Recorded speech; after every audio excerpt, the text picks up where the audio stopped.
Maxed out gear. Tactics, wealth. I've got it all. I'm always so glorious in battle. Not even a speck of dust gets on me. A small boss is nothing.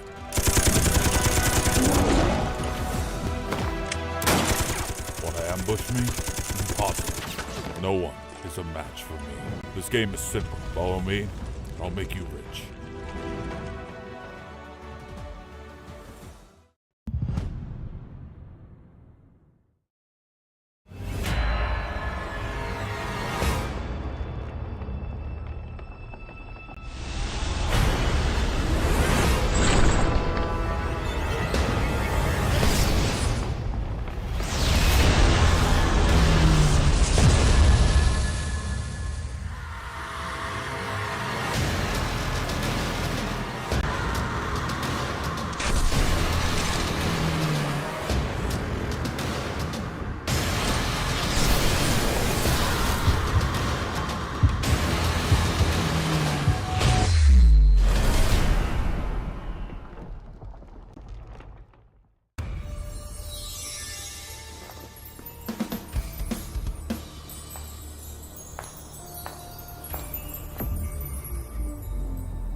she packed the bags, she shot till we drop. These beats are up and beat 'em, these bags you can't believe 'em. I never saw the country but the money comes from Sweden. I meet 'em then I leave 'em, I wake up fight my demons. I never grew my circle, I can't trust you with my freedom. Get me locked down, keep you locked out. Only when it's here, you look pop now. I get drops now, on the top now. In the wintertime, still go top down. I get free. I don't go bust and I go plain Jane, watch me ski. Yeah, I see you now, I could tell you watching me. I go ghost, but tell me I'm more like his Lee. Rockstar, baby, turn pop star. I don't miss, I don't play nothing. I don't diss, I don't say nothing. I go swish, that's an A1. I eat steak with no A1. Tell the chef, I said thanks.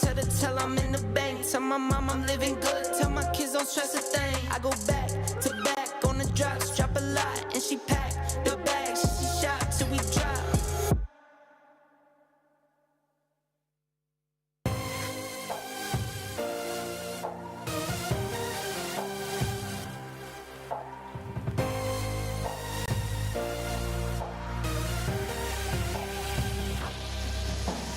Dreams that I dream in a world built to run on power.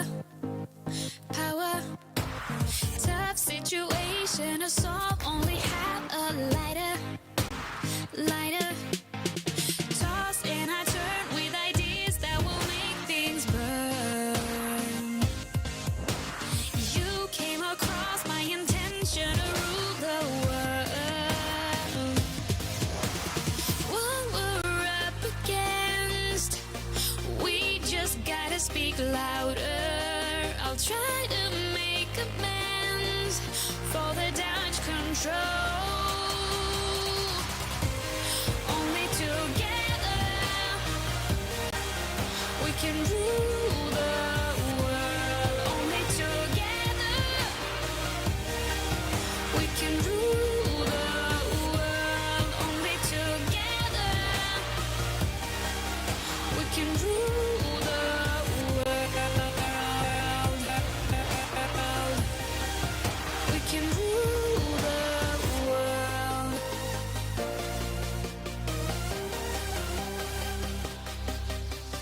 Keep up the speed on a ball that is rolling faster. Moving faster. Goals and emotions are wrapped into one disaster. Handle the problems instead of a lousy lie. What I'll give up just to see all that big blue sky. What we're up against, we just gotta speak louder. I'll try to make amends for the damage control. Only together we can rule the world. Only together we can rule the world. Only together we can rule the world. We can rule the world.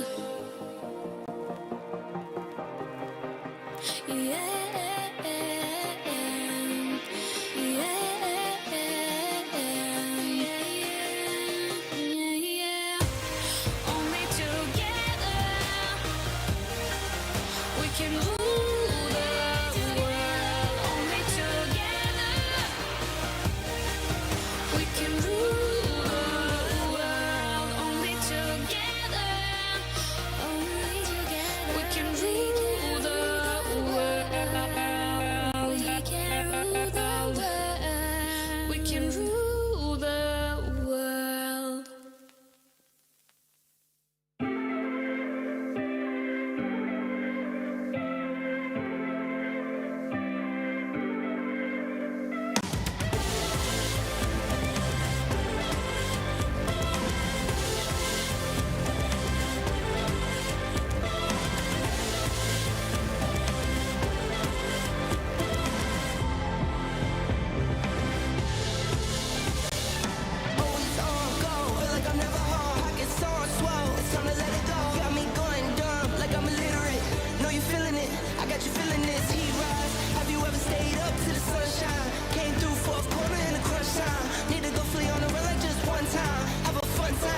they'll calm you.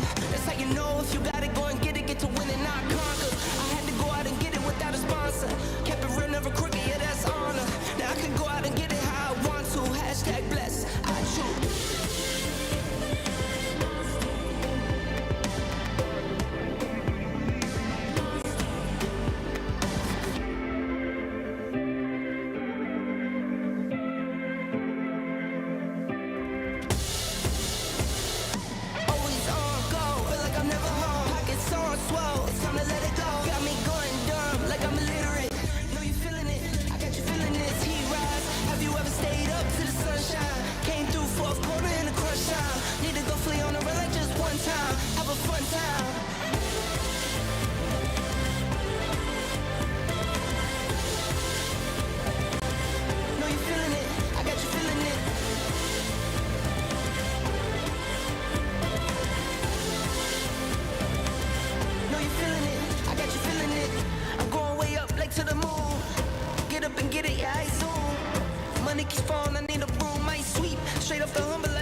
Maxed out gear, tactics, wealth. I've got it all. I'm always so glorious in battle. Not even a speck of dust gets on me. The small boss is nothing.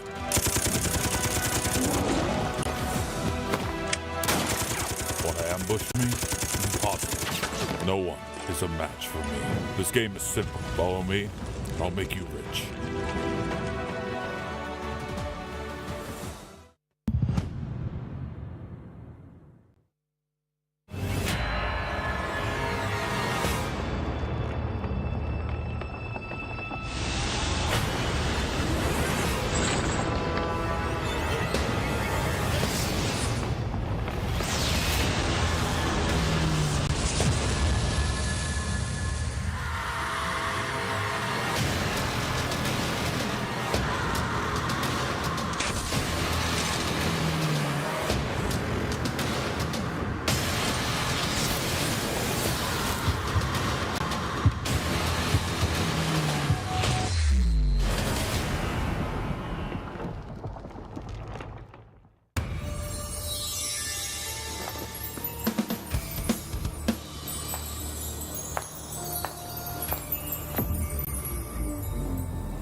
what you need, so what you need. I'm in the earth that might seize, and I ain't watch them grow till I say my piece.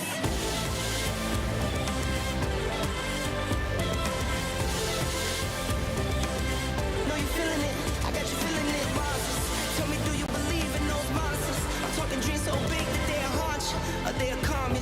That's how you know if you gotta go and get it, get to win and not conquer. I had to go out and get it without a sponsor. Kept it real, never crooked, yeah, that's honor. Now I can go out and get it how I want to. Hashtag blessed, I choose.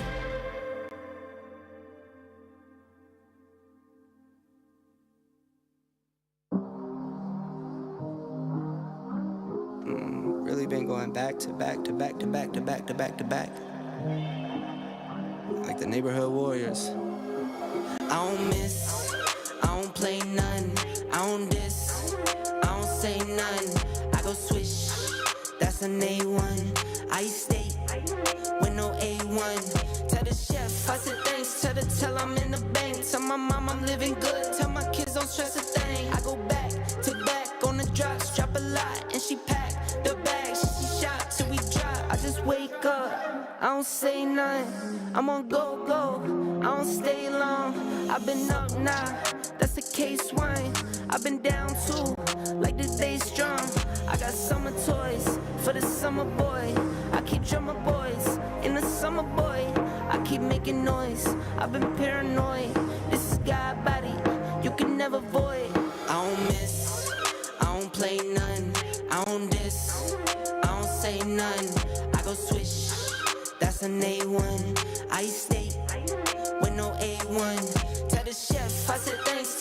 Tell I'm in the bank. Tell my mom I'm living good. Tell my kids don't stress a thing. I go back to back on the drops, drop a lot, and she pack the bags. She shot till we drop. These beats are up and beat 'em. These bags you can't believe them. I never saw the country, but the money comes from Sweden. I meet 'em, then I leave 'em. I wake up, fight my demons. I never grew my circle. I can't trust you with my freedom. Get me locked down, keep you locked out.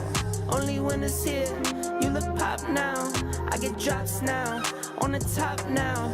In the wintertime, still go top down. I get free. I don't go bust and I go plain Jane, watch me ski. Yeah, I see you now, I could tell you watching me. I go ghost, but tell me I'm more like his Lee. Rockstar, baby, turn pop star. I don't miss, I don't play none, I don't diss, I don't say none. I go swish, that's an A1. I state with no A1. Tell the chef, I said thanks. Tell I'm in the bank. Tell my mom I'm living good. Tell my kids don't stress a thing. I go back to back on the drops, drop a lot, and she pack the bags. She shot till we drop.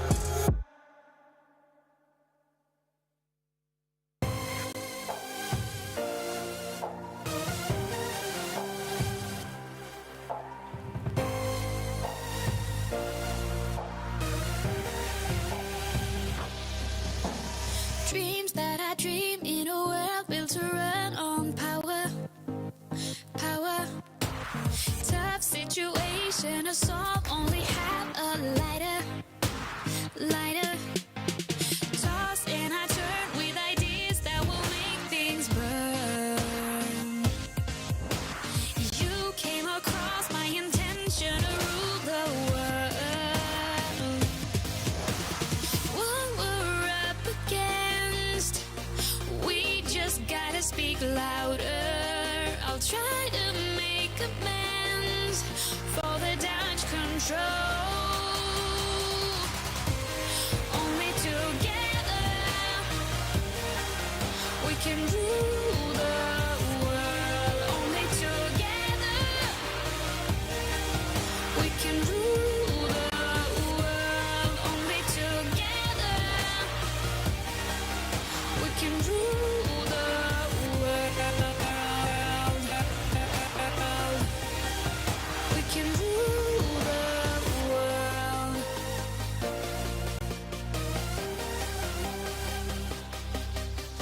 Keep up the speed on a ball that is rolling faster.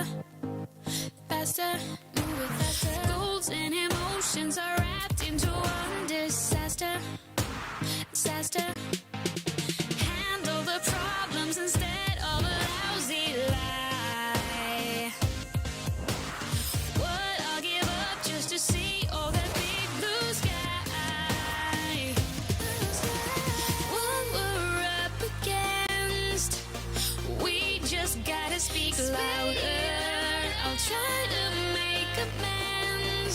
for the damage control.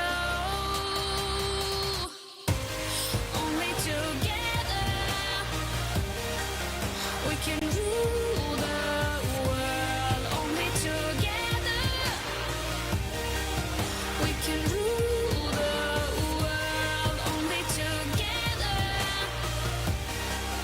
we can rule the world. We can rule the world. Yeah,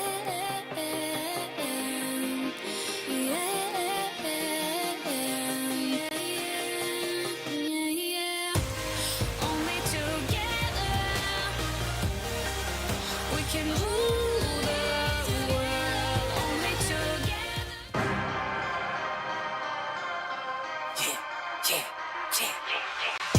I know I've been quiet for a minute, I've been grinding still in it, I've been counting these digits, excuse me. الهدف تبعنا البي ام جي او 2025 هو انه نفوز البطوله ونجيب الكاس ان شاء الله. If I do Just been so stalwart his hold. The cross in the open though gets carved through by Lorizil left standing, and it's up to Snowix and Redox to try and find the crossfire, but there's nothing. excuse me. The crash came when the cash came, spend it for you get it like those rookies all on draft day. Every team is strong, but I want to say for Miracle Vibes, DX, NGX, they are threat for us. I'm not with the tip for tag game. チャンピオンの座を守るというよりかはまた、挑戦として1位を目指したいなと思っています。 I've been quiet for a minute, I've been grinding still in it, I've been counting these digits, excuse me. PMGO-д оролцож байгаа багууд ер нь одоо бүгд ер нь сайн багууд ер нь бүгд хүчтэй өсөлтгөө. Тэгээс одоо энэ хоёр өдөр энэ хүчтэй өсөж байхыг харж Lie if I do, lie. 我觉得所有来到这个舞台的战队目标都是冠军，因为只有拿到这个冠军，才能证明自己战队。 Beat the pressure, I could beat the 2-3. Jab, jab, It's the Netflix and T2K. They are consistently battling off against one another. There it is. still in it, I've been counting these digits, Stim's ticking up, has a first aid, won't pop it. Immediately turns for the third shell. you don't trip, just excuse me. Wrong if I do, wrong if I don't. That's why I do me no Pain, matter. Symphony drops down, and a cacophony of bullets ring through the hills of Miramar. Black Esports all the way. Excuse me. Small city kid couldn't dream a bigger one. Check the scoreboard, how I'm feeling like I won.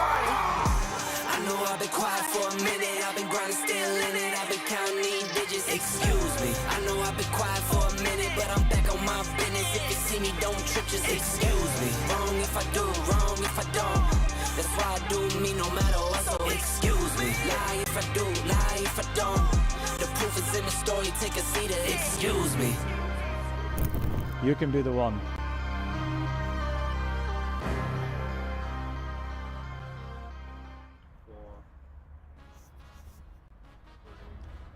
Ladies and gentlemen, my name is Barney Banks and I'm joined by Maruf, and today is the day, coming to you live from Tashkent in the heart of Uzbekistan. Welcome to the final day of the 2025 PUBG Mobile Global Open main event.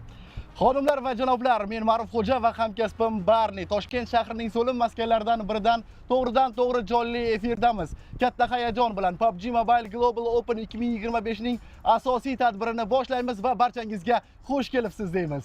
Everything is on the line. 16 teams from around the world, all with the same goal, to try and take home the glory, to try and represent your region on the global stage, and of course, to crown yourselves champions. Dunyoning 16 jamoasi, ularning maqsadi esa bitta, o'z mintaqasida tengsiz ekanligini isbotlash va chempionlik tojini kiyish albatta. Yesterday, we had many close fights, many bold plays, but today the teams are going to have to dial it up once more, to go that final push, to go that extra mile to try and secure those crucial points to claim the top spot. So welcome to Championship Sunday. Kecha musobaqalar juda ham shiddatli o'tdi. Bugun esa jamoalardan yanada kuchli bo'lish talab etiladi. Ularning maqsadi bitta, shoh supaga ko'tarilish. Qadrli do'stlar, biz katta hayajon bilan chempionlik oqshomini boshlaymiz.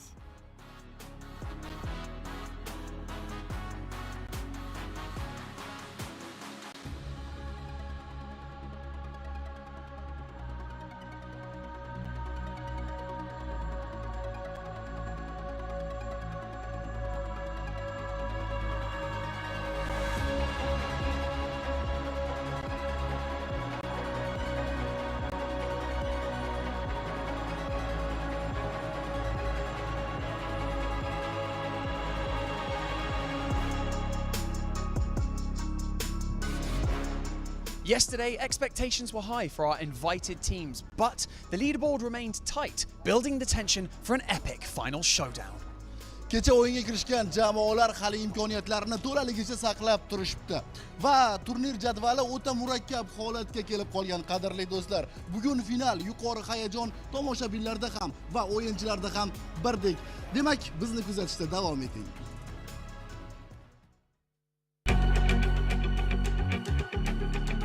The 2025 PMGO main event day one roared to life with explosions, wipeouts, and global giants throwing down across every map. From calculated chaos to hometown heroics, day one was a frag reel in motion. Let's recap it match by match. First match of the main event set the tone. Regnum Karya Esports and Deep Xavier collided in an explosive 1v1 brawl. Grenades, Molotovs, shotgun, and non-stop trades that instantly raised the bar. Meanwhile, RD Esports kicked into high gear from mid-game with perfect rotation and edge pressure, and thanks to a zone that played in their favor, every move was calculated dominance, turning the match into their victory march. Yolnik doing his best, looking for all of them. Does get it with the help of R8, and Yolnik continues to move out. And it will be the end of it there, R8. But in a lobby packed with global champions, RX momentum fizzled in the very next match. The Enigma Galaxy stepped in, dictating the rules with jaw-dropping nades that lit up the battleground. Even though the fight got too close, the three-man squad roared back into the match, methodically picking off the rest of the lobby in a comeback that was exhilarating as it was ruthless. Yes, those spotted with Redox on the P90, benefiting from that great push forwards, and now Panati pinched between the smoke and the blue zone will fall. It's Enigma Galaxy to keep it together. Match 3 saw RD Sports dropping hot once again against LGD Gaming, sparking an epic brawl that seemed to stretch into eternity. It wasn't just about firepower. These players proved that while bullets may run low, their wits are always fully loaded. Risk is the currency of victory, and Regnum Karya showed why daring plays pays off. In one risk-it-all push, they stormed up the hill with relentless aggression, knocking DXavier's player off his high ground stronghold and turning the tide into their favor. The side of DXavier, great shot from Wild, now only one left to go in Nati, and again it's a matter of time. Fantastically done, Regnum Karya. Same narrative followed in the match for us all, and R8 and LGD were dropping like flies, repeating the same mistakes, crippling each other early. But they weren't the only ones to blame. Mid-game turned into a circus of misplays and head-scratching decisions. Yet in the midst of all the madness, Team Reject stayed ice cold, outlasting the chaos with calm, calculated plays to quietly snatch the win. Not going to happen. Toshbek Fancy on the feet there. Play zone claims the final victim, but it's Reject from Japan. Miramar never pulls punches, but when your vehicle gets shredded in mid-rotation, it's survival off the smartest. But even under fire from both flanks, Regnum Karya held their nerve, dishing out clutch trades in a masterclass of pressure play. Still, no matter how gritty their grind, the roof of the arena nearly came off when the 721 aggressors crashed the endgame, roared on by their home crowd, turning the battleground into a backyard brawl. To control it? I just don't think so. Another team falls down. That's Aki Cyber. 3 players alive. And now it's all up to Apollo for Reject. Gets the res onto Divine. So 2 players in the back lines. The blue zone is upon them. And it's all but done. The 721 aggressors hold in the midst of it. And to tumultuous applause, find the chicken dinner. The last game before day 2 was a pressure cooker. One final chances for the teams to make a statement before day 2 raised the stakes. But in a lobby brimming with world-class talent, only those with nerves of steel and razor-sharp execution could rise above the chaos. Regnum Karya, riding high on momentum from the previous match, did just that, reading the zone, punishing rotations, and closing with clinical precision. The result? A glorious second chicken dinner spiced up with a sizzling 15 elimination haul. Just stay alive in this corner. The blue zone will push him on out. I think you just go down to the blue zone, try and survive for as long as possible, maybe find a second place, and they will be afforded it. 15 eliminations seen. Come on, Silas. Silas won't find a sliver of it. The play zone claims the final blow, but it is RC. As the curtains fall on day 1 of 2025 PMGO, the leaderboard paints a tale of triumph and turmoil. Regnum Karya Esports scored to the top with 61 points, proving consistency and courage go hand in hand. But right on their heels are LGD Gaming and Goat Quality, each hungry to snatch the crown. Meanwhile, former fan favorites like Kalian Gaming, the pride of Uzbekistan, are still stuck in the trenches at the bottom. It's now or never for them to rise back up from the ashes. battle lines are drawn. The leaders want to stretch their lead. The laggers are desperate for redemption, and Day 2 promises nothing less than a mayhem. Don't miss a second off the action in 2025 PMGO Main Event Day 2.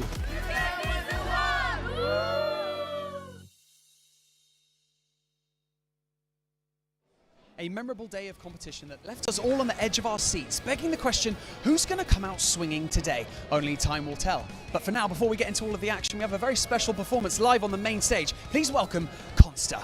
Qadrli do'stlar, bugun unutilmas qonli to'qnashuvlar bo'lishi mumkin. Va albatta bizni bir savol qiynaydi. Kim g'olib bo'ladi? Buni faqatgina vaqt ko'rsatadi. Unga qadar keling, final janglarini boshlashdan avval sahnaga janob Constani taklif etamiz.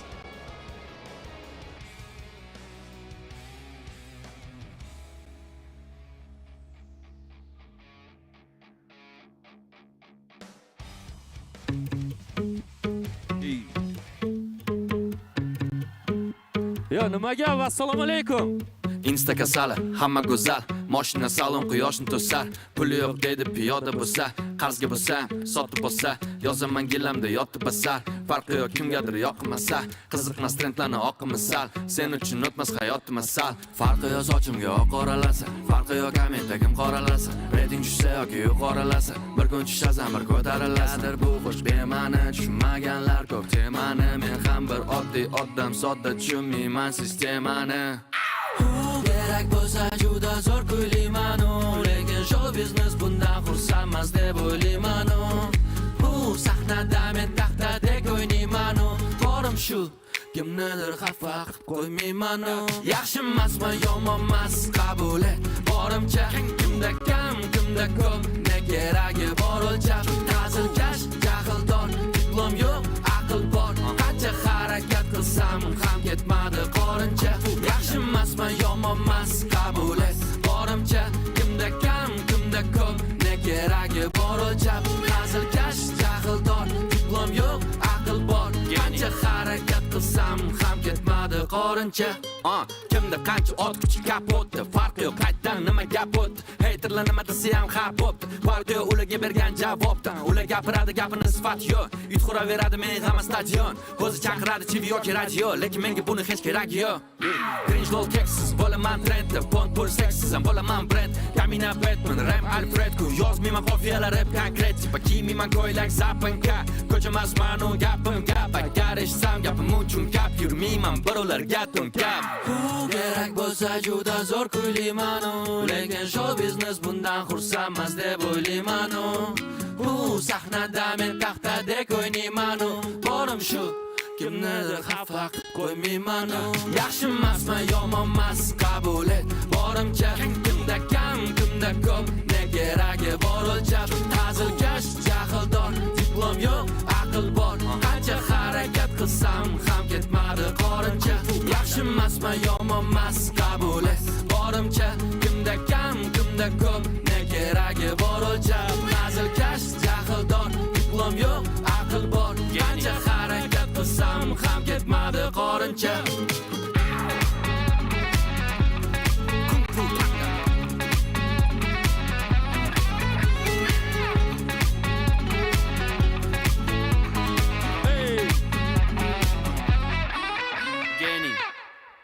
Assalomu alaykum. Kuchli jamoasiga ham bitta qarsak chopib qo'yamiz. Kayfiyatlar yaxshimi? Hamma shu yerdami? Qani so'zlarni biladiganlar bormi? Birga kuylaydiganlar. Qayerdasizlar? Bitta sizlarni ko'rib olay. Yo, ovoz bormi ovoz? Bugun hamma jim o'tirgan geymerlarning qoni qaynaydigan kun ekan-a. Shu yerdamisizlar? Assalomu alaykum. Birga kuylaymizmi? Boshladik.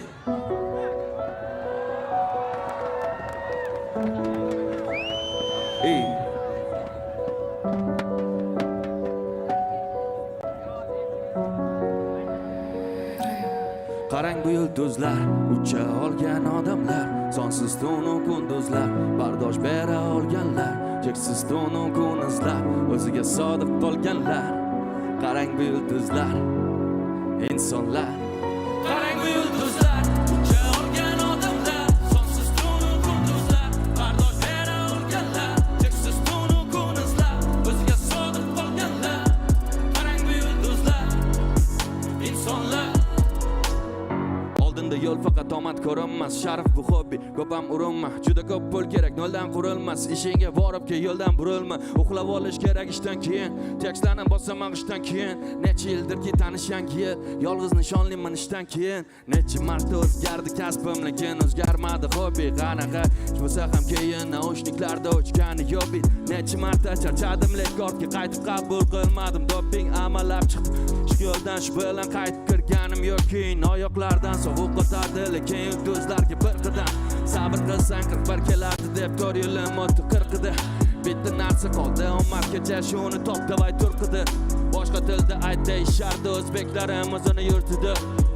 Boshlaganda osh bo'laydi men, bugun uyimda kutadi qizim. Sen o'ylaysan meni omadim keldi, bu 10 yildan ko'proq tuzilgan tizim. Bugun nom topadi ma'no, qatorlarim qoqadi qanot. Sen boshqalarni so'ramagin, ba'zida zo'rg'a ishondim o'zim ko'zim. Uncha olgan odamlar, sonsiz tunu kunduzlar, bardosh bera olganlar, cheksiz tunu kunuzlar, o'ziga sodiq qolganlar. Qarang bu yulduzlar, insonlar. Qarang bu yulduzlar, uncha olgan odamlar, sonsiz tunu kunduzlar, bardosh bera olganlar, cheksiz tunu kunuzlar, o'ziga sodiq qolganlar. Qarang bu yulduzlar, insonlar. Rahmat. Sizlarga ovozim yaxshi eshityaptimi? Voy, assalomu alaykum, yaxshimisiz? Qani o'zi bir shovqin qoralikchi bu tomondagilar bormisizlar? Asta-sekin mana qizish boshlandi. Qani o'rtadagilar? Endi bu tomondagilar bitta shovqin qilamiz. Agar hozir baqirsam yonimdagilar nima deb o'ylaydi, nima deydi desalaring, shunaqa ashula ham aytib beramiz javob bo'lmasa. Как раз birga kuylaymizmi sizlar bilan? Ketdi hammamiz birgalikda. Odamlar nima desa desin, chin dildan kulib. Odamlar nima desa desin,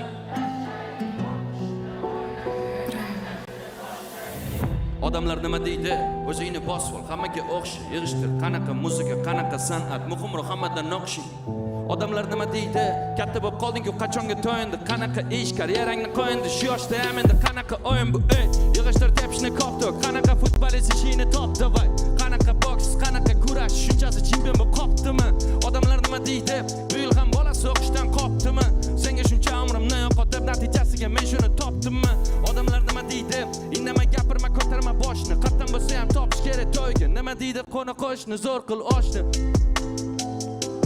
Kelan qilmayma sinfdoshni. Odamlar nima deydi? Qilma ko'z yoshlar, qizim joyingda qolgin toshda. Indamay gapirma, ursa, itsa o'tib ketadi. Hali sevadi, vaqt o'tadi. Farzand bo'lgandan keyin o'zgaradi. Qaytib kelma qizim, gap so'zlar kerak emas. Nima deysan endi hayot shundaydi. Joningga qasd, nima qilganing bu? Odamlar nima deydi? Odamlar nima desa desin, yashaylik. Chin dildan kulib, samimiy gaplashaylik. Odamlar nima desa desin, tashaylik. Qo'rqishni o'ylash, yashashni boshlaylik. Odamlar nima desa desin, yashaylik. Chin dildan kulib, samimiy gaplashaylik. Odamlar nima desa desin, tashaylik. Qo'rqishni o'ylash, yashashni boshlaylik. Odamlar nima deganida? Yaqinlar xuddi bekanidek.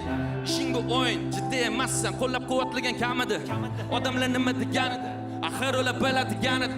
Sen o'zing yo'lingni izlab qiynalasan, battar qiladi yanida. Lekin menga farqi yo'q, biz tomondan ham chiqar quyosh. Ko'zmasdan ko'zlarda yosh, bizang tepadiganlar tayyor. Har kuni top motivatsiya tur, yomg'ir ostida taksi kut, metro institut stipendiya kut. Hammasi bo'ladi good, yurakda bo'lsa orzu.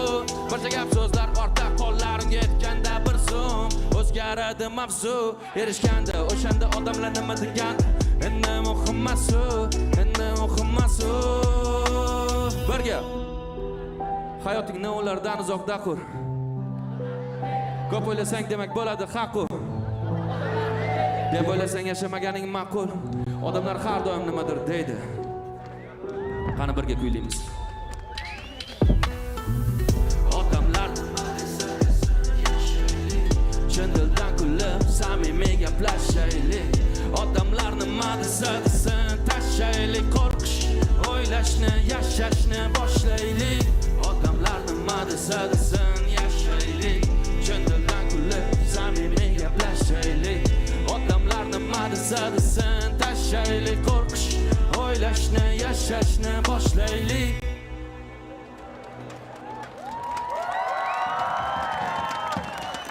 rahmat ancha ovoz balandlashib qoldi kengashlarga ham yordam berib turasizlarmi men duetdoshim yo'q demayman bugun shu yerda lekin ham yo bildim chiqmaysiz o'zimiz aytamiz hozir Shokir shu yerda turibdi-da Shokirning joyini ham birga aytib beramizmi shunga qiziqishyapti brat mana o'zingiz bitta potqa qilib ertasi yo'q deb berasiz xo'pmi hozir oldingizga tushamiz o'zimiz tushamiz brat nima degan gap bu bitta ertasi yo'q bu bitta yana qani ertasi yo'q bu bollar ertasi yo'q bu mahalla bitta kallani ertasi yo'q bu bollani boshlaymizmi ey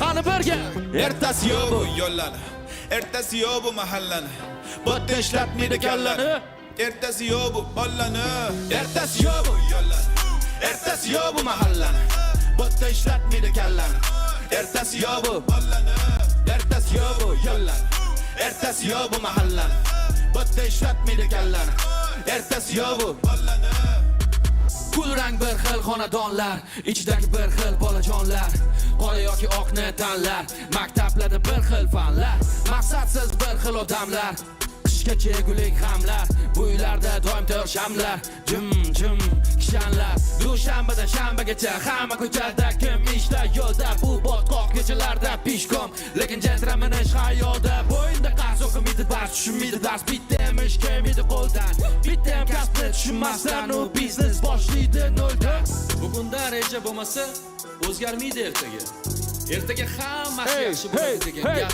bu kimnidir ertaga qani hamma birga ertasi yo'q bu yo'llar ertasi yo'q bu mahalla bitta ishlatmaydi kallani ertasi yo'q bu bollani ertasi yo'q bu yo'llar ertasi yo'q bu mahalla bitta ishlatmaydi kallani ertasi yo'q bu bollani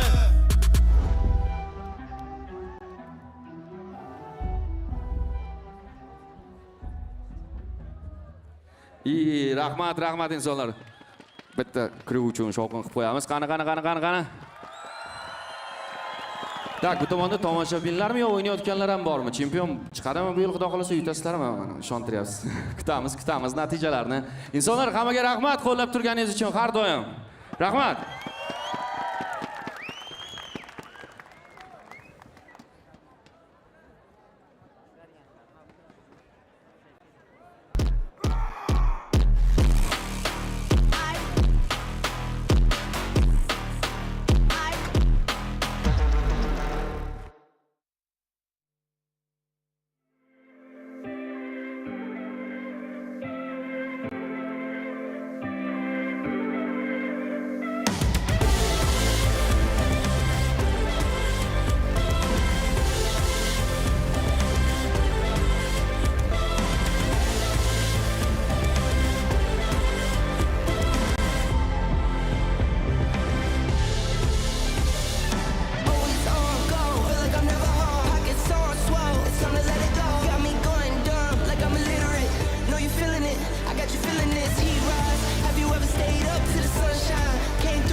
Ladies and gentlemen, welcome to the 2025 PUBG Mobile Global Open live from Tashkent. I figured that one of the best things to do would be to take you through the experience of what it would be like to be an audience member at one of these incredible events. Because we start here at the main entrance and we've got all these incredible food vendors already here. We've got iced coffee because it is actually very warm here. I wasn't expecting how warm it was, but it's absolutely breathtakingly hot. Great weather. We've got hot dogs, we've got pizza, we've got more hot dogs and cakes outside. Essentially every gamer's diet. But come with me because we're going to experience much, much more.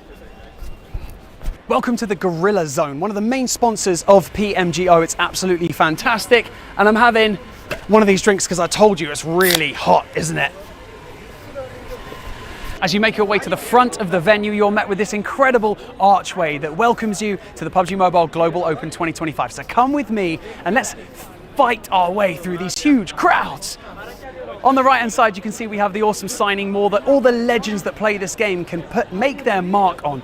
It's honestly such an awesome event. The community is so great, it's really vibrant, the energy is super high, everyone's positive. It's been such an amazing experience so far, and it's unfortunate really that it's the final day because we've had such a good time. But you know what, we want to close things out with a bang, and so let's make our way inside where we can see all the amazing stuff that you can do before we get to the stage. And as you make your way into the building, all the PUBG goodies start to pop up everywhere, like this. I could just walk around like this all day. Oh. We've also got all of these amazing accessories. You can take photos with it. Oh. And you can make your way around the building just like this and have a great old time doing it. Oh. Further into the building, you may notice some more familiar faces from the PUBG Mobile community, and that's where we get to our meet and greet zone. This is where loads of our influencers from the game are coming here to meet loads of the fans, and it's been electric. You can already see people starting to line up over there on the left so that they can meet their favorite influencers from the game, and I absolutely love it.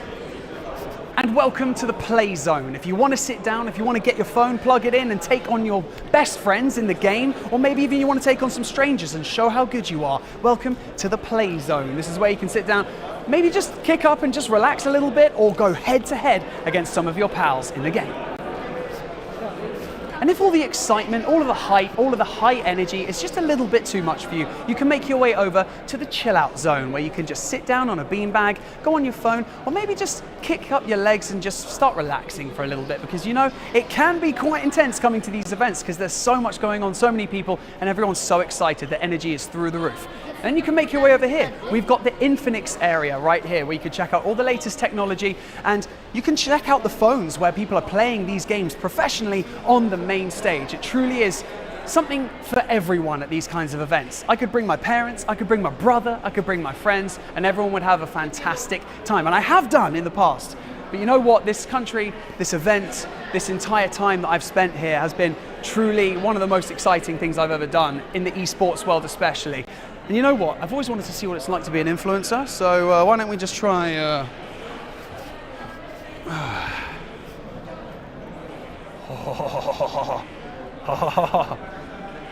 Who wants to sign my hands?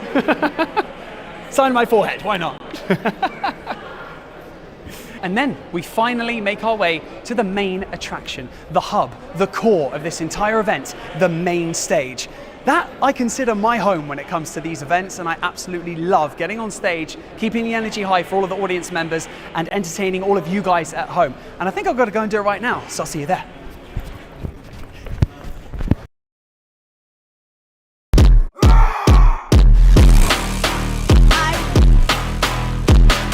The open though gets carved through by Lorizil left standing, and it's up to Snowix and Redox to try and find the crossfire, but there's nothing. Excuse me, the crash came when the cash came. Spend it for you get it like those rookies all on draft day. Every team is strong, but I want to say for Miracle Vibes, DX, NGX, they are threat for us. チャンピオンの座を守るというよりかは、また、挑戦として1位を目指したいなと思っています。PMGO-д оролцож байгаа багууд ер нь одоо бүгд тэр нь сайн багууд, ер нь бүгд хүчтэй өсөлтгөө. Тэгээс одоо энэ хоёр өдөр энэ хүчтэй өсөж байгааг харж. 我觉得所有来到这个舞台的战队目标都是冠军。因为只有拿到这个冠军，才能证明自己战队。 Beat the pressure, I could beat the 2-3. Jab, jab. There is the FX and T2K. They are consistently battling off against one another. There it is. Stim's ticking up. Has a first aid, won't pop it. Yes! That's the third shell. Excuse me. Wrong if I do, wrong if I don't. That's why I do Pain. Symphony drops down, and a cacophony of bullets ring through the hills of Miramar. Black Esports all the way. Small city kid couldn't dream a bigger one.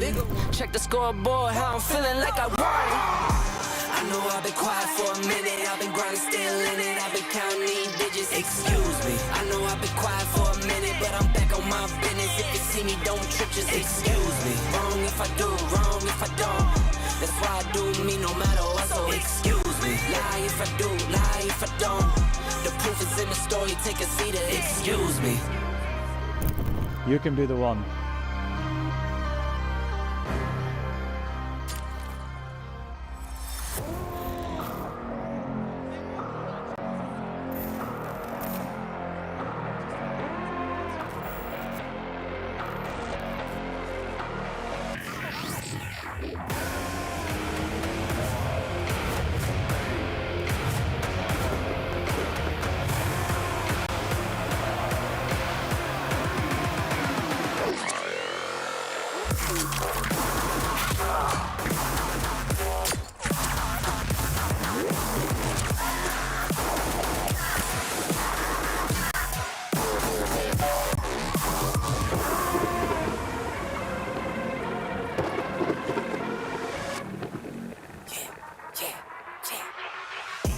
I know I've been quiet for a minute. I've been grinding, still in it. I've been counting these digits. Excuse me. I know I've been quiet for a minute, but I'm back on my business. If you see me, don't trip, just excuse me. Wrong if I do, wrong if I don't. That's why I do me no matter what, so excuse me. Lie if I do, lie if I don't. The proof is in the story, take a seat and excuse me. For the love like it's match game. Hit the ground running, really do it for my last name. In my own league, I don't chase game.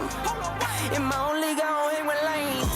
I know I've been quiet for a minute. I've been grinding, still in it. I've been counting these digits. Excuse me. I know I've been quiet for a minute, but I'm back on my business. If you see me, don't trip, just excuse me. Wrong if I do, wrong if I don't. That's why I do me no matter what, so excuse me. Our goal is to be the champion. My goal is to win it and lift the trophy, of course. We're done with getting top 3 and not winning championship. 我觉得来到这个舞台，所有战队都能构成任何的威胁，但同时我们也能对他们造成威胁。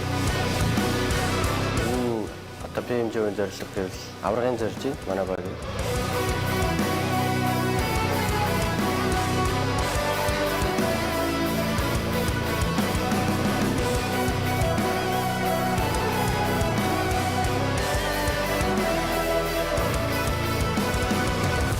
You can be the one.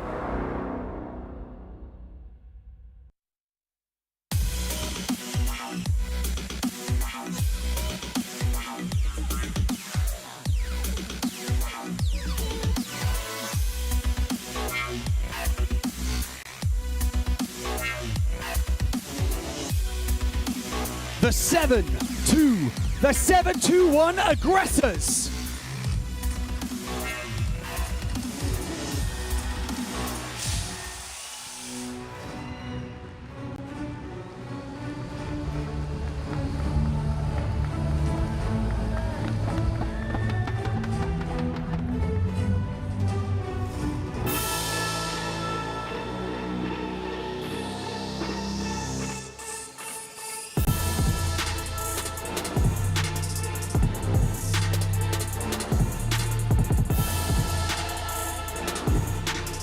Influence, rage.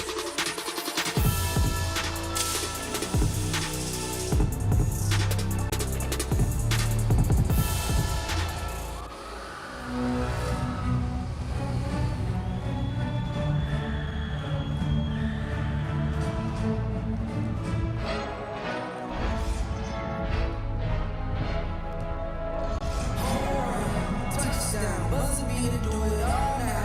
Ball now, top corner.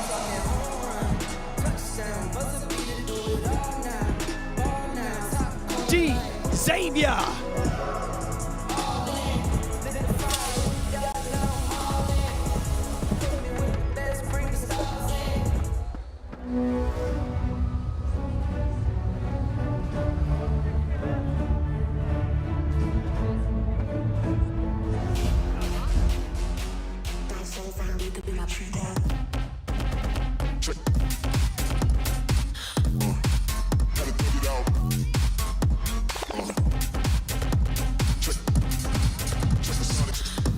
GOAT quality.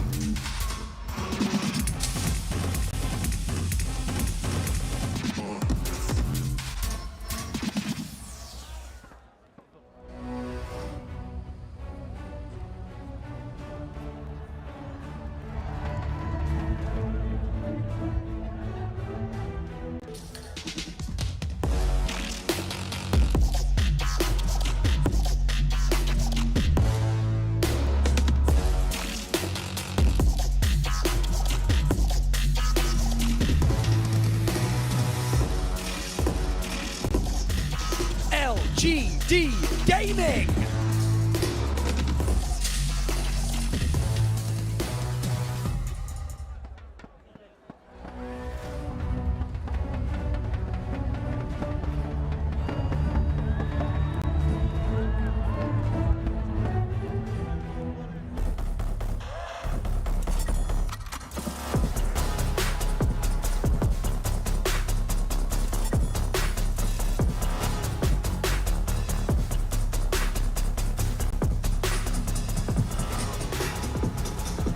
R8 Esports.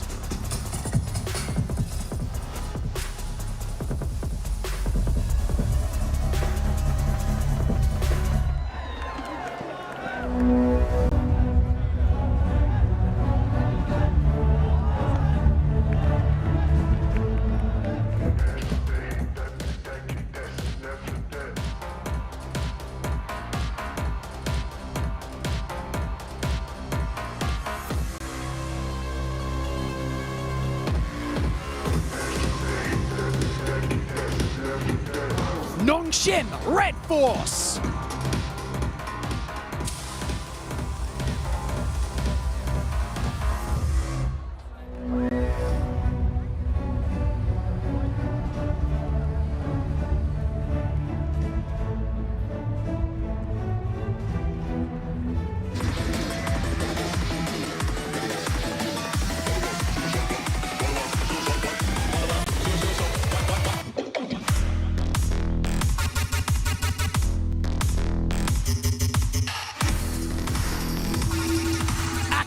Cyber.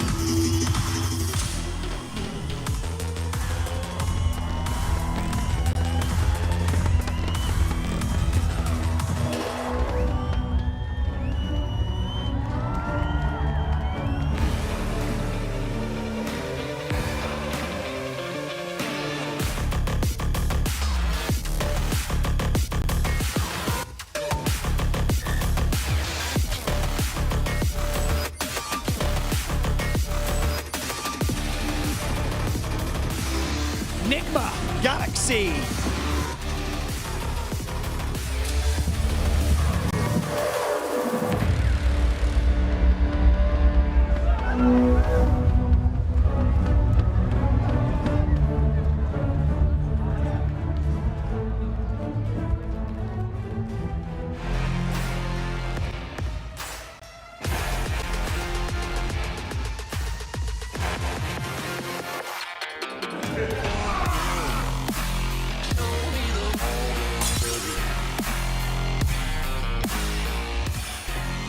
Nepex Esports.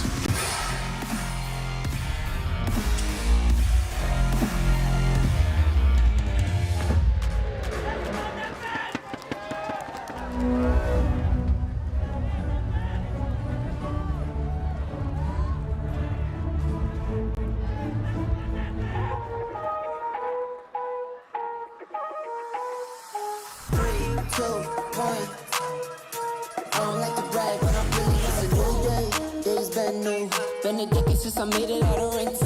These some moments, baby, we know that I Reject.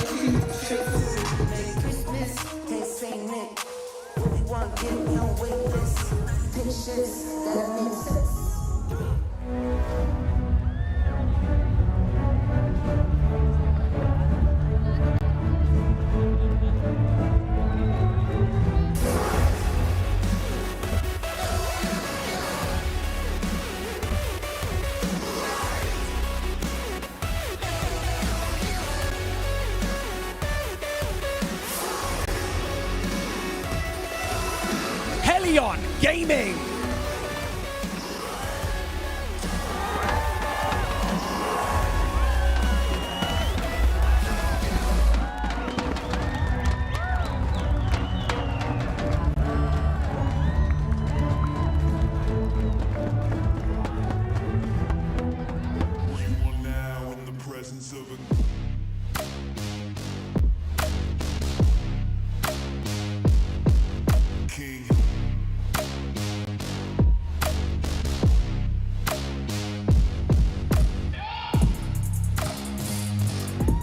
Black Esports.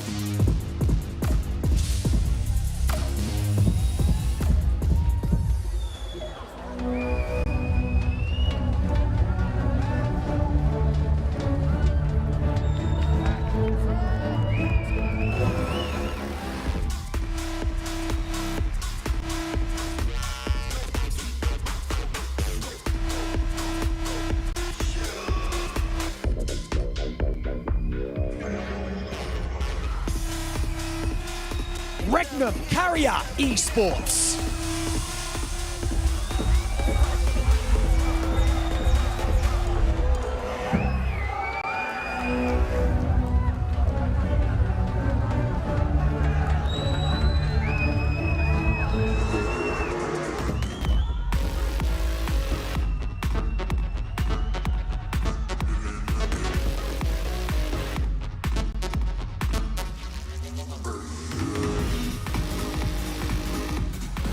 Miracle Vibes.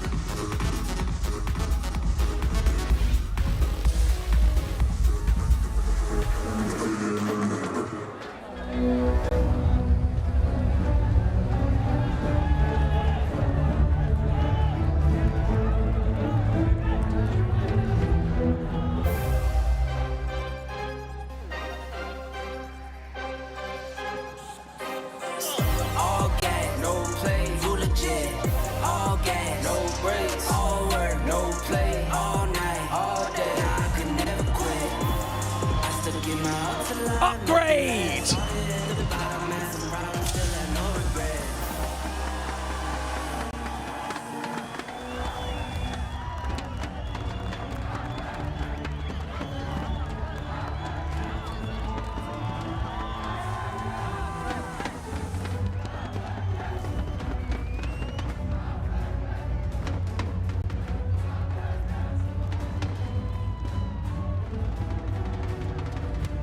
Ladies and gentlemen, with $500,000 on the line, the absolutely stunning PMGO trophy and a legacy that will live on forever. It is time to begin our final day of the PUBG Mobile Global Open live from Uzbekistan.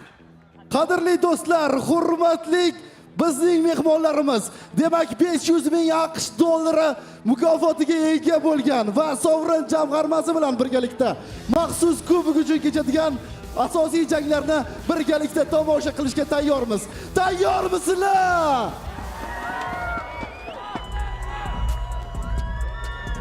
Be able to defend their championship of the PMGO 2024? Or will it be other teams like Regnum Carrier, LGD, or could we possibly get a surprise as we're about to start the final day of the 2025 PUBG Mobile Global Open Uzbekistan? My name is the 7WG. I'm gonna be your host and I'm excited for this last one, but I wouldn't be able to do this by myself. Let me introduce my amazing analyst, none other than Neptura, looking absolutely stunning, and my boy Max looking absolutely stunning too. You know what, Max, we're gonna start with you. How are you feeling for the final day? I am so damn hyped. I mean, the level of gameplay we've had from all of these teams has been absolutely spectacular, especially from the teams locally here from Uzbekistan. There's a lot of expectations on the line for so many squads, and so many teams can still be crowned champions after today. How are you feeling, Neptura? I'm feeling absolutely ecstatic, as he is, right? You're right. We have so much on the line, and the leaderboard is still so close. The points are still so close that, especially with the Smash rule coming into today, we could see absolutely anything in the next few matches. I'm glad you brought that up because we do have a new rule here for this final day, and that is the Smash rule. And before we explain it, we do have this fun video you can look. 2025 PUBG Mobile Global Open is going to be historic because of a new rule that can crown one team champion even before all the matches have been played. Welcome to the Smash Rule. We introduced the Smash Rule to inject a new level of excitement for our viewers, challenge teams to develop innovative strategies, and create an alternative path to victory that rewards both consistency and clutch performances. The Smash Rule has two simple steps. Step 1. Teams have to accumulate 80 points in the leaderboard. Step 2. Secure the winner-winner chicken dinner in any of the remaining maps of Main Event Day 2 to become the champion of 2025 PMGO, regardless of how many matches have been played. If no team achieves this after all 12 maps, the team with the highest points in the leaderboard will be crowned champion. The Smash Rule is going to turn up some serious heat in the 2025 PMGO main event. Will we see a champion team emerge with this new rule? Stay tuned to witness PUBG Mobile history.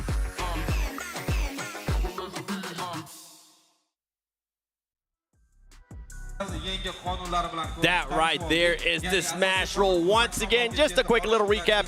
The teams that end up getting to 80 points and are able to get a win after reaching those 80 points will become the champion. And this is a rule that I'm super excited for because Regnum Karya and LGD, as we're going to be going towards the overall max, I mean, these teams could end up winning it before the 6 matches. Really, you're looking at Regnum Karya. They are possibly one game away from being in what we're going to call the Smash Zone. When you are over the 80-point limit, then you're going to have to, of course, get that chicken dinner to secure yourself that beautiful trophy over there on the stage. But LGD, GOAT, DX, the 721 aggressors, RA, Cyber, like all of these squads can realistically make it. They might take a little bit more effort than currently Regnum Karya. They are so damn close to getting at that point. Neptura, one team that you've been following the whole time we've been here, you've been talking about it before they even started playing, Reject as well. I mean, this is a defending champion. Could they possibly do it? They absolutely could. I think so anyway. We haven't seen too much from them that's been amazing, but with 4 top 7 placements yesterday, they are looking very, very good, and I'm confident they'll make a big comeback. Yeah, I mean, looking at the second page here, a lot of teams that can still initiate a big comeback today, but they're going to have to start very quickly because the very interesting thing about this Smash Rule, we don't know how many games are going to have total at the end of today. We don't know how much time these teams realistically have to initiate that massive comeback in this PMGO, which really, if your top team is great because you're feeling really comfortable, if you're at the bottom, that time is ticking real damn fast and you better get going from the get-go in Sanhok. One thing, too, that this teams might need to keep an eye on. Talking from Apocalyptic, the coach of Regnum Karya, he was talking about how they could end up getting a hot drop after they reach those 80 points. Yeah, it is entirely possible that that could happen. You know, you do have a lot of teams who just want to buy that time, and it's a really fine line between possibly forfeiting points for that game or just trying to buy another game so you can do something with it. Yeah, and right here, I mean, we're going to be looking at these teams because this too could end up getting to that Smash Zone in the first game, especially Regnum Karya. You can see they've been averaging 5 eliminations apiece and max, oh my goodness, the average survival time.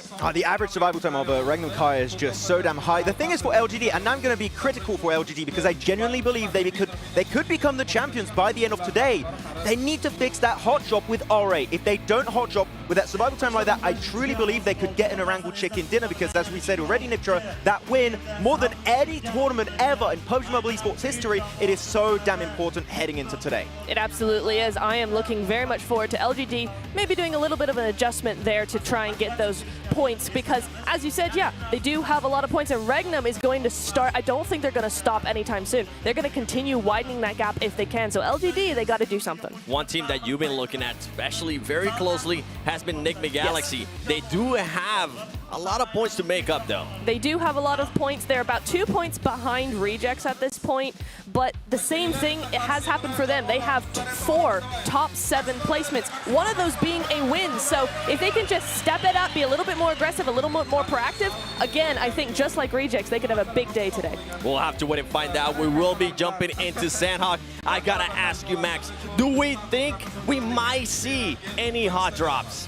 I think we're going to have it. When some teams are going to be getting towards that 80-point limit, you don't even have to realistically win that hot drop. You just have to wound them. Take a player away, take a second player away, take away some resources, maybe shut down their rotation. That is one way you can stop them from achieving the Smash Rule win condition into this one. They're looking at the schedule. I want to say one team that has been scary yesterday is the Xavier. Yes. Extremely scary team going into Erangel in particular. If they can actually lock it up with a chicken dinner, they could very easily maybe even overtake Regnum Karya by the halfway point of today. The Xavier did end up hot dropping in the first Sandhawk of yesterday, the only Sandhawk against Regnum Karya. They did. We might end up seeing that again. Do you think Regnum Karya is going to possibly change it up here on the first match? I don't know, because I think Sandhawk, for a lot of teams, is kind of the one that it's like anything goes, and then we kind of bounce back for that Erangel, right? But I do think we could see it. I think somebody out the gate is going to go, they are not going to get 19 points in the first match. We are not going to do this today. We're talking about the theory about teams getting hot dropped if they get in that smash zone, as we're calling it. Do teams at the top of the leaderboard specifically right now have a secondary drop location for your Erangel, for your Miramars, just to kind of counter that? I feel like you should have that ready just in case you are in a position where you're threatened by the rest of the lobby. Now, the thing, I know I'm not an analyst, but I do like talking to coaches and players. I mean, the coaches are preparing for it. They know that if they get to those 80 points, they're going to have to adjust that. And Apocalyptic, I mean, from Regnum Karya, he said if they do get the 80 points and anybody brings that hot drop to them, they're ready for it. So you know this is something they've been practicing. But how about those teams that do need to get more points? What's going to happen here? What kind of gaming style are you guys going to go for? I think aggressive in the first match. I think you've really got to, you cannot afford to keep doing what you did yesterday, because clearly it didn't work. Whether it's for a single reason or multiple reasons, it either needs to change, adjust, or just go all in and just try and get that momentum. I actually have a few numbers here. If you're looking at some of the teams at the bottom of the leaderboards, mainly for Nvidia, we said is the biggest disappointment so far, for us at least, for a lot of people also watching the stream at home. If they want to get to about 80 points at game 5 of today, which I think is like pretty decent amount of points you want to get by then, you need to have an 11, 12 point average per match, which that would be one of the biggest comebacks we've ever witnessed in a global event of this kind of scale. So technically, mathematically possible, but very, very unlikely, even for a squad like 4NV. I'll give you a scenario in just a bit, but for everybody currently watching, don't forget, in the heat of the battle, the fastest and most powerful survive. The Infinix GT20 Pro not only provides pro-level speed, precision, and seamless gameplay, giving the ultimate edge to players around the world. This is the official gaming phone, built to outplay the rest. And while you're at it, don't forget that we do have the vertical streams on TikTok and on YouTube, the PUBG Mobile Esports. They even have some pretty cool emotes. Max, no. Do you even have pockets in your dress? No, I don't. Exactly. You can't get away with it. Oh, wait, hold on. Oh, this one's different. Hey, Never mind. I got That's a zipper. I didn't even realize it. But one thing that we need to keep an eye on, because if some teams are not able to win via Smash Rule, let's say in match 4, 5, if for some reason we get to that 6th match, and this is something we were talking about before the show started, what happens if 4th place has the 80 points? Let's say 5 teams have over 80 points. That is going to be absolute madness. That would be crazy if you look at the overall rankings and it's like, team in 3rd place. Champions! I mean, that is exactly what the Smash ruling does, right? It is going to be changing the whole dynamic of things. And I am genuinely so intrigued to see how the day is going to go after match 3. I think after the 2nd point, some teams are going to start to roll into that smash zone. They're going to be over 80 points, and the longer it goes, the more teams are going to reach that 80-point threshold, which means that the direct competition you're going to have for the championship is going to increase game after game after game. And yeah, this is a real big burst, and currently no one can really predict how this is going to work out, so I'm beyond excited to see how it's going to go on the 2nd half of the day. No, I absolutely am. I think it's something where you are right. We're not going to see too much of that coming into play in the first couple of games and first couple of matches, but certainly as we start to head through those Orangles, it's definitely going to be something that comes into play, and it adds so much pressure to these teams, right? Yeah. All those teams in those 80-point placements, all those teams just outside but looking for those points, it adds a whole nother level of complications to the game. Yeah, and normally going into any kind of tournament, I say consistency is key, and we've highlighted it a lot during the early stages of PMGO. Right now, the teams that get chicken dinners are the ones that might be going home with a trophy. Regnum Car has got 2. They are such a big threat for that trophy. By the way, I mean, you've been talking about this team, DX Xavier. Guess what? They're currently being able to have some players put up some great performances. Not only Paragin, Lamborghini is being able to put up those eliminations as well, Neptura. It sure is, absolutely. 12 knocks to 9 as well, so doing a good amount of damage, but look at the elim contribution as well, 35 to 32. Both of these players doing a heck of a lot. That's 60% of it, and they're doing a little bit more, but you can just kind of see that dynamic coming through there, right? Where both of these players from DX Xavier, they're the frag outs, and the other players rather, are just trying to get those players in the position to frag. That worries me a little bit. 2 players having that much fragging power, Max. I mean, what scares me the most is the fact that they get that many eliminations in that amount of survival time. Fragging is great. We talk about it for LGD, but where's that win? Yep. Now more than ever, that chicken dinner is so damn important. That chicken dinner factor is really what's going to be carrying you the entire way for PMGO 2025. So, like, sure, the factory frag out is great, but Regnum Karya have got, actually, on top of that, we didn't even talk about it, out of the top 5 MVP contenders, 3 are from Regnum Karya. We've got Wild in second, Tospic in third, and Loxy in fourth. And Silas is an IGL, so like I don't have an issue with him not even being there, but he is such a good IGL. He takes his 3 players, say, you go do my bidding, go take that compound, and they do it, and it looks so damn easy. Yeah, they really make it very easy to watch. Not necessarily easy to do, and certainly not easy to come up against, right? They are a force to be reckoned with. But, you know, we also have Tian over here, and Pernity. Did I get that right? I think I got that right. Pernati. Pernati. I think we have a different pronunciation. Yeah, we got the A's all mixed up. But yeah, definitely with Pernati coming in there with #1 MVP so far. I mean, that's quite a thing, considering GOAT, what are they in, like 3rd place, something like that? It's not even, 3rd place. So it's not even like a Regnum Karya who are like top and everybody's top and everything like that. I mean, currently, if we're looking at the trend, Regnum Car MVP seems very likely. Yes, okay, that by is the end true. of today. But LGD, we talked about the team as a whole.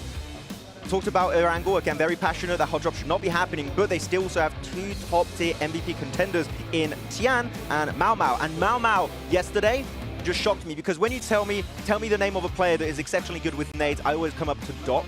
Doc is the first name that comes to mind. In PEL, from what we've seen at least yesterday, Mau Mau is just crazy with that utility. The thing, and I'm so glad you mentioned him, Doc, but the other Doc from 4MV. This team has been able to put up so many eliminations. Will we finally see them being able to put up a performance towards the late game? I hope so. I mean, for LGD, right, I've been waiting. I have been waiting ever since Nova to have a local Chinese team just perform. We had Tiamba that gave us something great in last year for 2024, but like to win a global tournament, I think that we could see that happening for LGD, but again, that win is very important, and we have yet to see it yesterday. Yeah, it is true. I would like to see, again, a little bit more, but the consistency coming out of this team to get into that 2nd place in the 1st place, right? Very short gap coming in there as well. Just a couple of points. So again, LGD have almost as much chance, if not as much, as Regnum Karya to get this. One thing that I do want to talk about a little bit more is going to be 4MV. Yes. This team, right? We saw them play a little bit too... Some would say they were playing like they were playing in the middle of the circle, but they're actually playing edge. What can this team possibly do? Because they're getting the eliminations, but besides that, there's just nothing there. I think it's because, like we said yesterday, they're crumbling. As soon as they get to any sort of fight, if they don't do it immediately, they just take way too long, and they just crumble one by one, because that gives the other team they're fighting against room to actually regroup and come back at them. Yeah, if we could do like a Dragon Ball Z fusion right now, I could fuse the rotate of Black and the fragging power of 4MV. And I'm like, this is a team that could win the entirety of PMGO. Black are so good at finding those entry points, at third partying, timing is perfect, and for 4MV, they just get collapsed upon so often on these edge circle situations that we talked about. If they are willing to go the entire way, make one of the biggest comebacks so far I have seen, I need to see them just being willing to take fights instead of just, it feels like getting bullied, which is weird to say when they have a roster like this. In regards to their playing style, I mean, I said it earlier, I'm going to have to say it again. They look like they're playing if they were in the middle of the circle, but they're actually on the edge. Would you guys agree with that, with what we saw from yesterday? Oh, it's definitely, like, it's a big outlier. Like, they're definitely playing very edge, and I feel like, unfortunately, they have not perfected it the way they were doing it back in PMSL CSA. The thing is, we're talking about eliminations here in Natura. You can see everybody except Seoul is putting up those elim numbers. Which is weird because it's except Ziol, which was the MVP of PMGC when he won it. Won PMGC, yeah. That is interesting. But yeah, they are fragging out. Not as much as maybe we have seen them before. The average survival time is in the teens. It's a lot shorter than we're used to seeing. Certainly for Regnum Kario, who have 28, 29 minutes of survival time. This is not, it's like night and day. Look, I'm going to put it very shortly. This is not good. This what we're is seeing not survival good. time-wise is not good. It's clearly an issue when it comes to rotates. If you're going out around the 16, 17, 18-minute mark, the rotates are not on point. You're looking, as you said, Regnum Kara, right? That has got that high survival time. They are surviving until the very late stage of the game. Even if they don't end up winning the match, they still got high survival around the 20-minute mark. 20-minute mark is what you're aiming for. An average of 3 extra minutes for today. Achievable, but again, they need to create space on the edge of the circle, which we have not seen throughout yesterday. And that's exactly what I want to say here, because they need to create space. If you look at the Regnum Karias, you look at the LGDs to a certain extent, Rejects, we saw it from them again, they always control zone. In the mid phase, they start spreading out, they start pushing away teams, and they make that zone theirs. I mean, one team that was able to perform yesterday really well in Sandhawk that I want to see them perform is going to be RA, but I think it's time we start the final day of the PMGO Uzbekistan. Blank, John Allen, the amazing voices, take it away. Thank you so much, Seven. Absolutely thrilled to be taking this one over to the skies once more. Sandhawk awaits us, and it is chaotic. It can get messy, but we are here for it. We'll be with you every step of the way. First match of the final set. Smash rules apply. First to 80, next to a chicken dinner, and it's all over. Teams are chasing, teams are looking for that golden opportunity, as Max put it, in the Smash zone. Let's see who makes it there first. Regnum Kaya closest to that front. 61 points currently to push themselves to an international victory after being pipped to the post over in PMGC. And the crowd has been loving it here in the PMGO Stadium.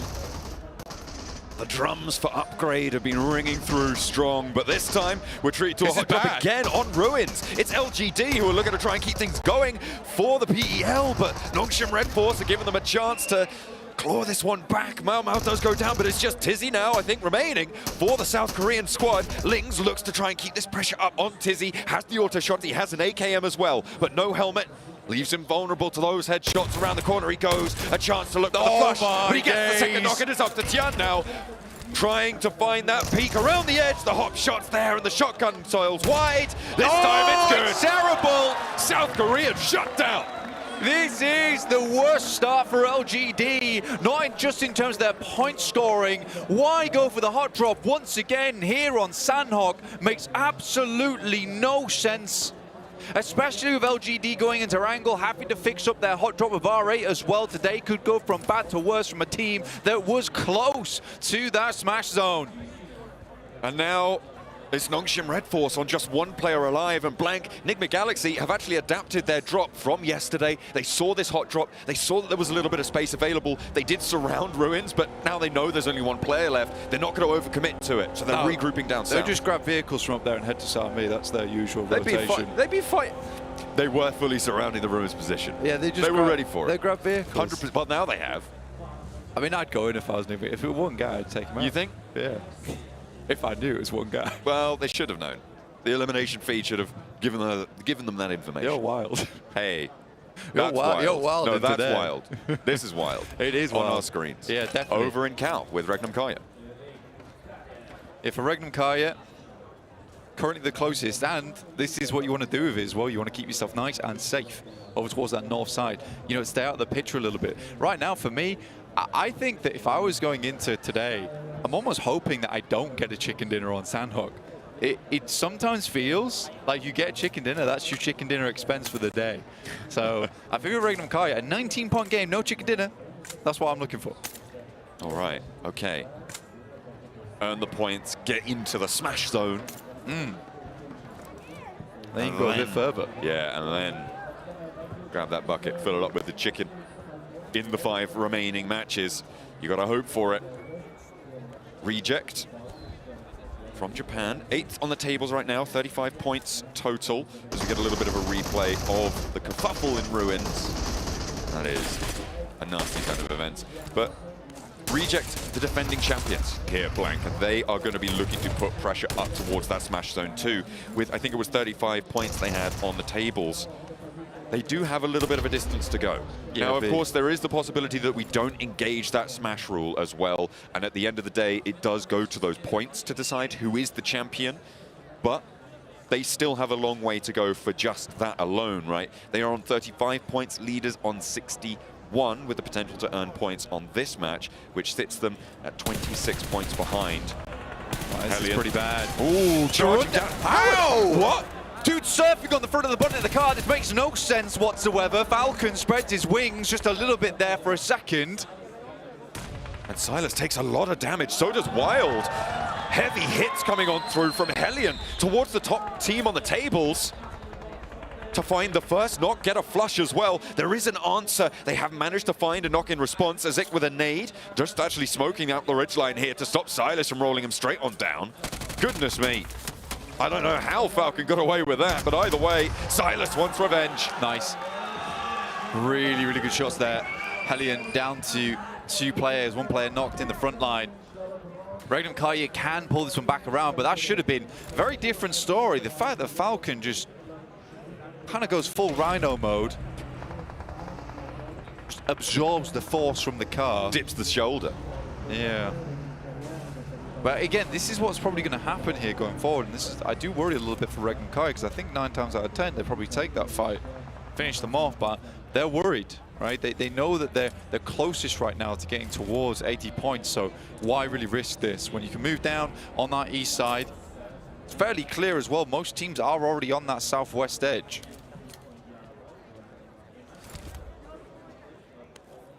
Regnum Karya now playing on as 3. With 2 points on this match so far. They are now down to 17 points away from the smash zone. Black Esports on the southeast side. We're on top of them with our camera feed right now. We're going to hop over to R8. That's all the way on the northwest side, on the northwest island as well. They're going to have to cross. And we'll see how they're able to get that one done. Not too many teams in the way, actually. The trifecta compound unoccupied. Could change if Influence Rage try and push over. Got there in the end. Yeah, you did. You did. You made it. I think for Aki Cyber, Imron takes a little bit of a hit, but they were able to get shots over towards 4MV, which is kind of interesting. They still not res their teammate up either to get him back up on his feet. And getting upright is what it's all about here on our vertical stream, now available over at PUBG Mobile Esports on YouTube and TikTok. It is a great location to find yourself at, has all the stats, has interesting imagery in there, including player shots. Everyone wants to see player shots. You get to see your favorite players at the same time. And if you want to check out some more of those player rotations, you can do that over on our official map feed, which is now live over on PUBG Mobile Esports on YouTube as well. Not TikTok, just YouTube, but you could potentially have both up at the same time, as well as this stream, which we'd be pleased about. Absolutely. Would be great, and we'd love to see you there downloading all that information from that map feed. Upgrade right now, the hometown heroes. Certainly a crowd favorite here in Tashkent. Not a leaderboard favorite, though. No, not in terms of the point scoring, it's safe to say. But they've scored points in our hearts, that's right. They are currently residing over towards Camp Charlie on that southwest island. The next circle comes through, and it is majority on that southwest island. So we're going to see teams start to commit. I'm looking at DX Xavier primarily as to making a decision in these coming moments as to where they want to go. Because Painan is pretty chock-a-block right now, Blank. Those bridges going to be deadly too. Is that initial replay? Actually, you know, production will show LGD getting absolutely annihilated, owned, but they won't show us Falcon riding on the front of a vehicle. You know what? They are going to show us Reject getting mashed up a little bit here by GOAT Quality. We've managed to run down one, and Reiji is down as well. This is on the exit of the bridge from Painan. Reject coming into conflict with GOAT Quality on that rotation. Actually a pretty important position on the map as well, Blank. It's going to be a nice spot for GOAT Quality to hold, a lot of access to that southwest side, a lot of control over the teams trying to rotate past the bridge. It depends how far this circle goes down towards the southwest, and it is leaning that way, to be fair. GOAT having access to all these compounds in this area is always nice. You don't want to spot for choice, though. That is always a difficulty. Got to make those movements should the time come through, because Enigma Galaxy upgrade all waiting in the wings to pick up those positions. Here at R8, who kind of ruined their point scoring yesterday over in Arangel just a little bit. And they have dropped down. There was real hope for this squad. And a nice shot up towards Lil Boy from Ida.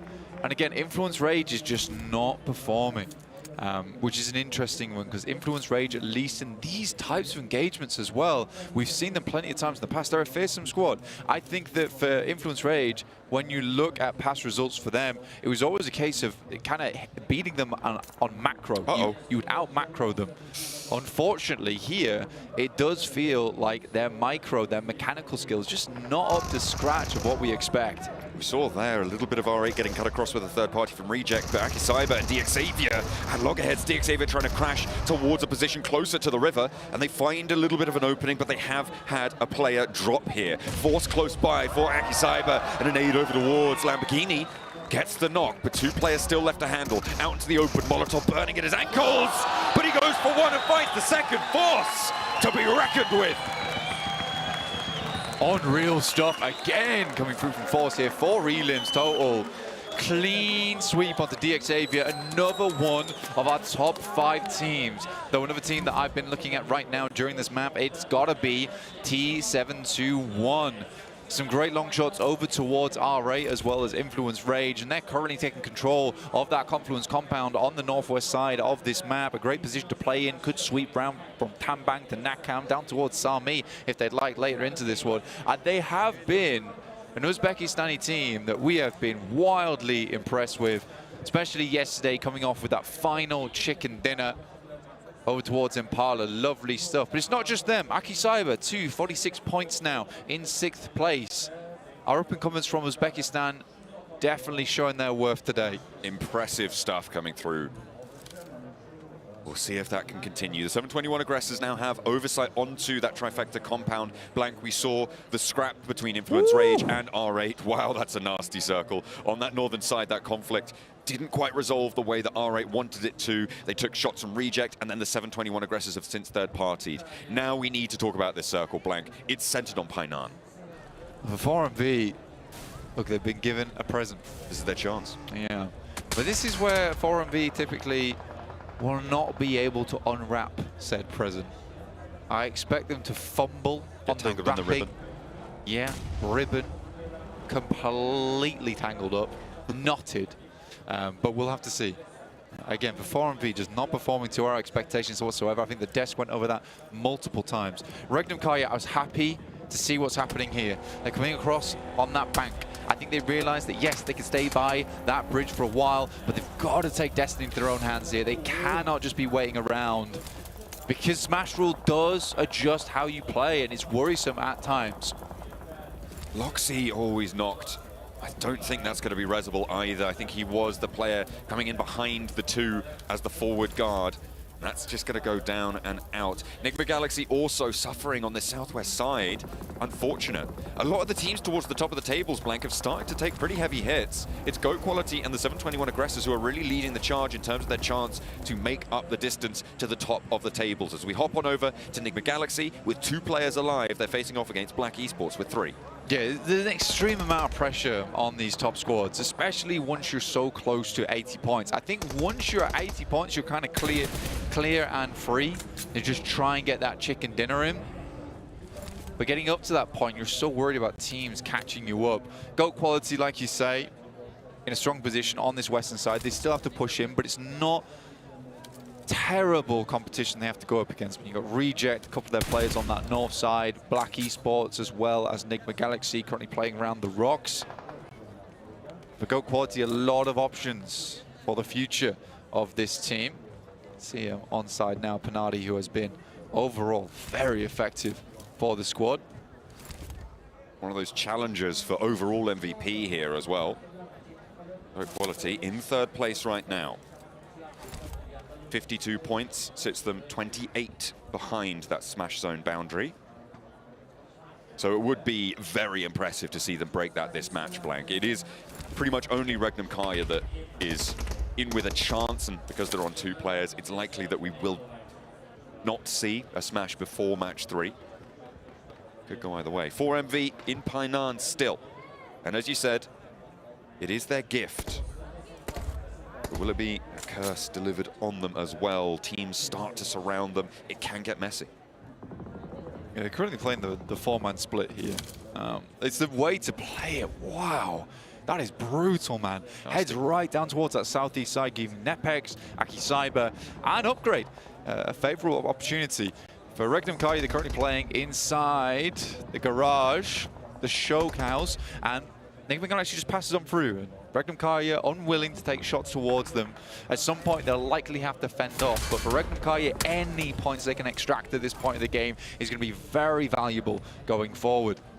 Enigma Galaxy on 2 do not want to drop into a location that's occupied. Regnum Kaya can't really afford to go for peaks too boldly as 2 players as well. They just want to keep their points earnings up, keep it a little bit more in control. Same story for Enigma Galaxy, who get themselves a very central compound here, Blank. I imagine that should Nepex need to cross in the next circle, this may be the target that they go for. They should have spotted Enigma Galaxy rotating on in there. They'll know that it's a little bit diminished in terms of player numbers, so it could be an opportunity. Equally, for 4MV, it could be the same story. There we go, quality right now. Southwest compound, very large, not really attainable by low squad members. Here's that fantastic 1v3 coming up against Force. Walks straight back into Molotov, doesn't matter whatsoever. Bulletproof and fireproof too, apparently. Lovely little replays there. Go quality. Okay, they're rolling down on the south, moving up towards Upgrade. FVS out first. R8 are down the hill as well. Good third party. 1-for-1 on the trade. There's the refrag. Vanek now from the high ground. Looks for Buzz. Ducks him down behind the rock. Backs him off the angle. A really nice pick up there as Buzz goes down too. FVS is in. And GOAT quality continue to roll around, but there's a player on the off angle waiting in the wings for Upgrade. I don't know if they spotted it. Molodoy is just behind the rock. FES is cautious and they get the res. So 4 players alive, 4 GOAT quality, just Ruzen, and he's been spotted too. That comes from Enigma Galaxy all the way over by the river. And now just Molodoy left standing for Upgrade.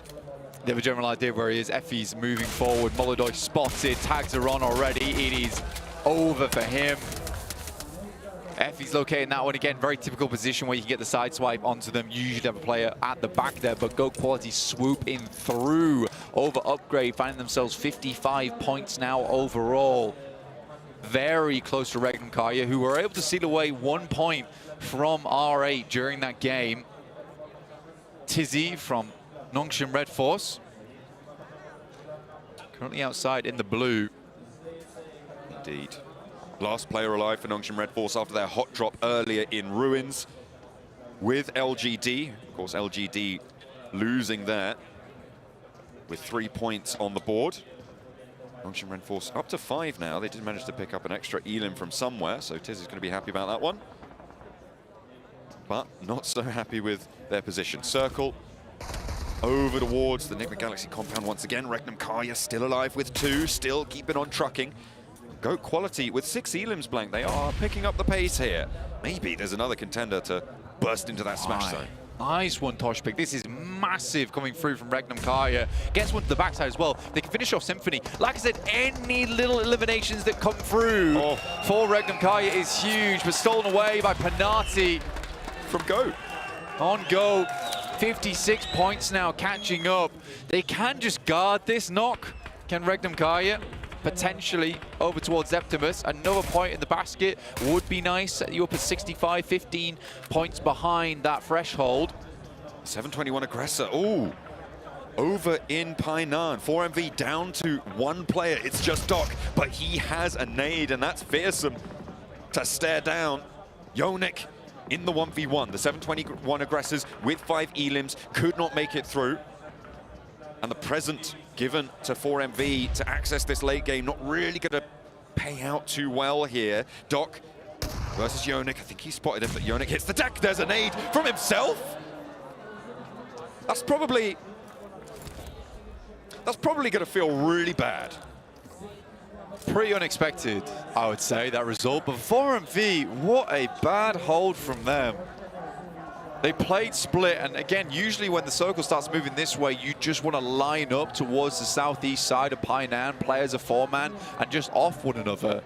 Here, instead, they allow 7-2-1 to crash in over toward that northwest side, cripple half the team, and then it goes down from there. And I think realistically, it's clutched out by just the sheer fact that Doc is Doc. But go up to 8 eliminations is an unbelievable achievement so far this early in the game. Nigma Galaxy also get an extremely strong spot inside the circle. But for how long, you wonder. Again, anyone trying to cross over towards those buildings is going to be full broadside. It was a self-nade, right, in Painan from Yonik. He dropped it at his own feet, I think, or a bad bounce or something. I mean, Doc is fearsome, but, I mean, that is a little bit overzealous, I think. To just be like, you know what, you take this one. Yeah, absolutely. In fact, he survives to that point, though, as well. That's good from Doc. Goat quality on 8 elims now and having to figure out a way down towards the river. Nigma Galaxy happy to have this compound, sure, but unhappy with the neighbors. They will try and defend against them. Regnum Kaya just outside the zone have got goat quality, staring them down, but more preoccupied with getting over to the river. And I think that's a good rotate coming through. For goat quality, Come on, Ego Silas. getting lit up with one peek, second peek as well, out in the open. Surely Silas hits that. Respect to him. Get through again. Yeah, popping the first aid key. He knows that Ego doesn't really have anywhere to go here. The circle is going to push him in, so he can wait this one out and get the heal off. The blue will tick him again. He has to hit these shots, man. There it is. Nice, beautiful stuff. Will we get Toshpik back up? Potentially. They are just outside the zone, but I think maybe he has time here. Stage 6, possibly not. He's not going for it. Maybe they're just trying to farm some points here. Toshpik, oh no, they do have a... Okay, he's just got just that corner, I think, available inside the zone. This. I think he's got the time. Toshpik can get up and immediately run, but Ozzy could ruin this. He has the run out here, but the blue zone is ticking pretty hard now. Is he going to be able to crawl out of it in time? There's the... Oh, he's got a broadside. Silas needs to spot this. Someone needs to spot this. Regnum Kaya up against it, and Ozzy with the full rundown, potentially. Silas out in the blue. He knows he's low. Toshpik spotted. Silas now driving away from his teammate, low in the blue zone. Ozzy with the challenge. It's over. Silas behind it, will not find it, and Ozzy ruins the day for Regnum Kaya. No smash next time. That's forgetful. That's forgetful coming through from Regnum Kaya, if anything. Nice shot from Ozzy over towards Effie's. Finds another on towards Goat. But they knew roughly where Ozzy had gone. They'd taken down Zeptimus earlier. They should have been a little bit aware of this position on the northwest side, or at least tried to scout it. Timing was limited. You can understand it somewhat. But is this going to be a Nigma Galaxy chicken dinner? Goat quality have managed to get to the riverbank. They're playing as 2 with Ephius down on the back line. They're not getting this res. The circle goes over to the west side of this compound. The center of it, crucially, is outside of the building. If Ozzy can push up to these rocks blank, he has the chance to play on the outside. But guess who's still here? And in this match, it's Nongshim Red Force with Tizzy. Yeah, Tizzy has been grinding. Let's put it that way. He's slowly working his way into these circles, dropping smokes now. Varanik gets up. Again, this has always been the difficulty of holding this compound, especially as 2, is there's not enough players to buildings in terms of that ratio. So you can only hold so much of it. Nigma Galaxy knew that for a long time coming, but it was a great selection on the compound earlier on, fairly central, and a good wrap inwards. But this is definitely a game that Nigma Galaxy can win from. Tizzy finds Ozzy on that off angle, and Narvala will finish off Tizzy now. A 1v1. Nigma Galaxy versus Goat Quality. I like this push out from Narvala, but he spots it and takes it down. This should be Goat Quality taking this one home. Blank, this is huge in terms of the pressure that they're going to put towards that break point. That smash zone is in their sights. They close it down cleanly. Nigma Galaxy have no option but to bow their heads to Goat Quality. A 13 elim game, 10 points on top of that. That puts them either just over or very, very close. Regnum Karya broke under the pressure, still did fairly decently well with just the 2 players they are on side. But damn, Nigma Galaxy is going to be unhappy after that game. But GOAT Quality, though, they get a massive elimination count. We've been praising them over the last few days, Blank, after seeing them the prelims, moving on into these final stages. For the quality of their gameplay, for the GOAT quality of their gameplay, they have been demonic in certain instances, it's safe to say. Not to say Aussie wasn't demonic in this instance, but GOAT Quality, their rotations, their sweeps have been very clean. We've loved watching them, and here and now, I think they may have overtaken Regnum Karya. Some really clean gameplay actually coming through from Aussie over on Black Esports. Up until he goes down versus Tizzy, but again, Tizzy had been an unknown factor throughout that entire match. Slowly making his way through. It was a great initial nade there over towards Varanik, and now Valo tries to close the gap after that massive tag. But just very, very well played. Good setup from GOAT there. I genuinely thought Nalvalo and Redox, that is a killer combo, but not enough to take down GOAT Quality in their duo. I liked that hop out of the window. I thought he was going to be able to reposition on the outside. Knew the blue zone was going to close outside of the building, but it was read like a book. And GOAT Quality, the ones to write the story of victory this time around. Let's head back over to the desk.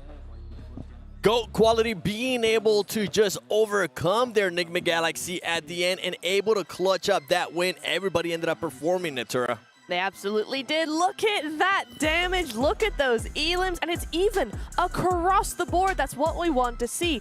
Each individual player doing their part, an equal share of what they need to do to get that win. And they were just a tidal wave of bullets just around the southern side looking for every single team. They see you, you're gone. You're not winning that fight pretty much. And the fact that everyone put so many numbers and they kept so many players alive until the very last minute, despite having, I think at that point, 8-9 elimination, is truly mind-boggling for GOAT. And don't forget, they were in 3rd place before this game. Regnum Karya, that's going to be some tough competition hot on your heels. And for Regnum Karya, I mean, this team, they were looking to see if they could possibly end up getting those 19 points, seeing if they could get the win, not just the win in Erangel that we're going to be going to, but the win for the whole tournament via the Smash rule. That's not going to be happening. I don't think they got enough points. But for Regnum Karya, they were able to at least survive a fight with Helion, and Helion is in 16th place. Yeah, Helion actually able to get himself a little bit of a nice engage early on. I think that the idea was to kind of camp off the rotate, possibly. They were looking at that garage facility, looking, oh, that could be actually a very interesting rotation coming in from Regnum Karya, and it worked out to kind of wound them very early on in this game. Very early on. I mean, they were down to, what, a duo for the majority of that game there, and I do like that adaptability coming in from Helion, right? Their 16th place team, they went, hey, we could do something with this. But as we look over to the top players, Silas is on point, Tizzy is on point here. He's stepping up for his team. He was a solo for the longest time, and you are seeing force from AK Cyber coming in there as well in 3rd. You know what? I'm happy for you, Tizzy. Good stuff. Yes. No LGD players because they decide to fight early. What is your problem, LGD? You are doing this to yourself by now. I'm sorry. No, realistically, it scares me going into our Wrangle now because they commit to that hot drop in Ruins versus the side of Longsham Red Force, who we know is a very, very talented fragging team. They just swept the floor with them in Ruins. Are they going to do it again in versus RA and George Paul? Because if they do, for me, they're throwing the tournament away. I'm hoping it doesn't end up happening, by the way. Active Force, the player being able to be there in the top players, I think it was due to that amazing 1v3 that we saw against Dick Xavier. Yeah, we certainly saw something special there. Dick Xavier trying their best and making some good plays. They didn't fumble with that. That was a nice 3-man in 1 building play. But the way that Force was just able to dodge the nades thrown his way, throw some of his own, and then get that one by one with the DBS is kind of awesome. I allow you, Force, to rename to Force of Nature because he was absolutely just destroying the competition. Playing around with some utility, able to get himself the extra knock at the end, turning it into a 1v1. Really, really good stuff. I think they knew no way it was going to be an AK Force chicken dinner. We're never going to make the cross over the river. Let's try and get as many limbs as possible, and Force was able to do just that. Though, so many disgusting angles. Look at these replays. This angle of Aussie. That's insane. The fact he was not spotted in the grass. I don't know what kind of like camo you have on your skin, but right now that guy was invisible to the entirety of Regnum Karya. Sure was, my goodness me. I mean, the snake and the grass. Sandhawk has this reputation for a reason. It's just so easy to go undetected, especially when you're peeking out from behind a rock like that and you're super focused in on the teams in front of you. This was a really, really nice finish here from GOAT. They did a really great job. They built momentum and they're able to switch it on very, very quickly, which is what I love about this team so much. As we're going to be going towards the match ranking, GOAT being able to get 23 points. Nonsim, I mean, you were wanting to talk about one player there that was able to survive for such a long time. 11 points, they're not going to be mad at that. They're not. I'm not either. Tizzy was so, so good in that match. I mean, yeah, they did hot drop LGD, or did LGD hot drop them? We have to find out. But they did a really, really good job. That 1v3 coming through there was really nice. But the survivability coming in down into Painan behind 4MV as they finished that fight, because 4MV are like, well, we cleared a team. There's not going to be anybody else here. He was able to just sneak in behind them and continue in zone after zone until, like, what, top 3, I think it was. Yeah, Tizzy's like, I thought we were playing solos. Yeah. I didn't get the memo, I'm sorry. Actually, I want to say this game was very impactful for the middle of the pack, right? Yes. We saw Doctrine Red Force, we see Black, we see your AK Force, we see Nigma Galaxy getting also a really good finish. A lot of teams that are going to get, again, closer to that smash zone, and Regnum Karya wounded super early. I think they got to be careful, because here we saw that Helium were willing to kind of negate your rotation. Yes. I'm sure they're not the only one ready to do that. But will that happen in other games, right? Because I do feel like Helion were able to do that because there's no risk involved for them. They are the 16th place team. For other teams, they might actually be... Whoa! They might be less willing now, especially when they see this, or maybe more willing. They might be more willing now, depending on who's around them, because that is 72 points for GOAT. GOAT overtaking first place from Regnum Karya. Regnum Karya is going to need now 13 points. GOAT just needs to get 8 points to be able to get to the 80-point mark. And then on the second Erangel match, we might end up getting our champion if they do end up winning that as well. But anything that surprises you here in this first page, Max? Ooh, it surprises. I mean, of course, the top of the leaderboard is quite a big surprise. But yeah, T721, I actually wanted to talk about them on the pre-show. Didn't have the time. I'm going to bring them up now. I think they're one of the teams that, from the early stages of this tournament, especially the prelims going into the main event, right? When we think about how they played before, we just fight. We just fight, and that's all we do, and that's all what we really know what to do. Now, their rotations on point. They third-party fights. The timing is perfect, in my opinion, looking at T721. They have flourished heavily in PMGO, and at the perfect time, too, where they're actually jumping up the rankings quite a bit. Talking about 721, they were able to surprise and, in a way, catch 4MB with their pants down. As you can see, 4MB now losing some more points. I mean, they've lost points, but they are tied at the moment, right? 1 behind 10th place is not the worst position to be in. I mean, we have seen worse for sure for other teams, but it is pretty bad. I still hope for a little bit. Yes, they were. You know what? Actually, I'm going to renege on that, because the reason they were able to survive so long is because no one touched them in Painan, because the circle went over there, and once they had to move out, once they got crashed, they went down to a solo pretty quickly. So actually, 4MV still not looking too good. I feel like that crash kind of solidify what you guys have been saying, what we've been saying as well, and the casters too. This team is not playing like a team. They're not playing like a team. They're playing pretty much like solos. They should have been at the solo master, all 4 of them. Yeah, I think they didn't get the memo. It was a squad. They thought it was duos. Disney thought it was solos. So like we got it all over the place right now. But I don't dislike the idea of them for that 2-2 split in Painan. I think it's a good idea. We saw it being really successful with R8 yesterday.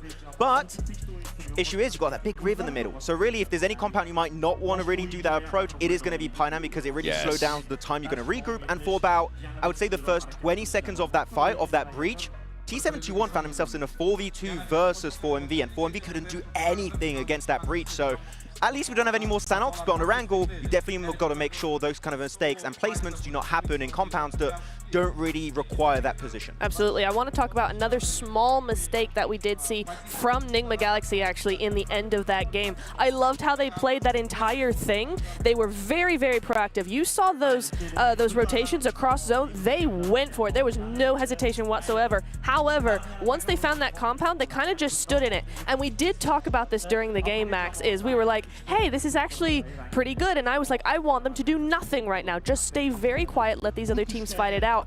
The problem with that is they went on too long. As soon as GOAT had kind of cleared everybody, except for a couple of solos, they really needed to step it up and go, okay, now we need to take control, because if we don't, GOAT is going to, and that's exactly what happened. In those situations, we kind of tend to see teams either be passive or be aggressive.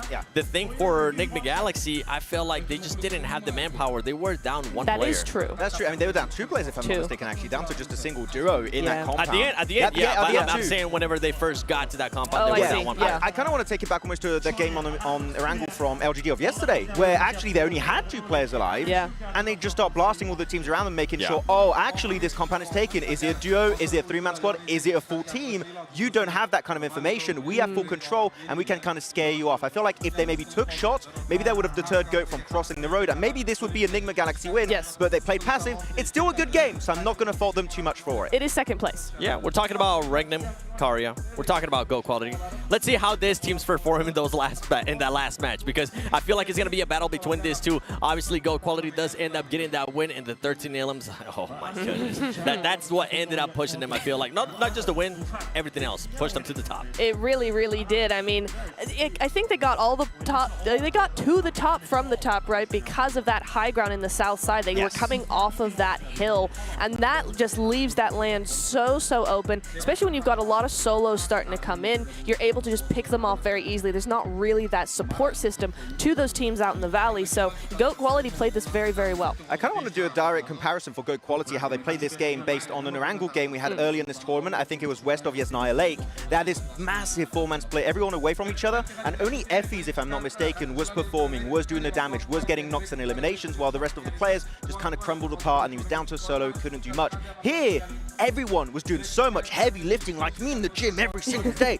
Not every day, I take like days off. But he does. Regardless, they were able to actually play that rotation so well because everyone was actually so impactful, not just 1 or 2 players, and that is how you pull off a perfect 4-man split on the south. As we're getting ready to go into our first Erangel, I would like to see those overalls again, because I mean, I want to see the difference that some of these teams are currently having in regards not just to placement points, in regards to eliminations as well, because it could be a bit tight. And the one I'm thinking of right away, we kind of saw it earlier, we're seeing it again, is GOAT and Regnum. They're with those 29 points, but I want you guys to notice the big gap in regards to placement points between those first 2 and everybody else.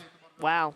I mean, Ake is the only one who comes close to that, right, with 21 points. Enigma Galaxy, I will say 23 points, right? That is looking pretty good, but everybody else, quite low. LGD in particular, that discrepancy is huge. Right, when we're looking at this, right, of course, Seven just talked about the top 2 teams. Those 2 teams, GOAT, Regnum, Karia, they are really 1 decent to 1 good game away from being in the Smash Zone, from being over 80 points. All the other teams need at least a minimum of 2 good games, and we have 5 games left. Again, that clock is ticking really fast. We need to see the performances and the points coming on through.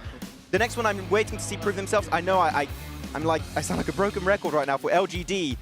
We know what this team can do. I saw it in PO when doing my review for this tournament, and we saw it so many times. They can get close to the end game. They can get those really, really strong fights. The hot drop is really hurting them. They could maybe already be in contention with GOAT and also Regnum if they fixed it. And for these teams here on the second page of the overall, at what point do we kind of start counting them out, or at what point can they start counting themselves out? It's complicated, right? Because the tournament could end, we said it on the pre-show, it could end on match 3, for all we know. It could end on match 4 or 5, we have no idea. So the thing is, it's not like you need to get X amount of points per game. You're just going to get good games for as much as possible, for as long as possible. It's really odd. If you're one of those teams towards the bottom and you do end up in a final situation, you see maybe a player from Regnum Kari, you see maybe a player from GOAT quality getting eliminated, I think their full focus is just going to go towards that fight and saying, we cannot let them win. Absolutely. No, you can't let them win. Not at all. So if you are going to have that opportunity, I think you really do have to take it here. It's not necessarily my favorite tactic for your own team. You know, I kind of want to go for the win rather than that push, that elimination. But if you know this is not your game, this is not what you're going to do, then you need to make sure it's not their game either. I'm going to be honest here, Seven. Looking at how the tournament is going so far for the first day with that first game, passive gameplay at the bottom teams, not going to be enough. Like, you need to go guns blasting. Placement points is not going to cut it. You need to get the elims on top of it. Who are you? Who did they change you for? Smash Man! It is me! That's exactly what it is. I'm loving the aggressiveness here, that you wanted to be aggressive, because I appreciate that. I mean, we're going to be going into the first Erangel. We saw some teams being able to perform actually really well in Erangel yesterday. I think one team that was one of those was Ake Cyber. They were able to get a top 4 finish, a top 3 finish. I got to go back and rewatch the notes, but they were being able to perform that really well. They got to take advantage of this situation. They really do. They did have a really nice 2-2 split either side of the river in that last game. They did get a fair amount of points. It was pretty decent. I mean, Force as well coming in with the play against Xavier, so it was really nice. So I do like how they ended up playing that. They did go out a little bit early, but again, it just comes down to that zone and the river, and it gets very complicated very quickly. You did mention a team that actually ended up performing much better in Erangel. The Xavier. The Xavier performed so much better. Yeah, Erangel has been definitely their standout map. Actually, quite surprising knowing they did give up their drop location versus Nigma Galaxy. Yep. Yes. They went to the northern eastern side. You could call it Mini Pachinki if you want. That's a compound name that's typically used for that spot. And they actually, it's a similar rotation path. Sure, the loot's maybe not as good as in Pachinki itself, but they're doing pretty damn good there for themselves. So actually, I'm kind of thinking of how this tournament's going to go today, and I'm kind of recapping in my head how it might go down. Miramar teams might have a generally really high advantage based on how far we get in today. Like, that's the last 2 maps. We've seen some teams being really good. In particular, you just talked about Akicyber, right? Yes. There are 2 podium finishes there.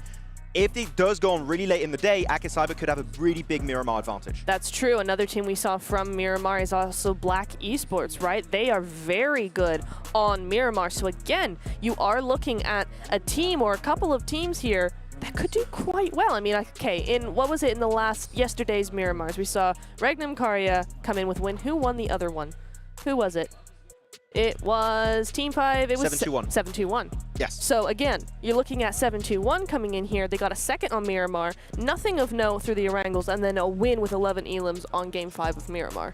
Yeah, I mean, that could be good for the 7-2-1, especially as we said, their rotates are definitely way more like locked down going into the main event. They're a lot more, I wouldn't say scared is the word, I would say they're a lot more methodical in how they approach the map, right? They're only taking fights early on if they make sense, if they're going to have a very positive impact on their position in the circle at that point in time.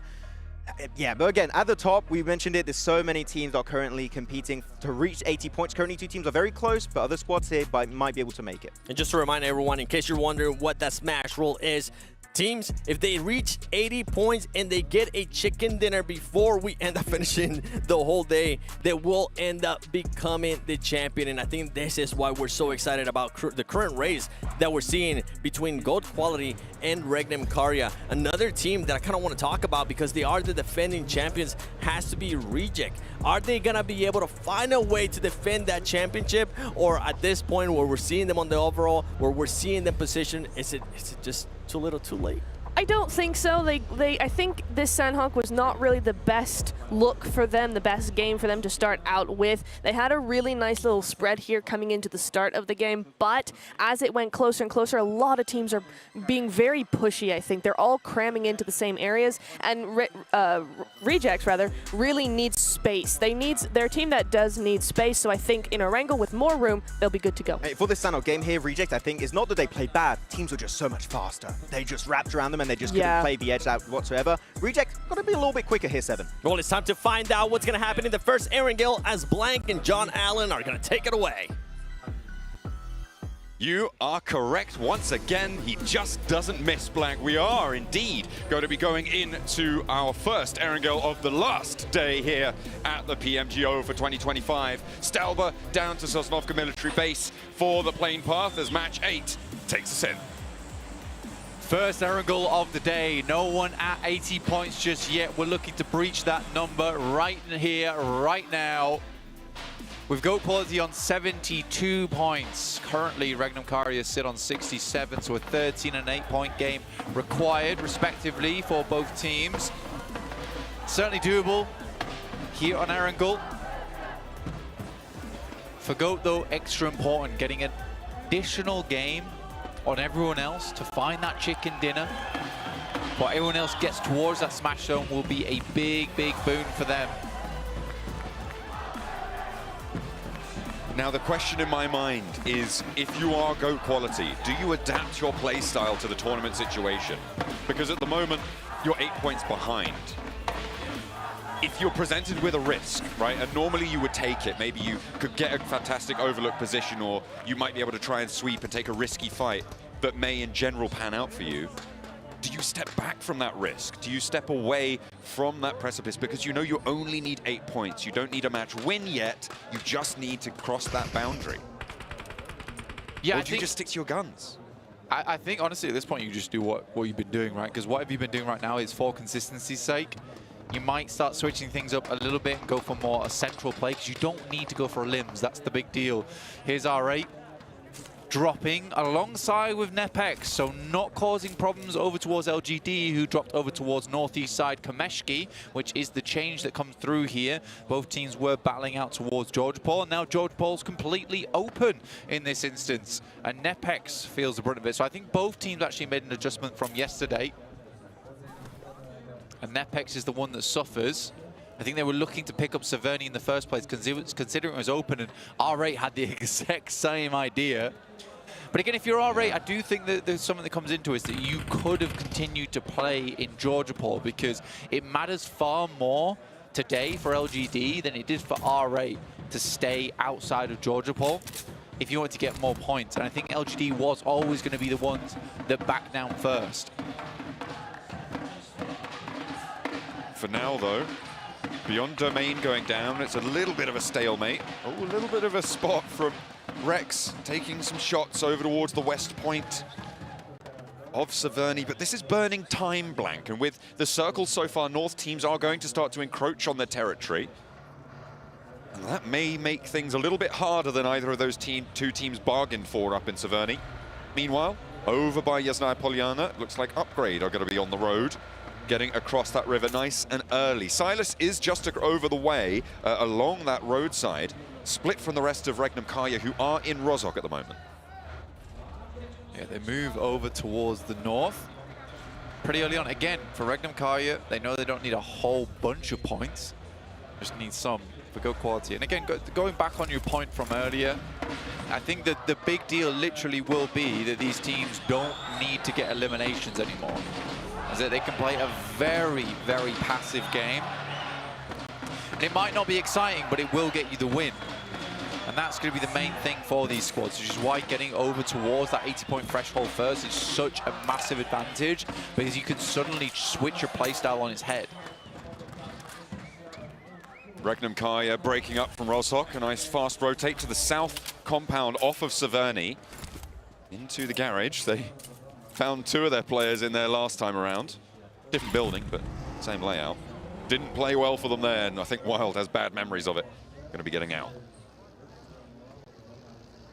Yeah, Tospik, as well as Silas, really struggling inside of that garage, honestly.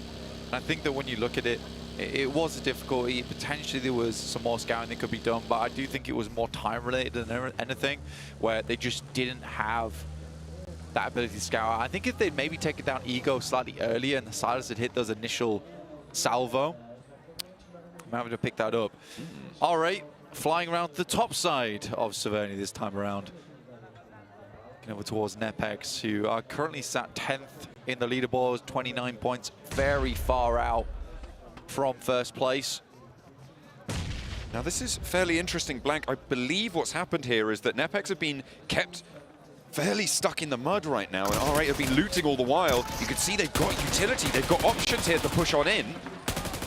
And Nepex don't really have as much in the back pocket, but the DBS around a door frame is always deadly. No he goes way. for one, he goes for two. Look at a ring, run rings around them, but finally falls down, and R8 just about cling on to it. But in the meantime, Rex is up to bat. Has a chance now against the last player on the inside. SK-Ton able to do a little bit more, but Marth falls as well. It's a 1v2, Nepex with the turnaround. SK-Ton has the spray down.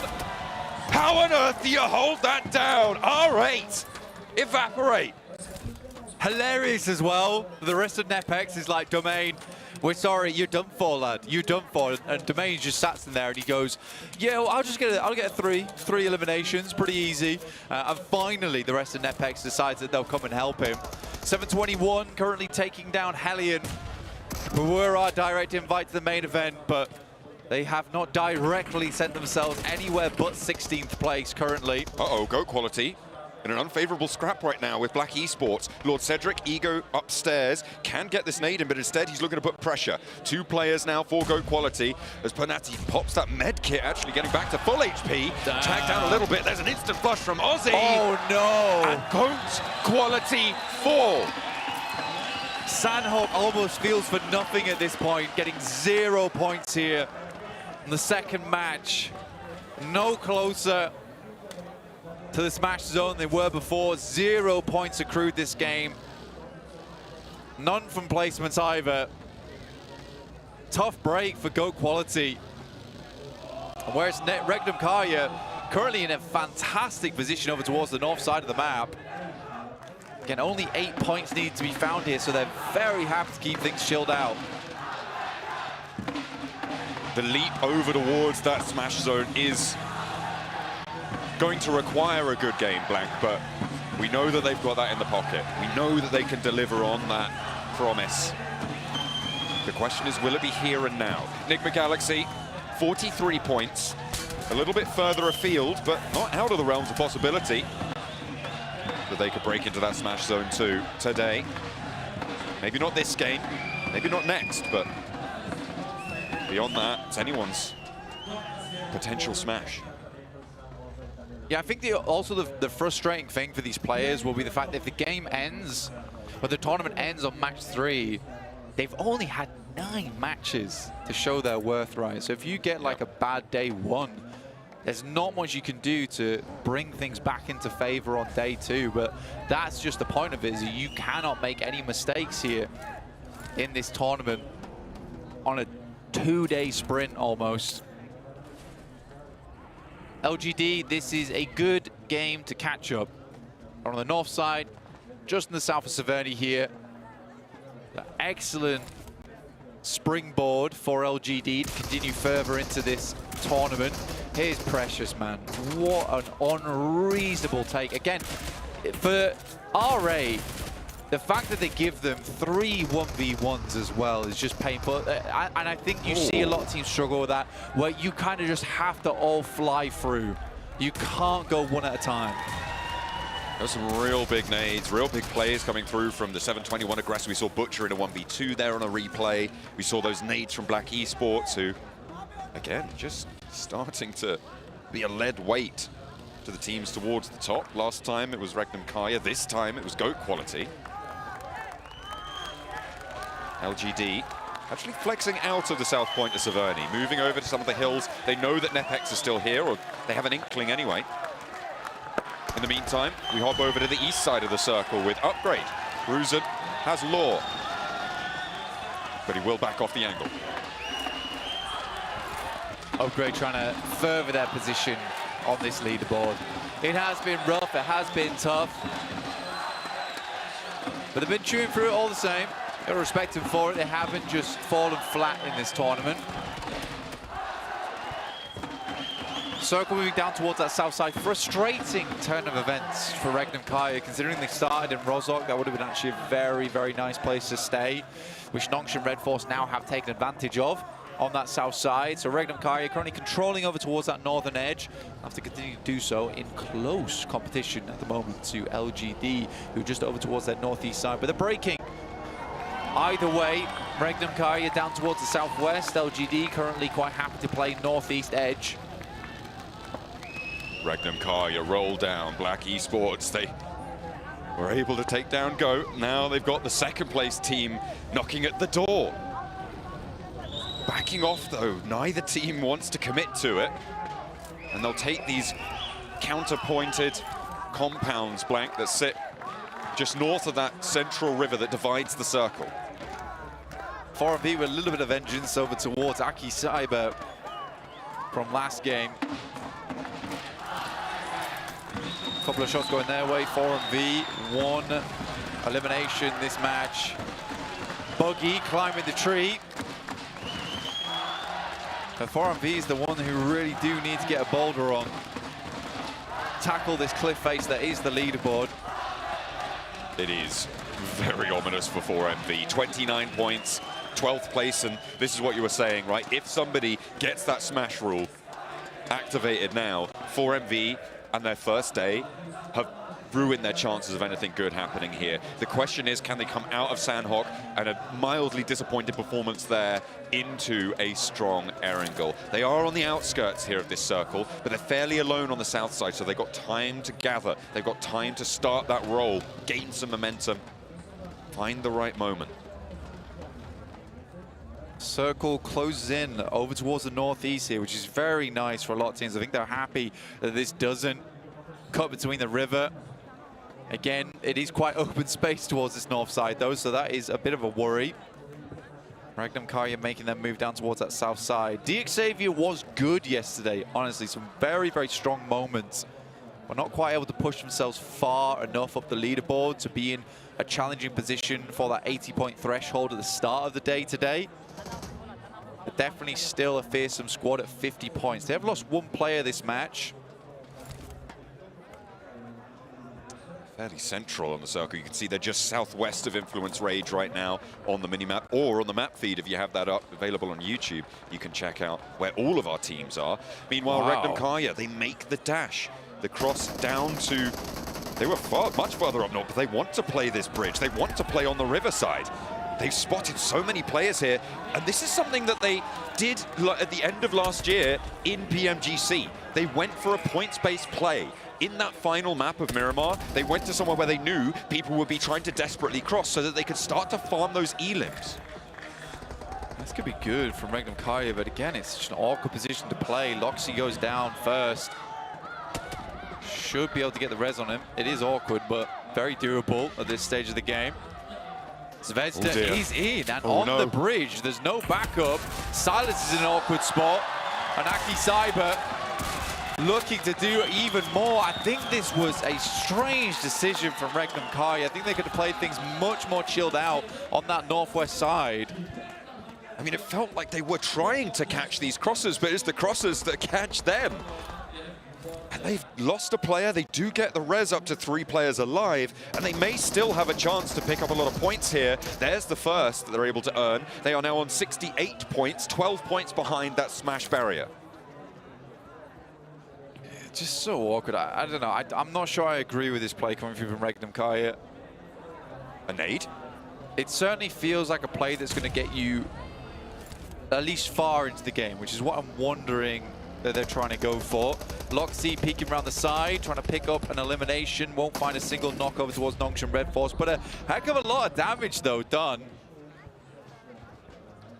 Zvezda for Aki Cyber, holding on the far side of the bridge from Regnum Karya. 6 nades in hand and a Molotov as well. Those nades could have an impact, but the question is, do you want to use them now, or do you want to try and save them when you inevitably are going to have to leave from this riverbank? Nongshim Red Force, 4 players alive. Up into the Wizard Tower. Has oversight on these bridge runouts. Next circle in just a second now. It does pop down towards the south, which leaves Regnum Karya fairly comfortably in. Very fortuitous shift on the circle down towards the southeast side. Very awkward circle as well, covering quite a lot of Rozhok. You know, there might be a possibility here, if you are one of those teams off towards that southern edge, is to go for Rozhok itself and try and sneak your way in. For Nongshim Red Force, they did leave XZY on the south side. So there is a regroup point for the rest of Nongshim Red Force. So I like that, leaving Lanka behind. It's also a lovely high ground position that can overlook the northern bank as people roll down towards it. Potentially slow other teams trying to do the same thing. Very nice indeed. This is a replay on the roll down. Admin was the one to wedge that buggy up there. Nongshim Red Force spot another player from Hellions. And that's the replay on Zvezda, putting Silas probably into his misery, I think it's safe to say. Yeah, it's a slight misplay from Silas there, dropping down. I think he just tried to get ahead of the issue, understanding that Aki Cyber was attempting to get to the other side of the bridge. The vision was there, just slightly slow execution. If he had been able to get it, it would have been full control of that bridge, which would have been amazing. Reject moving up over towards, let's say, a more central position in the circle. On that north side, looking down the slope. But a lot of teams still caught out on that northern edge. LGD have taken a heck of a long time to get into position. Still waiting to move through, but again, a backstab from LGD at this point in the game might be quite unexpected. Certainly could be. They are mounting up and moving in at quite a pace. Influence Rage will be first to receive. They're going to go past Upgrade as well. A long train towards the bridge. Black Esports are here. Maybe looking to crash down underneath the bridge. Lord Cedric topples down in the buggy. Regnum Kaya and Aki Cyber are going to light him up. Something awful, I'm sure. Symphony's down in the meantime, and Black Esports have to put 2 up on that northern shore. But remember that off angle? It's going to come through from Enigma Galaxy, potentially. Lord Cedric up to the stanchions, and Wild holds his nerve. Regnum Kaya pick up another point. They are now 11 points behind the barrier. Very, very well done from Wild there. Quick on his feet, spotted where the player was and immediately got into cover behind that small foundation on the beam. Zeptimus is down, and I would say in broad sightlines of a lot of other squads. But Enigma Galaxy, what a cute little rotation this was down towards that south side. These nades are starting to have the pins pulled, but I don't know if Regnum Kai have too many more. Zeptimus and Ozzy both alive, but low HP.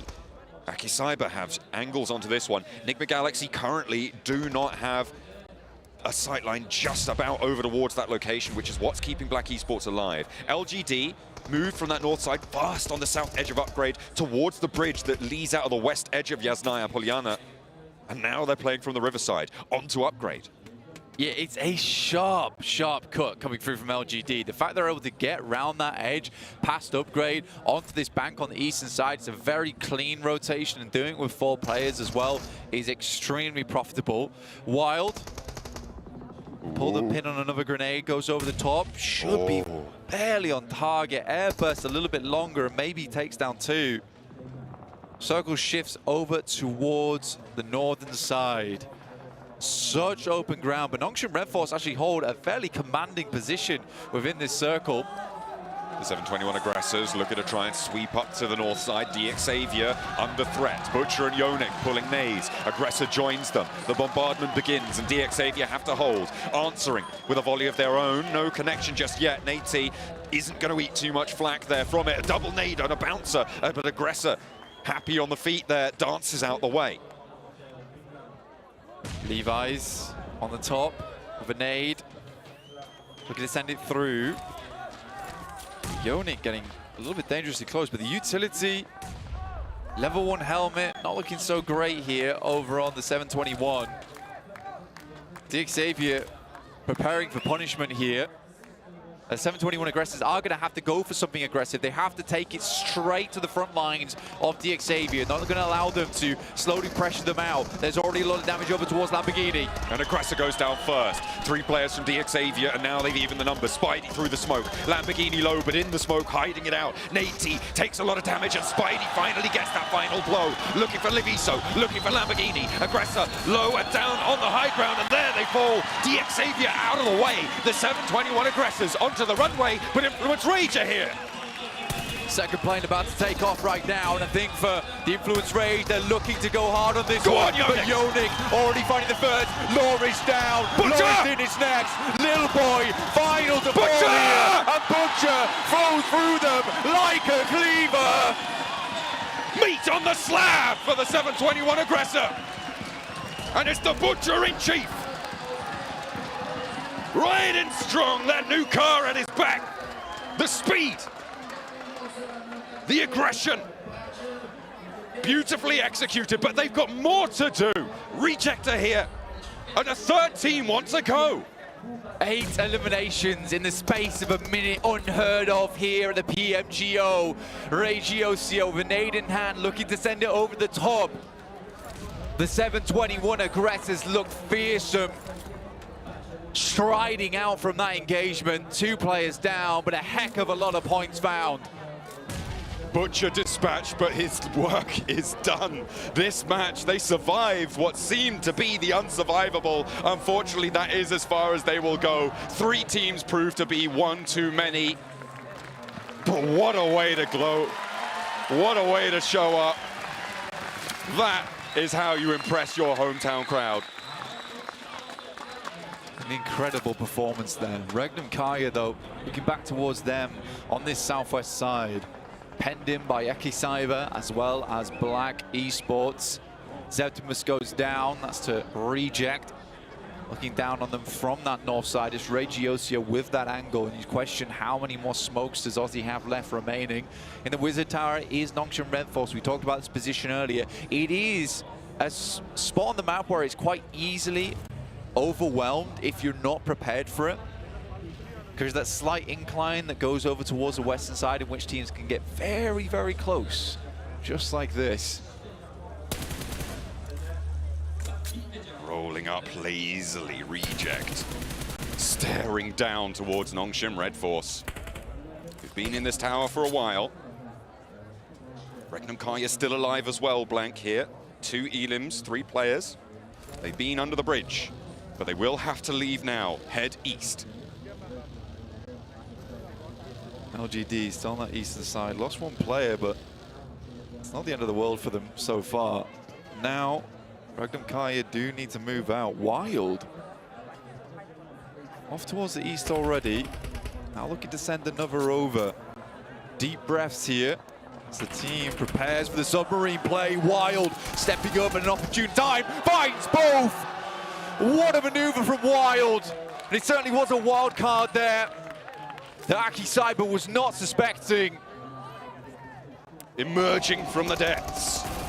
Aussie next, but he wins the challenge this time. Flush, maybe, for Black Esports, but there's more to do. Tosh picks there, Mini 14 in hand, empties the mag, but it's Loxy to take him down. 5 Elims now found for Regnum Kaya, drawn level with GOAT quality. 8 points more, and they are into the smash zone. 2 players alive, top 6, looking for a top 3 here, Regnum Kaya, but so difficult with the amount of teams that are so healthy into this match. They almost certainly have to clear out Nigma Galaxy. It's probably their only hope on this south side. And then expect these teams in the north to fight off against one another.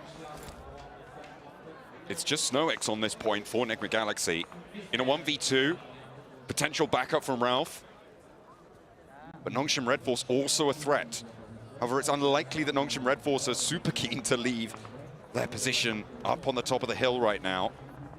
Sweeping down to the river may be a risk too far for them. Upgrade, overwhelming on LGD.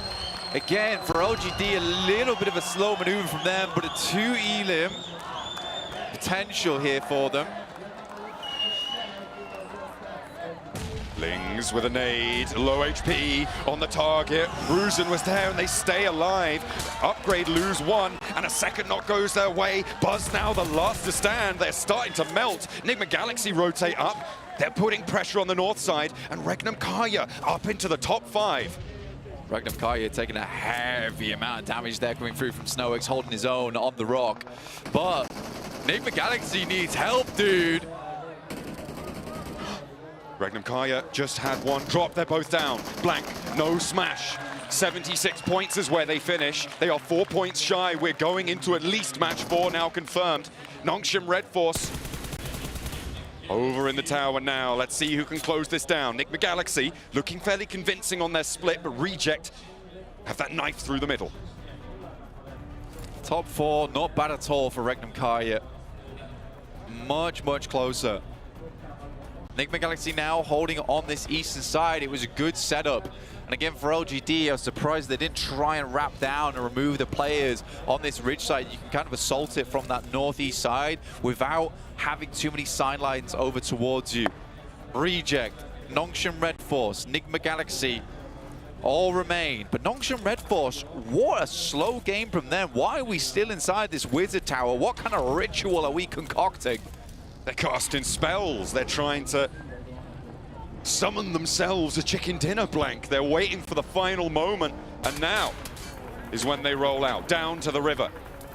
2 players from Nigma Galaxy are down low there, and SnowX has fallen as well, which means that Redox is now the only player on this angle. Regroup from Ralph, nice and speedy. You can see he's now on the overlook, which means this res is a little bit safer, but Nongshim Red Force have made it close by. 1 player of theirs will fall, though, on the approach, leaving the 2 on the low ground. With the far angle to challenge against Nigma Galaxy is 3. Tizzy repositions away from the nades. No damage to be seen there, and further down the hill they go. Stopping short, just on the western side. Seems like a mistake to me. Nongshim Red Force now trying to take some shots up towards Nigma Galaxy. who hold them out strong. Luckily for Enigma Galaxy, Rejects currently on 2, so it would be a bold maneuver to move further down towards this southeast side to try and challenge. But great nades so far coming through from Enigma Galaxy, but none of them quite sticking. Snowix goes down and Doc launches a second. Flushed away, Enigma Galaxy players 2. Nongshim Red Force with the numbers. Binny bleeding out on the west front, meaning it's only going to be 3 as Redox backs off up the hill. Rejects will take down Binny.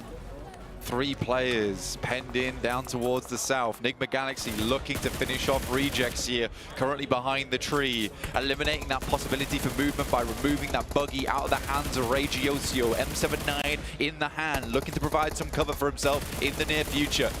Lighting up the northern shoreline. Regi breaks out wide. Tagged in the smoke and knocked as well. That comes through from Redox.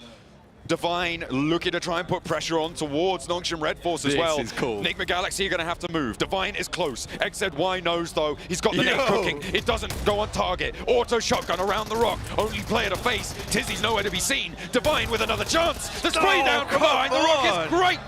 And XZY brings it to a close. Hell of a push up there coming through from Divine. I respect any player who just commits like that. I mean, it was the right play to do, especially when they're usually priming a nade around the corner. You just walk past that arc. You cannot be missing shots like that, especially the S12K. Now it's Nongshim Red Force versus Enigma Galaxy, who have turned it on.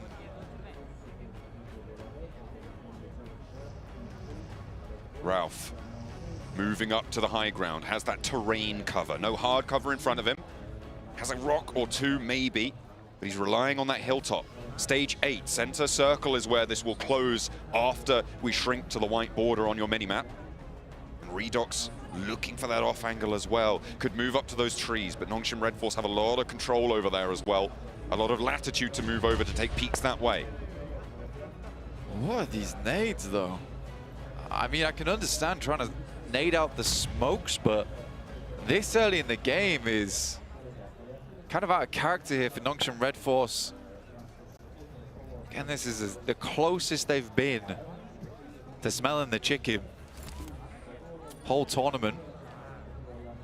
Redox goes for a wide angle over towards the northeast. Final circle now, crunching the teams in. I wonder if they know that Ralph is in this vehicle. It might be pretty difficult to spot. Unlikely that you're going to have a player just sat in a vehicle out in the open, right? So maybe he's trying to give him the Ralph special. No, hops out. Okay. Doesn't think it's going to work this time. Redox falls, and it is all up to the IGL of the moment. Ralph with it all to do, and Nongshim Red Force know he's there.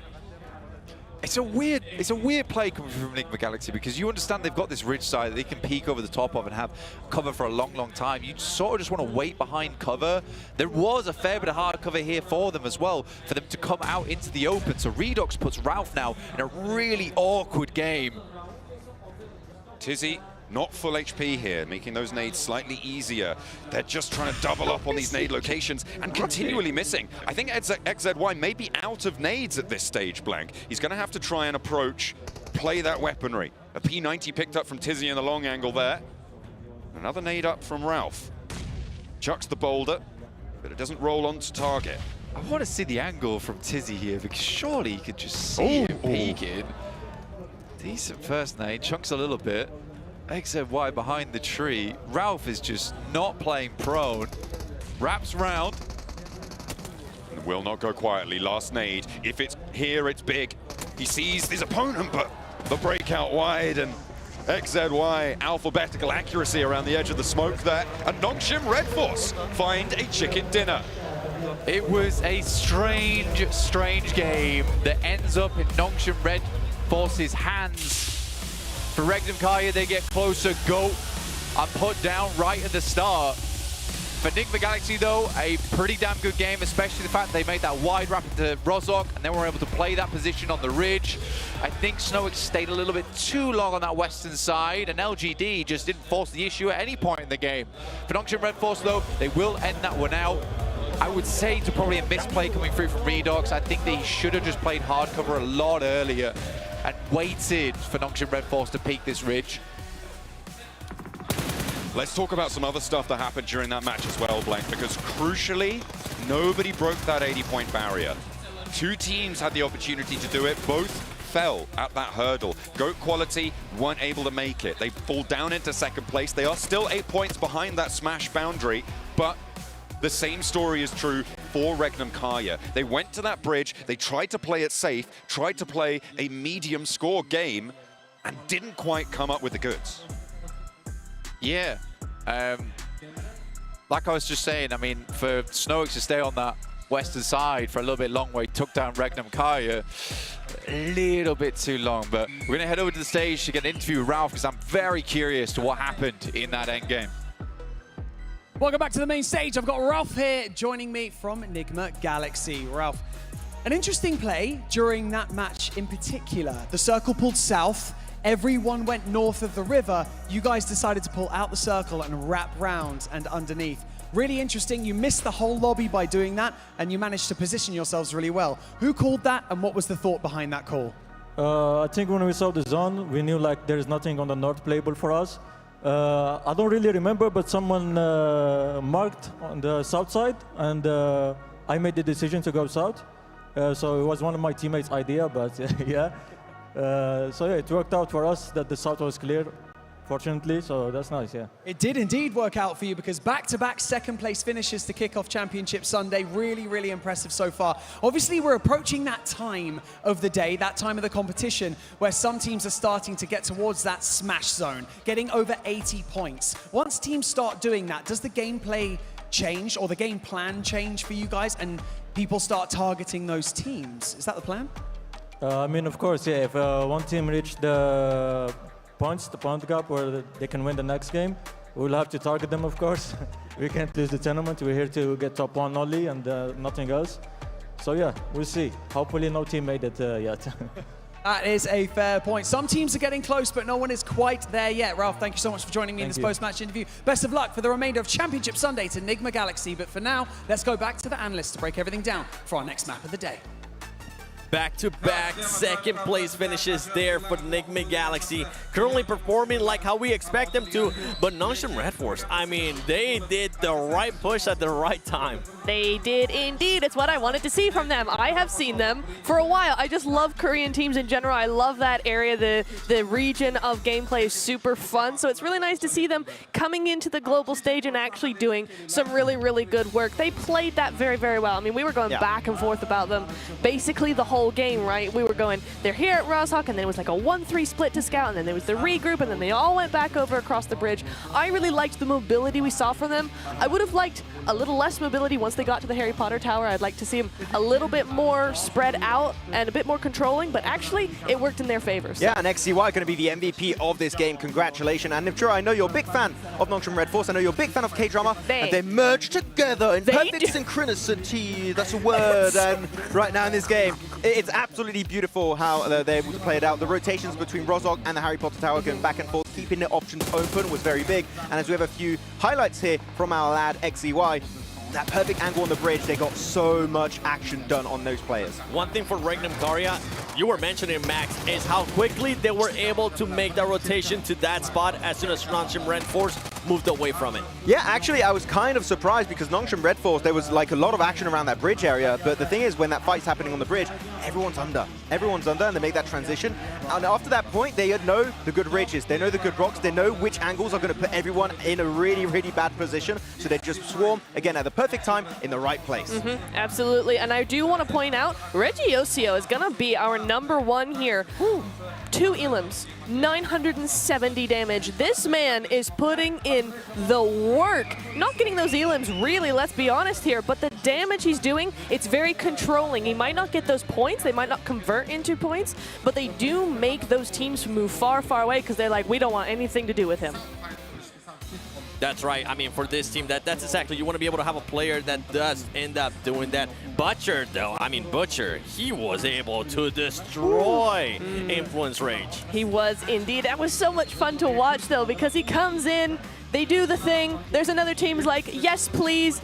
Does it again, and then Rejects in the end were like, our turn, we would like a shot, and then in the end it was a bit too much, but it was very, very nice to see Butcher and the team in general really go at it and get a lot of elims. One team, manageable. Two teams, I can still make it work out. Three teams, okay guys, you're asking for way too much, please calm down. Please. It's too much for me. As we go through some of the replays of this game, actually, we do see R8 fighting. One cool point to make, LGD did not drop in George Pole. Thank you. I was really waiting to see that actually stop. R8 also tried to leave the position. Unfortunately, they did have an encounter in the northern side of the map in Severny. They did get swept under the rug pretty quickly. That's unfortunate, but we are seeing willingness to change, which is so important in the pivotal day like day 2 of the main event.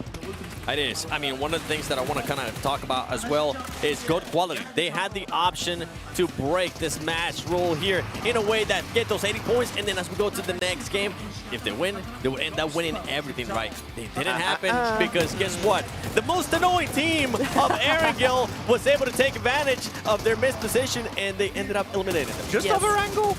I say of every map. Of every map, to be honest. Black Esports, yeah. to deal with. They're a real pain, man. I wouldn't want to be in the same lobby as them. They are just they're predictably unpredictable, I feel like. You know, it was a really, really weird sort of play they made there, but Wild able to get that really nice, juicy little angle over there, and XZY doing the exact same thing to other teams. Wait, are we going to see the anime protagonist moment from Divine? Oh, yes, please. When he just, like, let's do it. We need that in like just a slow-mo. He gets the elimination and just starts sprinting against there two players of Nongshim Red Force. Yeah. In the open with a shotgun. The amount of confidence you need for that is mad, but we do not have it at that moment. But that is fine. Just go back and watch it if you want during the break, because that was a crazy push that did not work out, unfortunately, for him. One thing for Enigma Galaxy, once again, that second place finish, they kind of handicapped themselves in Aptura because they did end up losing a player due to overextending. Yeah, it's not only that, I think also they were just way too slow.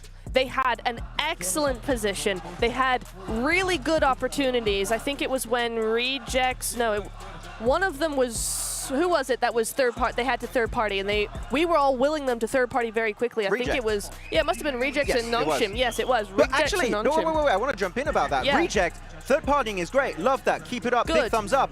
But they're trying to third party while every player's in one car. That's true. Like, sure, you keep momentum, but you can't shoot. The best way to do it, you have two cars, one player driving, one player shooting. Yeah. Then you can stay on the move while keeping pressure on. But 4 players in 4 cars, Reject, I think, got a bit lost in the sauce at that point. A little bit, yeah. It is indeed. I feel like for Enigma Galaxy, though, it feels like they have to handicap themselves. They just have to play it slow because they don't have that firepower. And as we go here towards the second page, this might be the last time that I end up mentioning because the performance just keeps going this way. 4MV, only 1 elimination. They're still not able to gather those placement points. I mean, with the amount of points they need to get to 80, I'm going to call it now. 7, it's done. We are done for. Actually, I said after this game, I'm counting out a lot of teams actually on that second page. So we are going to be focusing on the pretty good, high ranked teams on the leaderboards. We'll see how it goes, but the leaderboards coming up, I do believe GOAT are going to be single digits and now going to be joined up by Regnum Kaya, single digits away from reaching 80 points, meaning realistically, there's a high chance the second half of the day, 2 teams will just be chasing down those chicken dinners. I wonder if we'll see a hot drop between the 2 teams, like just hot drop on them. I mean, is that a bit extreme? I think it is. I'm putting it out there. I don't want it. Absolute cinema if it happens. Absolute cinema. Yeah, it would be. I got my arms up for it. Yeah. You can't see us, but yeah, we're doing that. Well, you guys have been talking about Nongshim Red Force. You're a big fan of them, Nictura. I am. One clip that I know you guys want to talk about is when they were able to just make their way to Wizard Tower.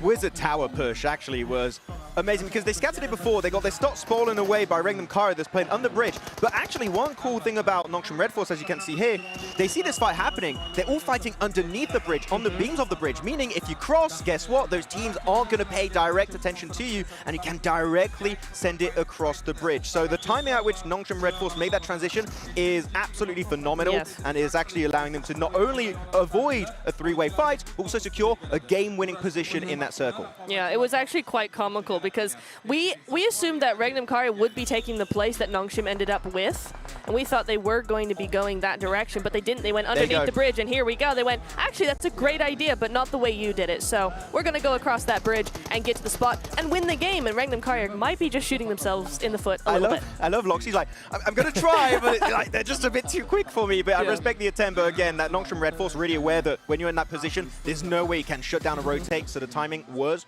muy bien. You know what? Talking about map rotations, there was a map rotation that kind of caught our eye. Yes. So let's take a look at that real quick.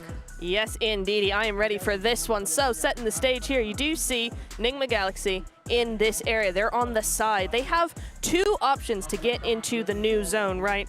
But the map placement, the way this map works and the way they're able to actually see the teams and know these teams means that the zone is actually kind of split up in two, and there's a lot of teams right here. Now, they could do this, but that's not really going to work. So what they're going to do, they're going to use this bridge on the outside, come over here, let all these teams fight and do their thing, and then they have this area. They can move very easily, and they are good to go. So a really, really nice heads-up play coming in from Nigma Galaxy there. You could very easily call this a textbook play in PUBG Mobile Esport because we saw T721 aggressors make that play, if I'm not mistaken, over in the prelims. That is exactly how you're supposed to play a circle like this, especially when it shifts away. You kind of not only read the lobby, you know how the terrain can work to your advantage. Here, Nigma Galaxy, a great other second place. Regnum Karya being able to take that first place once again. Not quite the 80 points they need to be able to smash on the next match,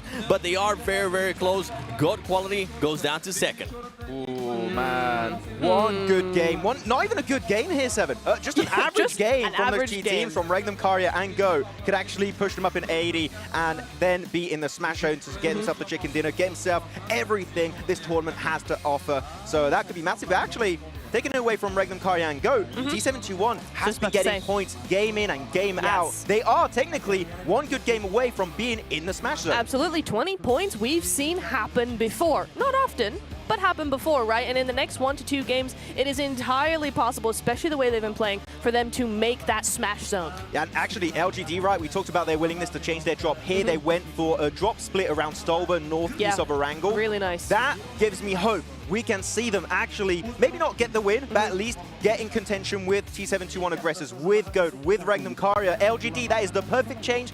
A little bit late in my opinion, but I don't care. It's still a good change to see. By the way, for Nigma Galaxy, so far in these 2 matches, 23 points. Yesterday, they were able to get 33 points. So that's really nice. That's exactly what I wanted to see from them. Way to go, Nigma Galaxy. Let's go. Stepping it up in a really, really nice way, and you can see it on the leaderboard.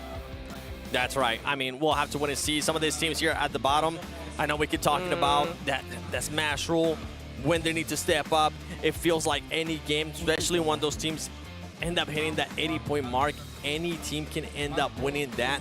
And for the teams, I mean, they need to step it up and step it up in a big, big way. Namsen definitely did that. But don't forget, for everybody currently watching at home, BYD is the #1 NEV producer in the world. As part of the PUBG Mobile Global Open, BYD is proud to be the event sponsor. Learn more about BYD models and flexible financing options at the BYD booth during the event, or visit bydauto.com. And I see you guys, we still haven't gotten a chance to drive one, okay? Try it, left hand, right hand? Actually, I'm not even know why I'm asking Max. Gotta confirm that point. Max doesn't... That's an Max, actually Hang on, 1 second. Let me go. Wait, this warehouse too dodgy. Let me go back. I wouldn't trust neither of you driving. I would trust Barney driving, okay? Fair. He doesn't even have his license, man. At least I'm That's trying to get mine. At least I'm trying to get mine. Yeah, well, good job. Disgusting. I'll give you some props. I'll give you some props. But don't forget that in the heat of the battle, only the fastest and most powerful survive. The Infinix GT20 Pro not only delivers pro-level speed, precision, and seamless gameplay, giving the ultimate edge to players around the world. This is the official gaming phone, built to outplay the rest. And while you're at it, make sure you check out those TikTok streams, those vertical streams, not only on TikTok, but also on YouTube. PUBG Mobile Esports on YouTube. And while you're on YouTube, check out the map stream as well. But let's take out a look so far what has happened today. We're done with the Sandhawk. We're done with the Erangel. We have 2 more Erangels to go. And Max, I'm going to go to you because a team that I was expecting a lot of off here in the first Erangel. Dick Xavier. Yes. Yeah. So do you want me to tell you what happened to them? Yes, please. Butcher.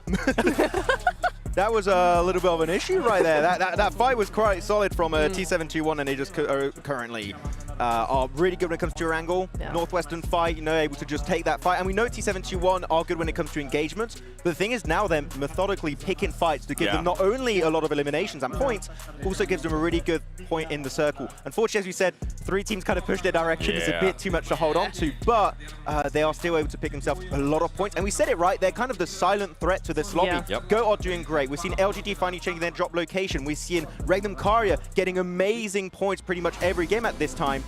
But T721 are scary because they're getting there, and they might reach the 80-point limit without anyone else realizing. Exactly. It's going to be something where they are definitely going to be one of those teams to sneak in. So we will see if they can do any more sneaking, or if maybe, you know, some of these teams, some of these analysts, I know he's locked the heck in. Don't go on the roof, Marth, please. Please, Not no again. roof.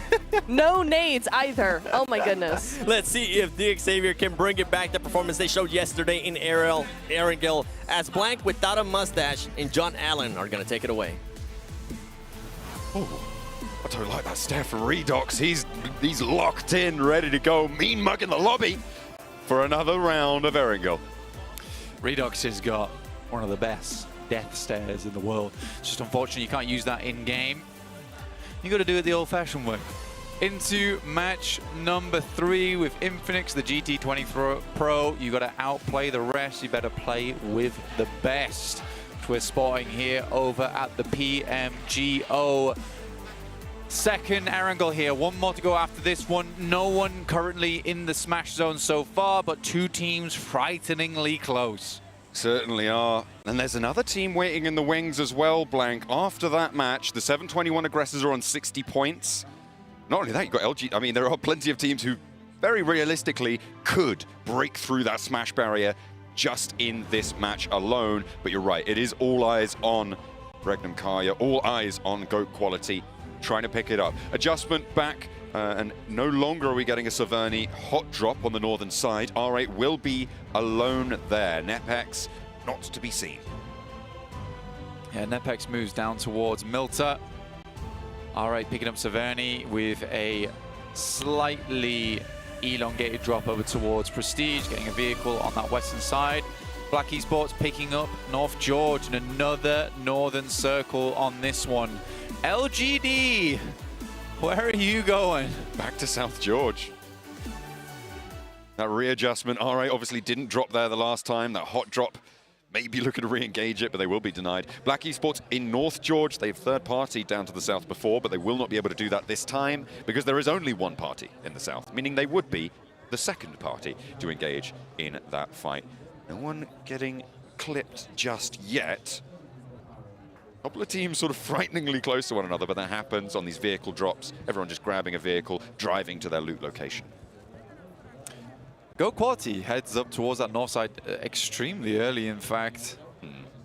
Not amazing loot around that location. SK Tom playing on a very, very long split over towards that south side away from the 2 players that are currently on the north coast.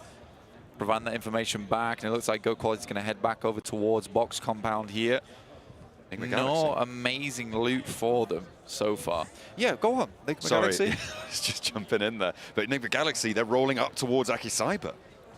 Around that Gatka area, able to find one, get that flush out early, and that opens up a lot more opportunity to rotate up to the north. But as we spoke about GOAT Quality, they're coming back down as well, Blaine. That they are. For GOAT Quality on that western side, heading over towards Ruins.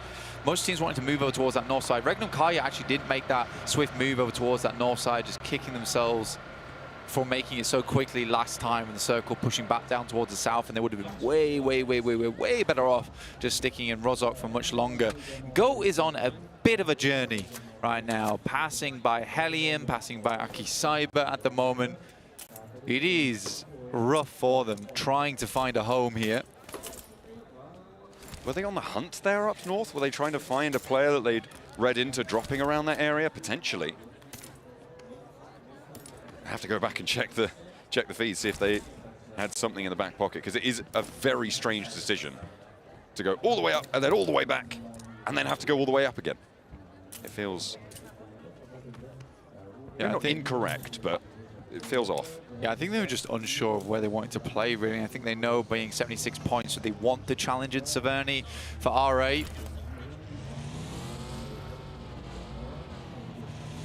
Like I said, being so close, 8 points, just kind of want to go for a little bit safer.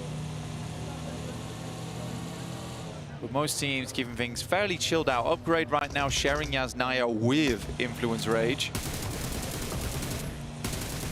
Replay there of the rundown from Enigma Galaxy as they spotted a player out in the open. Akicyber have been quiet.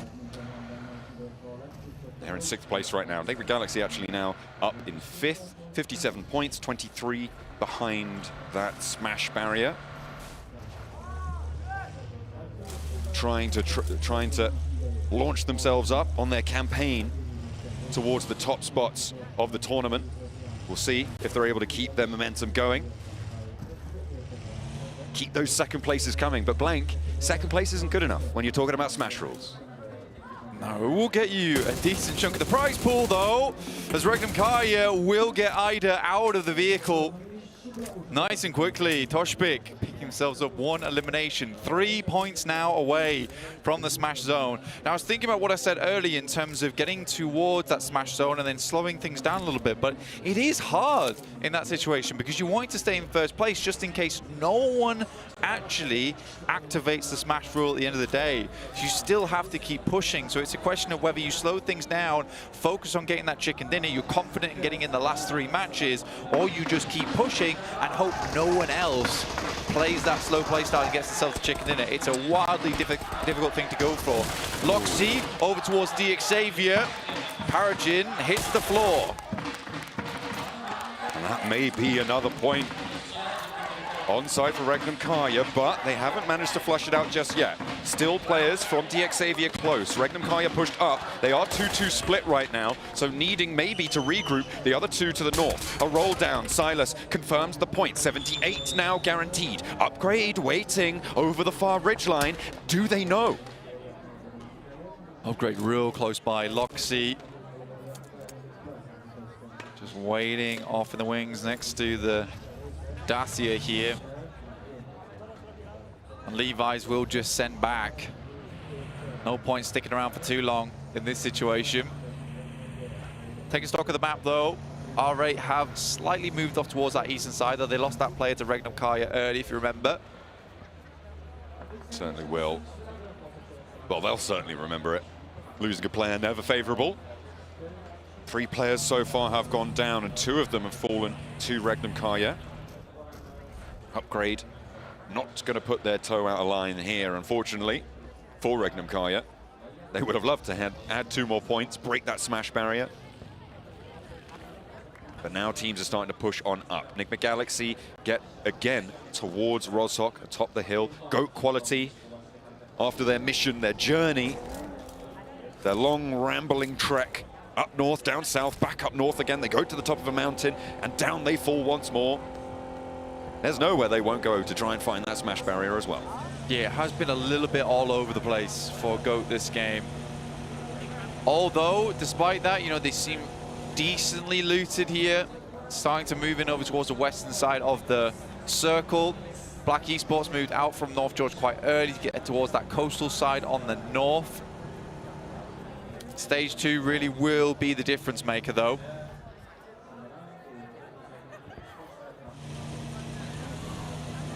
It is starting to get a little bit tenser here with 4 matches left to play. The Smash rule engaging quite likely after this match. How many opportunities are going to be afforded to these teams to actually break on through? It's going to need special performances coming through, and one of the teams that certainly the home crowd are hoping to be able to pull off a performance like that is the 721 Aggressors, currently 20 points behind that 80-point mark. We're going to chase it. 4MV late off Sosnovka military base, but uncontested on their rotate. It's stage 1. They're happy to sit in this blue zone for just a while longer. Yeah, getting in very late towards the circle here, as are Aki Cyber down towards the southwest, but there is positions to play. They are getting filled up fairly quickly now. Regnum Kaya actually playing on a large split right now. Amusing to me because it's a case of last game we committed down towards the south side and it ruined us, so why don't we just do both here? Let's have 2 players in the north, 2 players in the south. That way we can never go wrong. If you never commit, you can never commit to a bad play. There you go. That's tactical advice with John Allen, which you should never heed. Up against Black Esports. Black Esports currently in 11th place, an annoyingly good team as we have described them. It hasn't quite been enough to get them upwards because I do think that not enough of their gameplay comes off of their own back. Here is Go Quality. Effys is down. 3 players up, but is successful over towards the 721. This is a really important fight for both of these teams. The 721 Aggressor have had 3 players fall. Go Quality looking to add 3 points to their tally, and it is just step after step that they are marching towards the mark. Varanik now breaking out wide. It is all up to Yonik, sorry, for the 721 Aggressor now. And he's being bared down upon by Varanik. You can see Panati on the off angle as well. Varanik close by, Yonik with the DBS. In the fuselage of the burnt-out plane, steps up for the challenge. Nice. Will go down, though. And that is the 721 Aggressors out. But GOAT Quality, 76 points now. 4 points away, and all 4 players alive, taking the burnt-out plane from crash site. These are positioned to work your way towards the east from, as most teams are actually on the furthest east side of this circle. They got a lot of room to work this one through with. Regnum Kari is still splitting that difference. We're going to get some pickoffs here and there. As long as they get over towards that 80-point margin, they're going to be fairly happy with it. Little jousts, little spikes back and forth between Nongshim Red Force and 4MV on the southeast side, south of the river as well. So they're going to need to most likely get across. And a little reminder about the smash rule, Blank. You need to have already crossed the 80-point barrier at the start of a match in order to be eligible to use that smash victory. That win condition only activates once you have already got to that mark, which means that neither Regnum Karya nor GOAT Quality can win on this match. But if they're able to break that barrier this match, they can start their winning journey next match, potentially. Circle off towards the northeast here. Pretty difficult one as well, like a lot of open ground down towards this south side. There is still a possibility for teams to wrap around on Lake here. Will be slightly difficult. Currently Rejects playing in no lean at the moment. That compound off towards the western side of Stalbert. Which is a nice spot to be in, especially in this circle, I would say. With the high ground that it affords you. And just general space around it, which is very, very open. It's quite hard to assault that position, so Rejects should be fairly safe for a long, long time. Finally, Regnum Karya regroup. And good news, they had 2 players over towards the north, so that regroup did work out. I think it was a fairly effective 2-2 split, to be honest. Worked out well. So we get a little replay of the Hellions fight. Symphony hopping over the balcony there, but Falcon has his wings clipped. Lord Cedric to deal one of the final blows here, and Symphony with a hop-up shutdown. Black Esports keep all 4 players alive. On the north side here, we're seeing DX Xavier start to take a little bit of damage as well on this rotate. They're down to 2 players. Fairly, well, to the west of the central glut, but not far from a terrible position. Go has been all over the place this game. I mean, they're on the northern side now, wrapping over the top of Black Esports, and it's worked out fairly well. Effys is left behind slightly. With Panardi finding Zeptimus, though, that does create an opening. You imagine the rest of Black Esports is looking to crunch inwards. Varanik continues to try and find a position to play on this east side. They really want this point. They really want this point. Look at the flex out. Effys goes down, though, to Symphony. Lord Cedric is behind the vehicle. I don't think you get Effys back up here. committing a little bit too wide. I mean, perhaps as soon as you see that rotate away from Lord Cedric, you could potentially go on a rescue mission, but no, Symphony does get that spray down, does have the angle. Panati and Ego both rolling out for this one, spotting Lord Cedric and Symphony moving on up. There's the flush. They're now up to 77 points blank, 3 points to go. Go at the moment just hunting, realistically, to get over towards that 80-point margin. Early in the game where the fights aren't as close together, it's fair enough, it makes sense. They'll sacrifice a player to pick that one up. Slightly weakened by that fact, though. Regnum Kai have been pretty quiet in this game on the western side. Nigma Galaxy still down towards that south edge, who have made some very good rotates today and continue to do so coming into match 3. I think we talked about it before, right? This Ralph renaissance in terms of his IGLing ability, his ability to have the trust of his team, to lead from the front as well. We've been so impressed with his ascendancy over the last year. Is now the time for Nigma Galaxy to sit atop the pile? They are a little bit out in the cold, given these overall standings, but it's not out of the question. Nongshim Red Force over towards Doc. XZY is in this hovercraft, and Top sits in its shadow. Yeah. There he and is. He hops out. Oh, Top! Top takes it off him. He doesn't know. Oh, Top! What are you made? What are you doing? This guy is insane, and XZY Force Top is going crazy, giving them the runaround, and the rest of the team's here to help.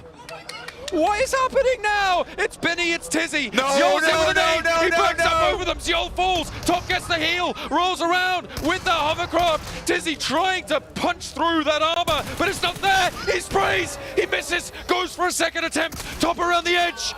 Oh, finally he falls, but he nearly gave me a heart attack, Blank. Not like this, Nongshim Red Force. He was just waiting for him to hop out. That was crazy. Back in. Half expected him to get the rundowns as well. Had to back that thing up.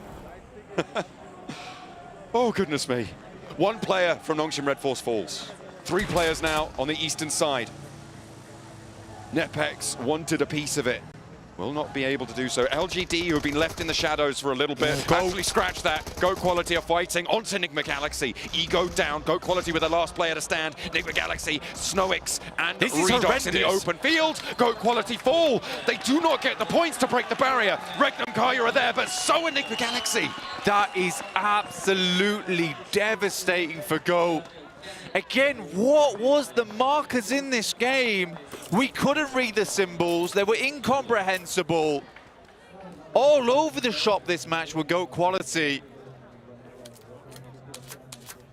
Seriously, some weird stuff coming through from that team there. 6 eliminations, fair, but you need to play this out similar to how Regnum Kari are doing this, which is just get into that smash zone, and then once they're safe, they can start to play their games a little bit looser. This is an incredibly important fight here for Regnum Kaya. 2 players sit before them, DX Xavier. If they win it, they have 80 points. The first nade in from Wild. Looking for the shots, looking for the damage.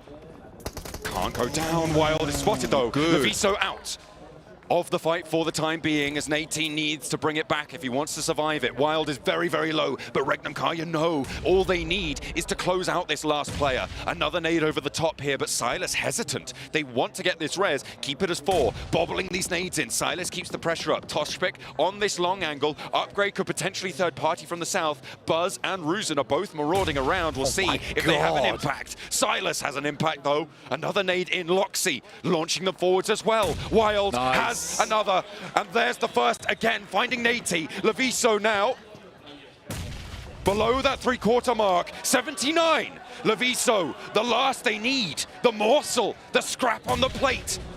Before they chow down on a chicken dinner, this is upgrade. Ruzin could ruin it.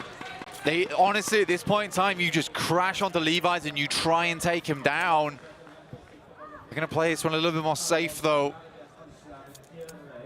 They have to leave here. Surely they know it's just 2 points that they need.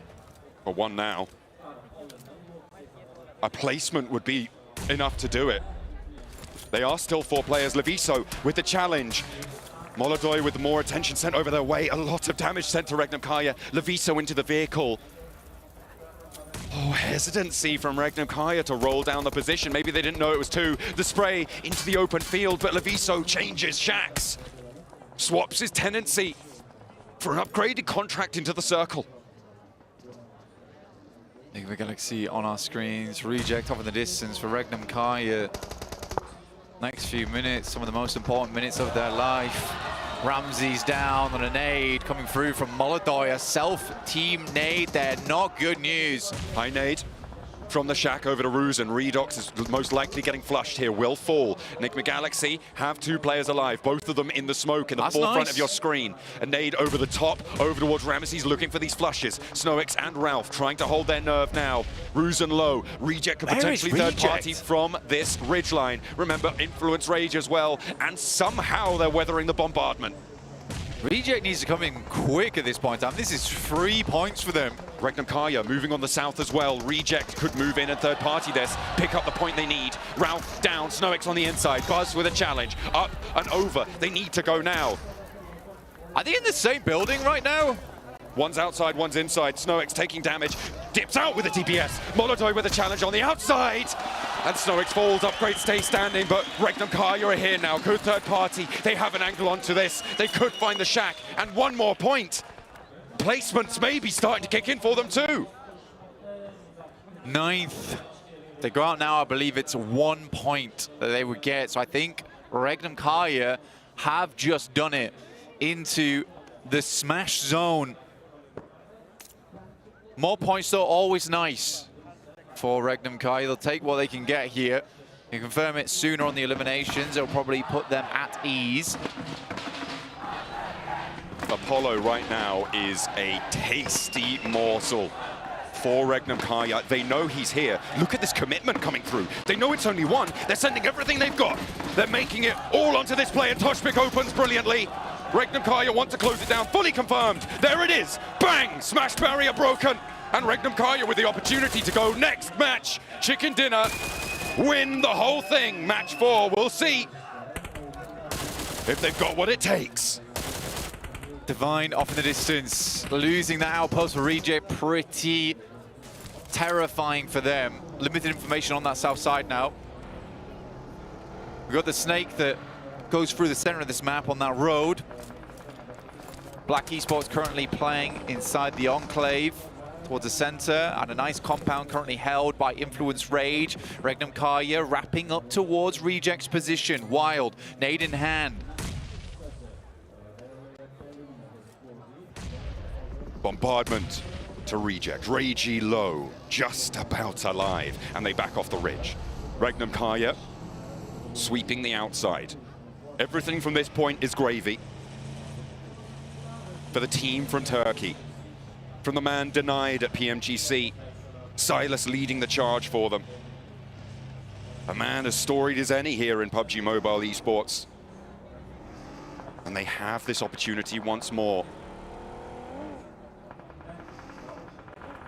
A reminder again, Regnum Kaya cannot win this game on a smash ruling. They will need to go next game to win on a smash ruling. Even if they get a chicken dinner, you need to have already passed that 80-point boundary. Upgrade, south side, Reject taking damage here. Reggiosio's already down. Heavy chunk as well, depending on how quickly this fight continues onwards, and that's R8 out. Molotoving himself as well. Point denial? Maybe. What? What just happened to R8? They needed the loo. They nipped out. I mean, they're not in a terrible position, right? In 9th place. Why are we... I think we'll have to... Yeah, that's something we'll have to come back to, because that is completely confusing. Regnum Kaya currently holding out towards Upgrade right now on the south side. Reject a much more diminished force, and luckily for everyone else in the circle, Influence's Rage's compound is slowly being eked out of this circle now. For Regnum Kaya, probably one of the most frustrating games of all time if they win this one. Certainly would be. Upgrade with a chance to stop them here. And to be honest, for Regnum Kaya, it might be good to just have that little bit of time to get a reset on. not played super deep into this match. Prepare for the next. They've only got one more Erangel to play, so if they want to win it on the grassy pastures, they have that opportunity. Influence Rage, third party from the west side. Only one player actually alive for Influence Rage in that location, Lil Boy. The rest are all the way up in the north. Challenging with Aki Cyber, challenging with Nepex as well. It's a good wrap over towards that north side from Influence Rage, and much better today overall, I would say. Some of the rotates feel cleaner. They seem slightly more fearsome as well in their engagements. Regnum Karya is still making things so difficult right now for Upgrade. And the circle will push Ruzin in from this sideline. He has to get a first aid off fairly quickly, but both the players from Regnum Karya understand that. They're going to back it off towards a new angle, which is within the circle itself. Oh my God! Ooh, lovely little pickup there from Loxy. The spray down around the edge of the smoke. Regnum Karya do have Upgrade on lockdown. Inside the shack. More points. Fantastic. Nobody is anywhere near them alive right now. GOAT quality the closest. But they won't have a smash opportunity until match 11, Blank. And that's if they get 2 points next match. Which, you know, not entirely impossible. Depends if they go on a trek again. Now, Black Esports with a decent position towards the center, but limited players. Regnum Karya actually does have a very good chance at winning this match. It's a question of how well they control this eastern side, and with one player down there for Rejects and a potential third party from Nepex as they start to move on through. Honestly, this high ground passing over towards the rest of the match would be nice for Regnum Karya. Upgrade continually still sending shots back over towards them. Silas will make the first move. Moving across the road into the zone. Reject now down to 2 players, Duello and Divine. Mukesh for Nepex on the northeast side, playing that stopper to the rotate north for Reject potentially, as well as controlling Influence Rage, leaving and regrouping towards Lil Boy. This is unbelievably good control coming through from Regnum Karya.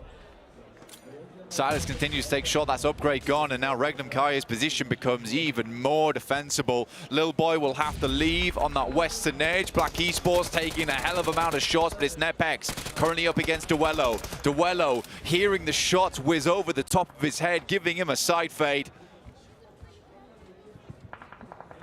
Will have to try and brush it off though. Cut back if he can. Lord Cedric down for Black Esports. They're playing with 3, but with that player down on the front, it's only the 2 on the inside. Influence Rage, though, try to get the roll up, and you can see they are crawling backwards, tooth and nail into the mud, trying to survive. Reject come crashing down as well as Nepex as Regnum Karya. Goodness me, they keep this pressure going. Everybody else with flashing red bars on their screens. I just have a feeling that Regnum Karya is going to get the chicken dinner in this game, and it will be brutal for them. If only they'd got those points a little bit sooner. That bridge play would have been it. That bridge play in the last game. Oh. But they are still in first place. They are still the only team with the potential to smash today. Black We'll see Esports if they can get that done. Moving through over towards Influence Rage, looking to finish them off. Nepex on that northeast side, moving in, but Regnum Karya have very nice sightlines going forward. Question is how you want to play this one out, because I think they know they want to get rid of Nepex sooner rather than later. Black Esports will finish up the last player there from Influence. Regnum Karya sending out onto the north. Nepex with the roll down. Black Esports don't have the time to third party. One goes down. Wild is out in the open, and Nepex fall. But a lot of damage done to Regnum Karya here. Loxy is resable. Symphony is low. Who are we looking at for Black Esports? You've got 2 players alive, and there's the res, so all 3 are there. Black Esports currently very central. They spot them crossing over the ridge. Silas has an angle towards this. Level 3 out of his mind. With the crate on that fresh resupply here, but they're out of the zone. It will crunch them in. It will push them further forwards. Toshpik, no smokes on that. No meds left for them. Come on, but they've Silas. done the job here, Blank. It's crucial to remember that. Black Esports, however, They took them down out of the garage, which again could have been the play changer to make sure that they were in with a chance of getting the victory here, but no, Silas starts to eat lead, but ducks back behind the steel of the vehicle. This is unbelievably rough. This is going to be a crazy wraparound. Go on, just Toshbek. Toshbek left remaining, and it won't be the chicken dinner there for Regnum Karya, but they will manage to get towards 80 points. Smash rule is in effect, and it's time for them to get that chicken dinner in the next 3 matches to take the entirety of PMGO home. Black Esports with the chicken dinner, and every point now with a team on the precipice of victory is all the more important, Blank, because it could end at any moment. Every match now could be your last, with Regnum Karya breaking that boundary. They are all eyes on them. Every team will want a piece. Almost feels good not to get that chicken dinner, honestly. And that pressure's not off, and you're still hungry for that first place inside a match, but Regnum Karya has been playing clean today. Turkish on Turkish action though, Black Esports pivot them to the post. This roll around towards Nepex, if Domain had gone down slightly earlier, it might have been a very, very different story, but the fact they had to expend so many meds to get here, Toshbek just tries to send it in, it's not enough. Not only did Regnum Karya break the boundary, but also GOAT quality did not. Really importantly, break that 80-point boundary, which means that it is only one team and one team only that could win it all in our next match. Let's head back to the analyst desk. That's right, Black Esports gets the win, but Regnum Karya is the bigger story here because they are now within that smash zone, being able to get those 80 points and some. Is it fine if I say I'm kind of happy they didn't get the win?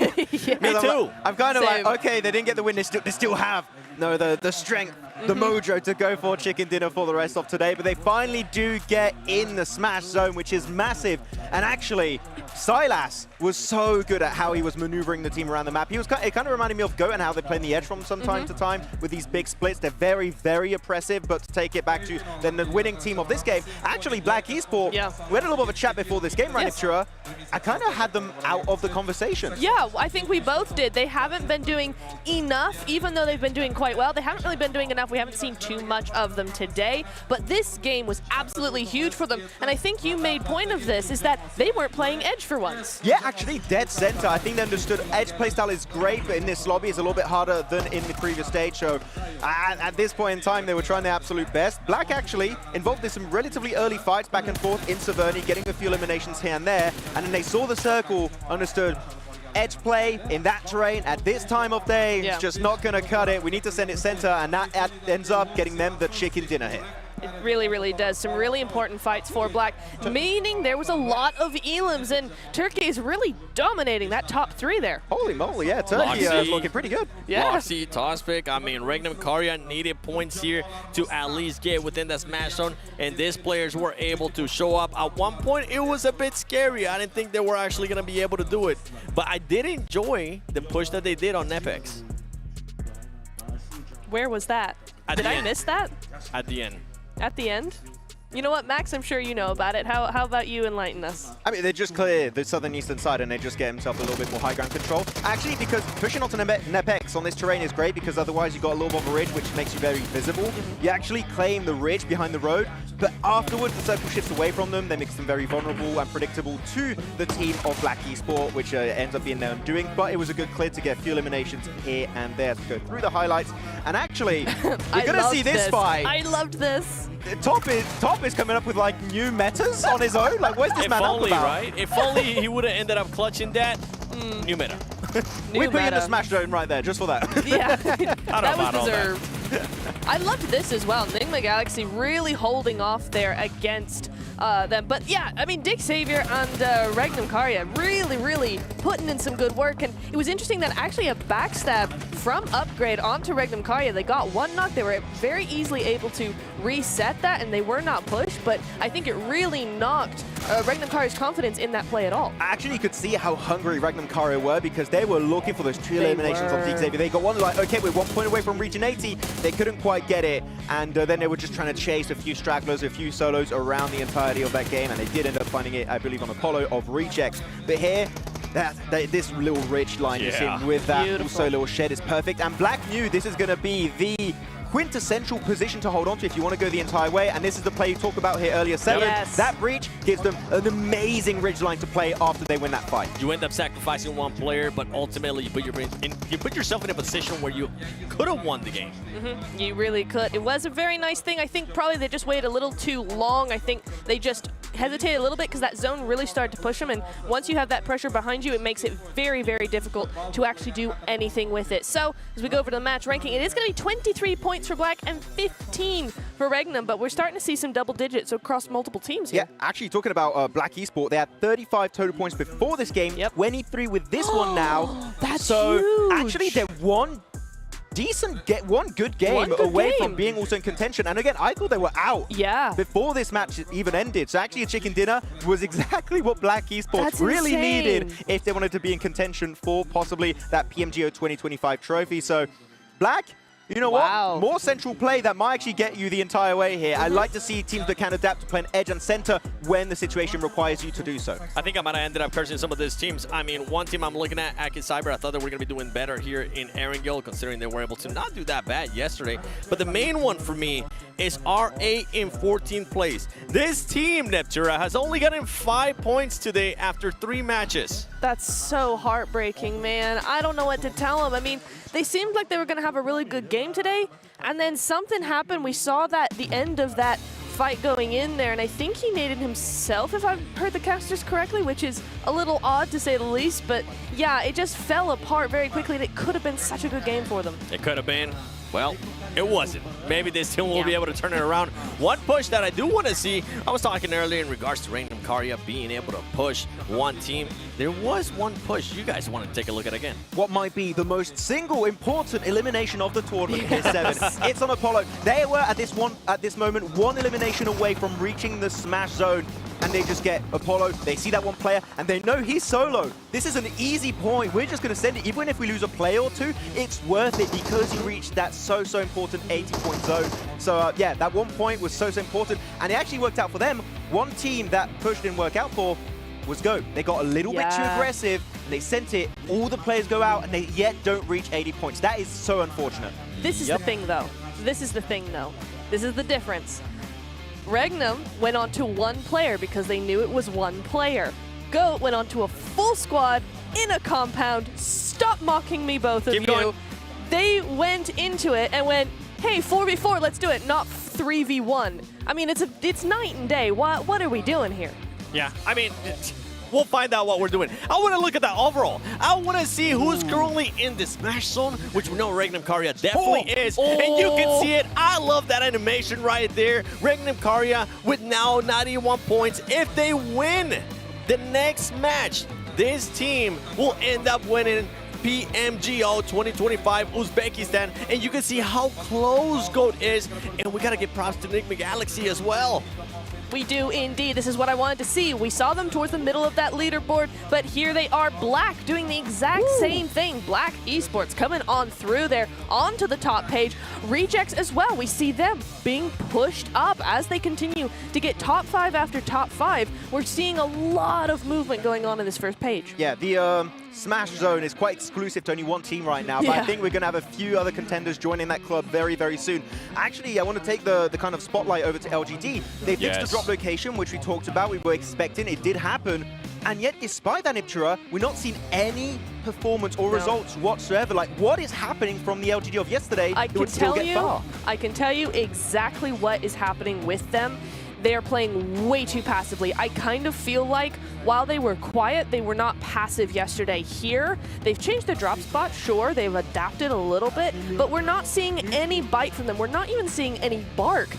Teams like Rejects and all of these other teams, like certainly in Rozhawk, I think it was Upgrade that just pushed them. They were completely surprised by it. Even though they had a really good spot in zone, they should have been more aware and should have been more prepared for those sorts of clashes to come through for them, and they just didn't. I just don't feel like their head's in it right now. And for LGD, I mean, so far today, only 9 points. So going with the point that you're saying, playing a little bit too passive, things aren't going their way. That's exactly what's going on. But for Regnum Karya here, Max, going into that next match, if they do end up winning, what kind of playing style do you think they're going to go for? Because remember, the coach, Apocalypse, did end up telling me that they are ready for anybody that's looking to hot drop them. Actually, I'm going to say I think they're not ready. You know why? Because when you look at their drop location, they drop in Rozhok, and they typically drop split, meaning you're very vulnerable to a hot drop. And there's a few teams competing for the Smash Zone, especially D Xavier.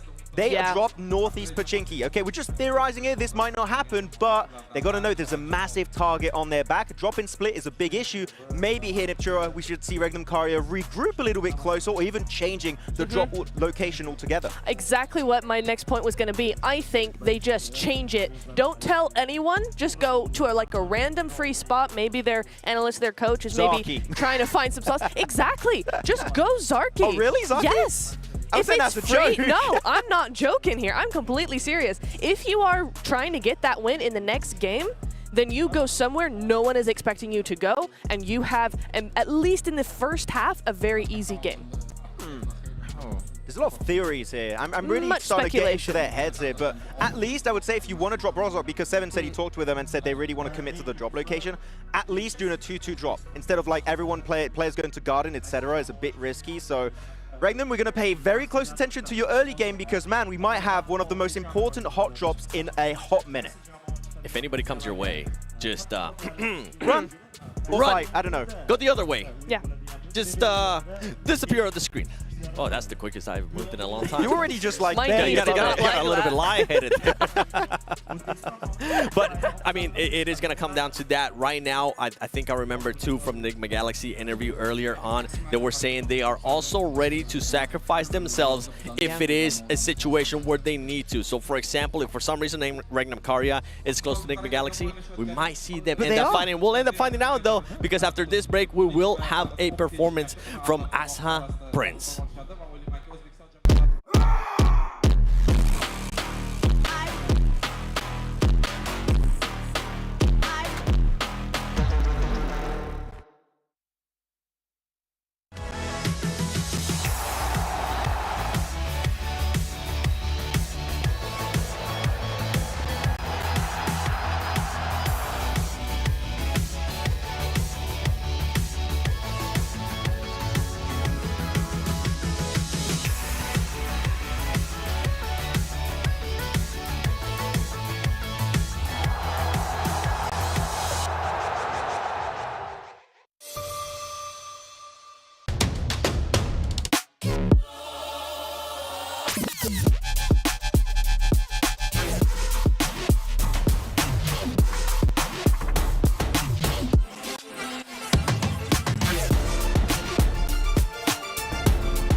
大家好，我是 LGD 战队的 MVM， 我是 LGD 战队的选手，然后我在战队里面担任的是指挥位置。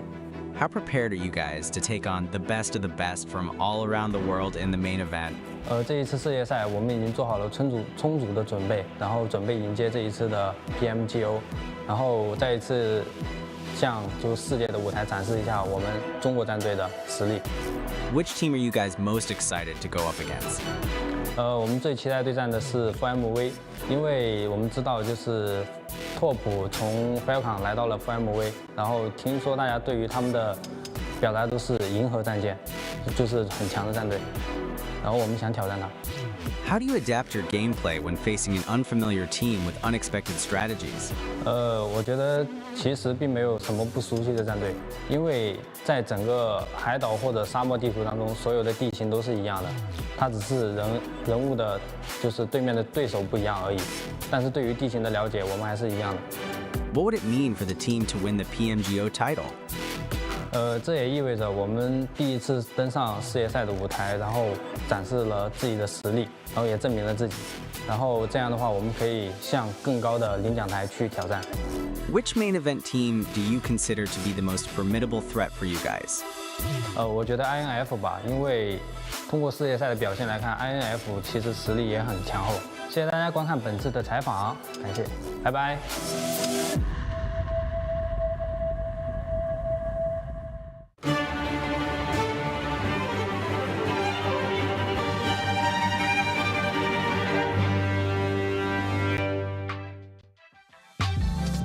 Herkese merhaba, ben Saylas. Regnum Kare takımında oynuyorum. IGL'im. Hepiniz hoş geldiniz. You lost out on the #1 position at PMGC 2024 by just a couple of points. Can you tell us what was the feeling like in the team at that moment? Takım olarak herkes şoka uğradı. Bizimkiler, çocuklar bayağı üzüldü. Ondan sonra direkt hataları konuşmaya başladık. Ben de kendi açımdan anlık bir şok yaşadım. Ondan sonra düşündüm sadece ve güzel bir vakit geçirdiğimi kendime yaptım, yedirdim yani. Ondan sonra da gittik evimize. What was the moment you realized you could turn PUBG Mobile into a professional career? PUBG Mobile ilk çıktığında birkaç yayıncı vardı. Onları izliyordum. Yani hepsine güzel böyle yorumlar falan geliyordu. Hepsi iyi oyunculardı. Dedim ki ben niye olamayayım ve işleri ciddiye almaya başladım. Profesyonel arenaya arkadaşlarımız vardı bizim. Onların bir klanı vardı. O klanla birlikte başladık. Sonra oynadık falan filan. Avrupa'da güzel başarılar elde ettik. Sonra Barış abi buldu beni. Yani birbirimizi bulduk aslında. Ondan sonra dünya şampiyonuna kadar giden bir yol oldu. Şu anda da buradayız yani. What's your go-to strategy for dominating in the final circles? Son alanlarda sayı avantajımız varsa onu ilk önce kullanmaya çalışıyoruz. Genelde ben arabayla gezip info topluyorum. Kimin en fazla bombası var onları hesap ediyoruz. Sonra sağa sola açılıyoruz. Yani tek bir kişi konuşuyor, ben konuşuyorum genelde. Beyler bunu yapacağız, şunu yapacağız, şurada işte 2 adam var falan filan. Yani son alanları bu yüzden güzel oynuyoruz. RC's amazing performances amazed so many players and fans in the 2024 PMGC Grand Finals, and many other teams are paying extra attention to RC this time. Any messages for these competing teams, and any messages to your fans? 2024'teki performansımız daha iyi olabilirdi. Sadece bunu demek istiyorum. Onun dışında bu sene içinde yeni transferimiz var. Onunla gayet iyi işler yapacağımızı düşünüyorum. Takımların hepsine de bol şans demek istiyorum. Yani hepsi çok güçlü takımlar var. 4MV gibi, NGX gibi, DX gibi falan. Bayağı güçlü takımlar var yani hepsi güçlü. Hepsine buradan bol şans demek istiyorum yani. Fanlara da bizi destekleyen herkese çok teşekkür ediyorum şimdiden. İnşallah şampiyon alıp geleceğiz. İzlediğiniz için teşekkür ediyoruz. Bizi desteklemeye devam edin. Hoşça kalın.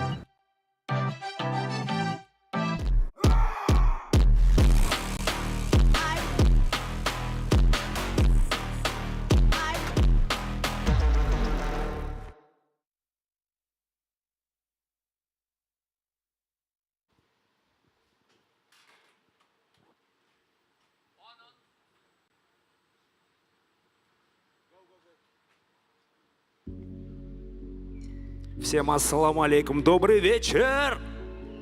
Yeah! Yeah!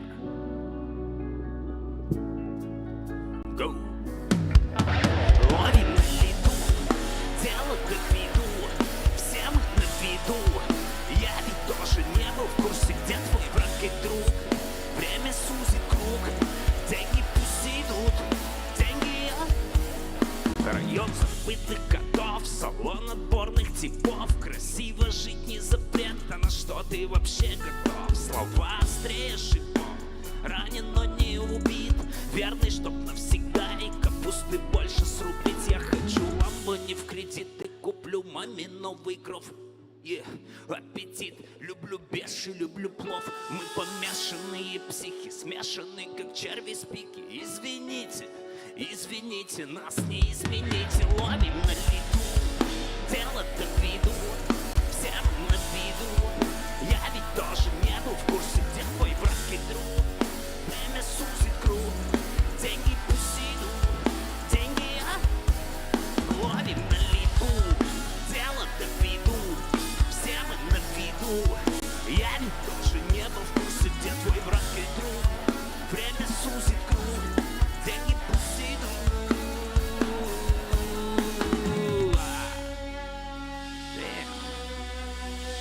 Всем прекрасного вечера.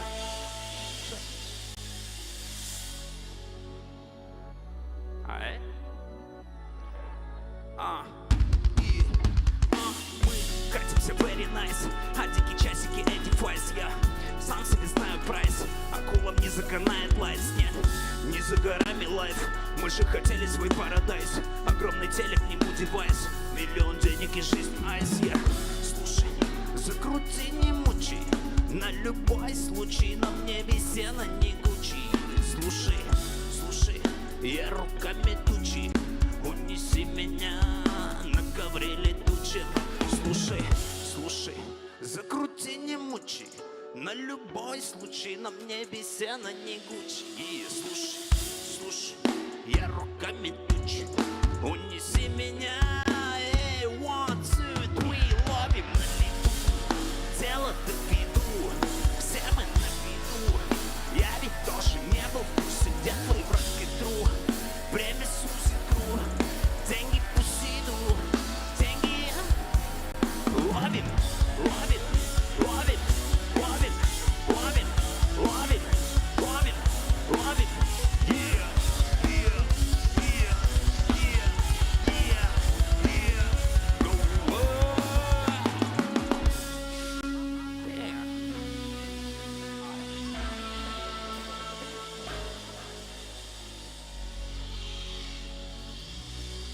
Thank you.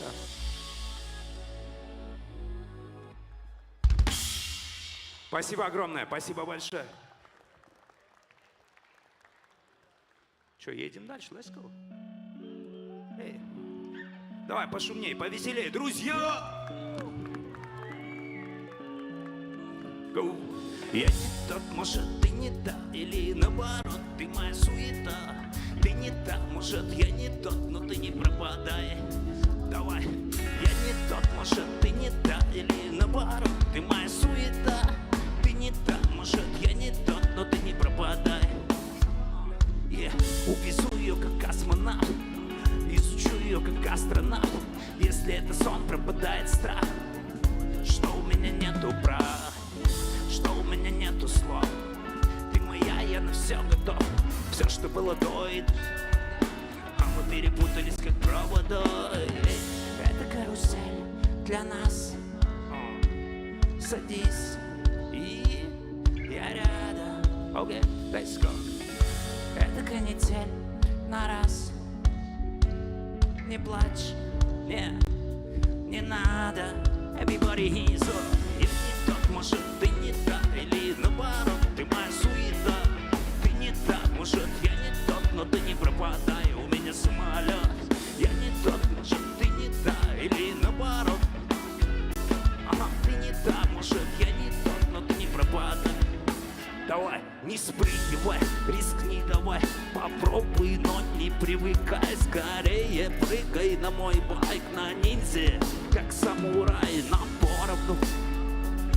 Луна сегодня полная, я понял все и подошел, а ты стояла go. Это карусель для нас. Садись, и я рядом. Это канитель на раз. Не плачь и не надо. Давай, let's go. Я не тот, может, ты не та, или наоборот, ты моя суета. Ты не та, может, я не тот, но ты не пропадай, у меня самолет. Я не тот, может, ты не та, или наоборот, ты моя суета. Ты не та, может, я не тот, но ты не пропадай. Давай.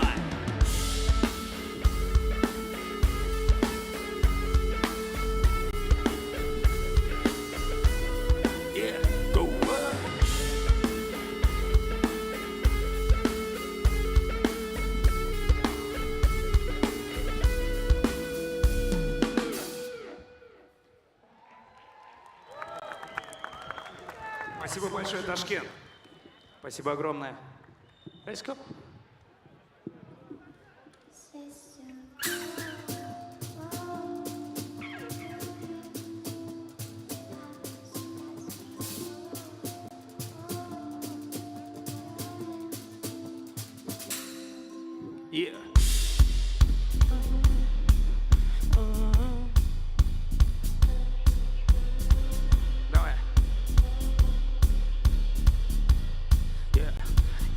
бывает дыма без огня. Солнце выходит после дождя. Отпусти, не души меня. Ты нравишься мне, но ты не моя. Не бывает дыма без огня. Люди о нас много говорят. Отпусти, не ищи меня. Я уйду на свет от фонаря. Я твое чудовище, ты моя красавица, ты мое сокровище. Нам не надо париться, вроде бы любовь, что мы оба задыхаемся. Пусть они все видят, как мы с тобой. И меня закумарит только твоя. Меня понимает только моя вода. Что же было после? Фонари погасли. Меня понимает Алмата. Не бывает дыма без огня. После дождя. Отпусти, не души меня. Ты нравишься мне, но ты не моя. Не бывает дыма без огня. Люди о нас много говорят. Отпусти, не ищи меня. Я уйду на свет от фонаря. Давай. Я не понял, где живет твоя любовь. Не хочу ее искать, закипела моя кровь. Я не помню, было столько много слов. Может, ты была не та, может, я был не готов. Я не понял, где живет твоя любовь. Не хочу ее искать, закипела моя. Я не помню, было столько много слов. Может, ты была не та. Не бывает дыма без огня. Солнце выходит после дождя. Отпусти, не души меня. Ты нравишься мне, но ты не моя. Не бывает дыма без огня. Люди о нас много говорят. Отпусти, не ищи меня. Я уйду на свет от фонаря. Let's go.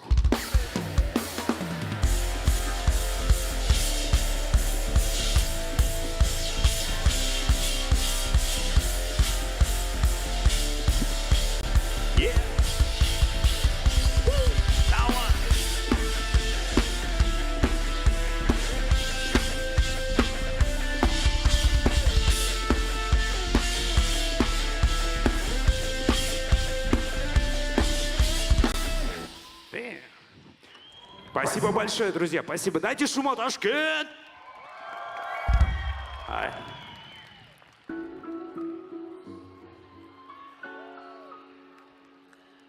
Давай, кто знает.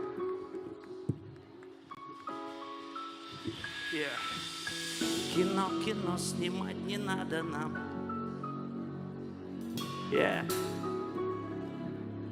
Давай. Я считаю бабки, объезжаю пробки. Я без гонорара не хожу на их тусовки. Пацаны, мы на тренировке. Я все так же обожаю белые кроссовки. Уберите руки, эти пьяные подруги. Не торчу в ТикТоке, не сижу в Фейсбуке. Разные дороги, небо посылает знаки. Принесите мясо, тут голодные собаки. Кино снимать не надо нам. Свою любовь подари пацанам. Она сама смотрела мне в глаза, а я не смог ничего ей. Кино снимать не надо тут. Я знал финал, к тебе не подойду. Цветы букет подарил в пустоту. Купил билет, улетел в Алмату. Тут она на Нилу, Эрой, Найна, Лайм, Лэмер, Гойни, Фай. Дай как райны, тут она на Нилай. Да, стики как райны, тут она на ней.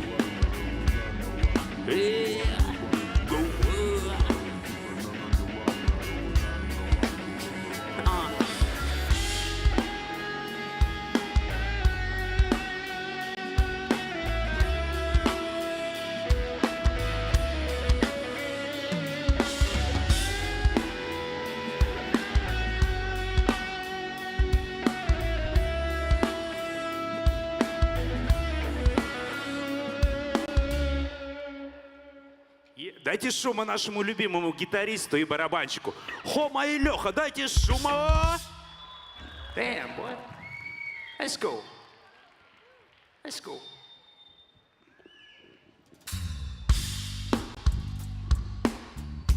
Давай, кто знает.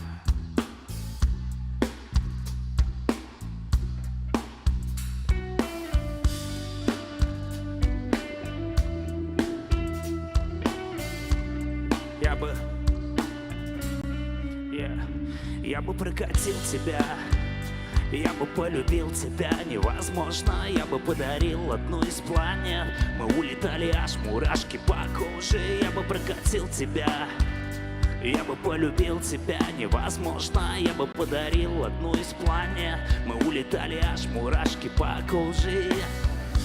Честно, я тебя еще не знаю, ма. 2 минуты, ты уже родная, ма. Как тебя зовут и как твои дела? Чё ты ходишь от края до края, ма? Пустой квадрат и тусклый свет. Закрой глаза, иди ко мне.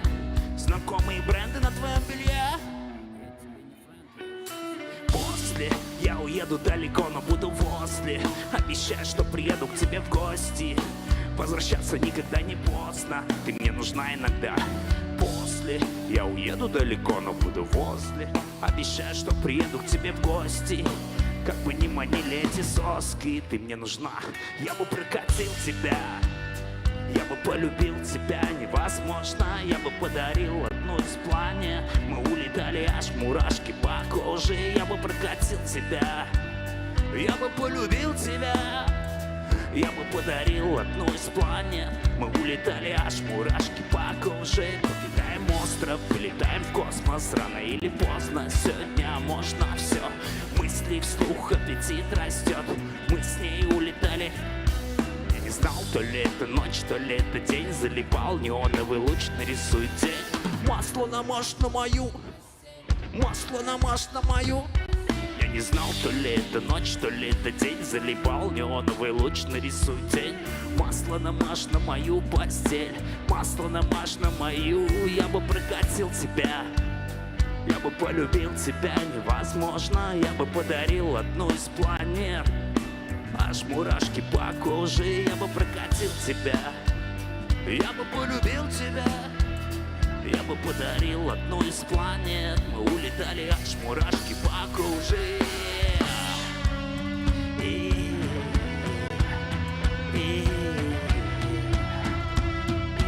Аж мурашки по коже.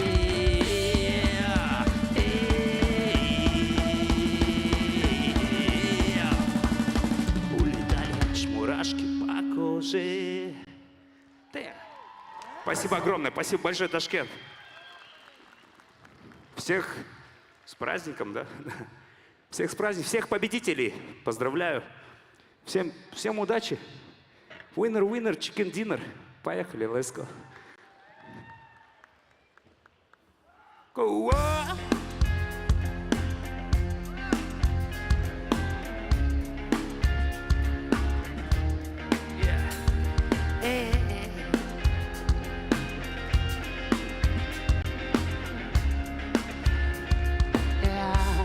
Давай. Суета забирает мой день. Если так я хочу улететь, это пустота. Гладила постель, ее красота на мою карусель. Суета забирает мой день. Если так я хочу улететь, это пустота. Ее красота на мою карусель, на мою карусель. Ага, yeah. Меня куда-то, yeah. Давай.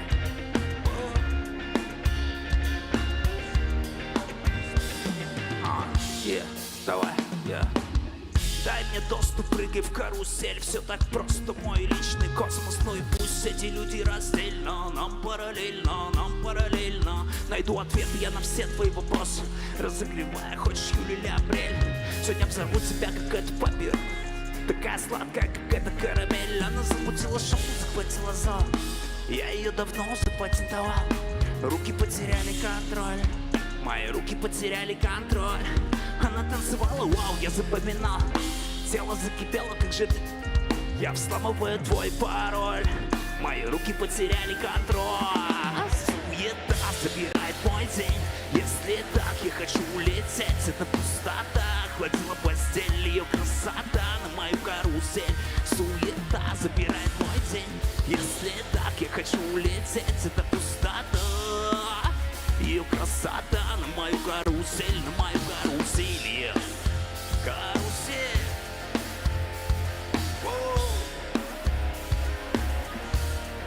Несет меня куда-то.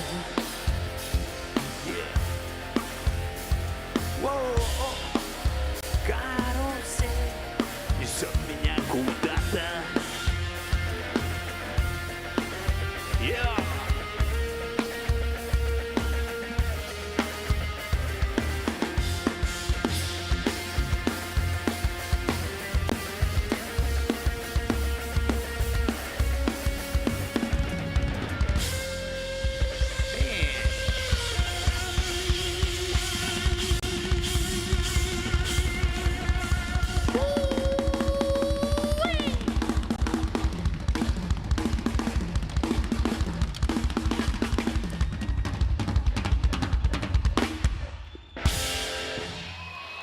Спасибо огромное, Ташкент. Всем здоровья, всем счастья, еще увидимся. Peace and love, baby.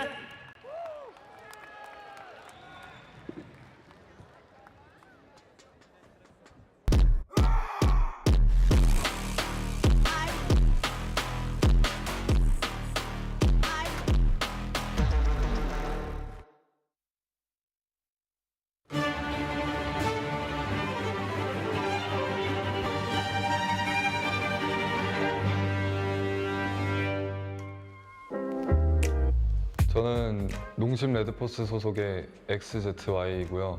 팀의 팀장을 맡고 있습니다. You guys haven't been part of the S-tier PUBG Mobile events for quite some time. What's been holding you guys back?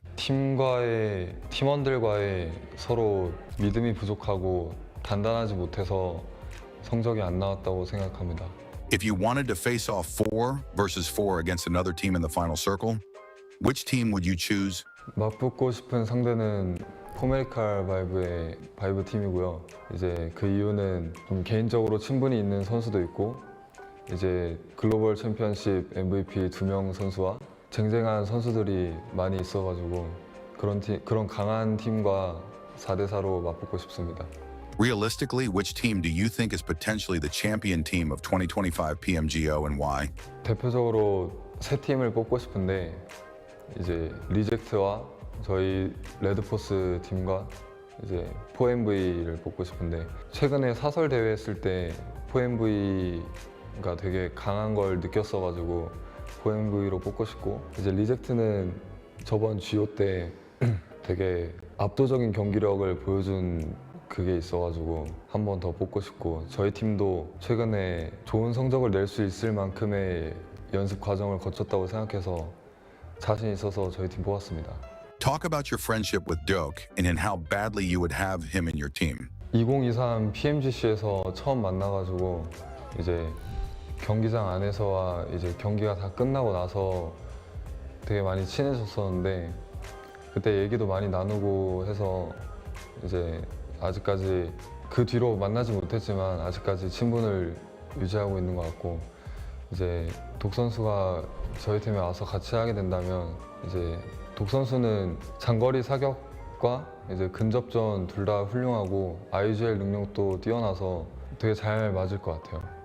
네, 이제 항상 응원해 주시는 저희 국내 팬들과 이제 세계에서 저를 응원해 주시는 팬들도 많은데 항상 감사드리고 저희 이번 GO 열심히 할 거니까 많이 응원해 주세요. 감사합니다.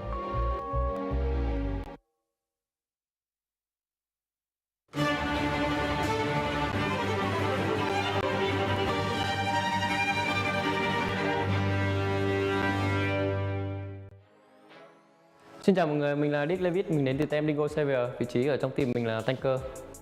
Your team has quite the talent with a couple of MVP awarded players. But when it comes to team results, something is lacking in global tournaments. What's the issue? Đối với vấn đề ra quốc tế, team em mắc nhiều lỗi như là tem quốc. Lần này ra bọn em đã sửa lỗi và vấn đề tem quốc của em cả đội rất là ok trong lần giải sắp tới lần này. What's the most intense match you've ever played, and what made it stand out? Trận đấu nhớ nhất chắc là trận game solo ở SEA Games. Em nghĩ mang huy chương về cho nước nhà đấy là trận đấu em đáng nhớ nhất. How do you mentally recover after a tough loss in a crucial match? Bình thường em và cả team thất bại trong một trận đấu nào đấy, bọn em về cùng xem lại và giải quyết những lỗi lầm mà các team gây ra và nhìn nhận nó để cố gắng mà làm cho nó hoàn hảo hơn trong các trận đấu tiếp theo.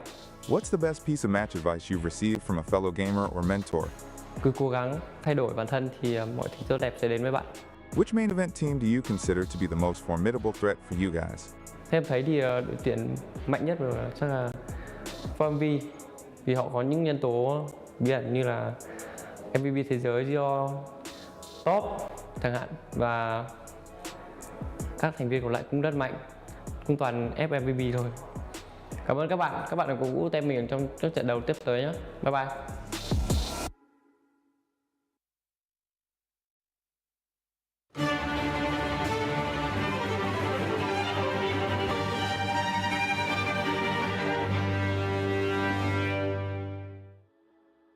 Сайн байцгаана уу, For Medical Vibes багийн IJL дөхвэн.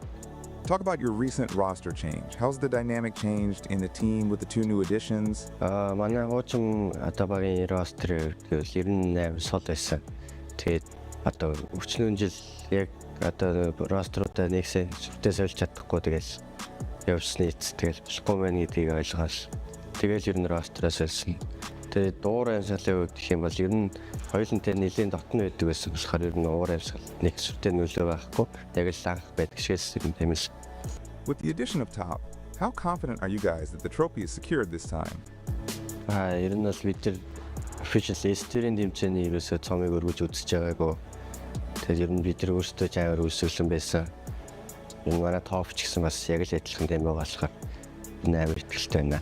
Ер нь Top-ыг нэмснээр одоо манай багт ер нь гэхдээ яг ингээд тулаад ч юм уу ер нь байлдахад өмнө нь амар хэцүү байдаг байсан.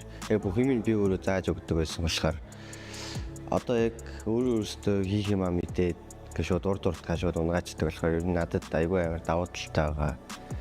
Тэгээ багийн үед гэх юм бол ер нь асуудал ер нь одоо баг байхгүй байгаа та. Which other team has the best chances of lifting the trophy in 2025 PMGO? Ер нь тэгээд манай баг энэ дээрсэн шалтгаан бол тэгээд бусад багууд цом өрөхгүй байх шалтгаан гэж бодчих.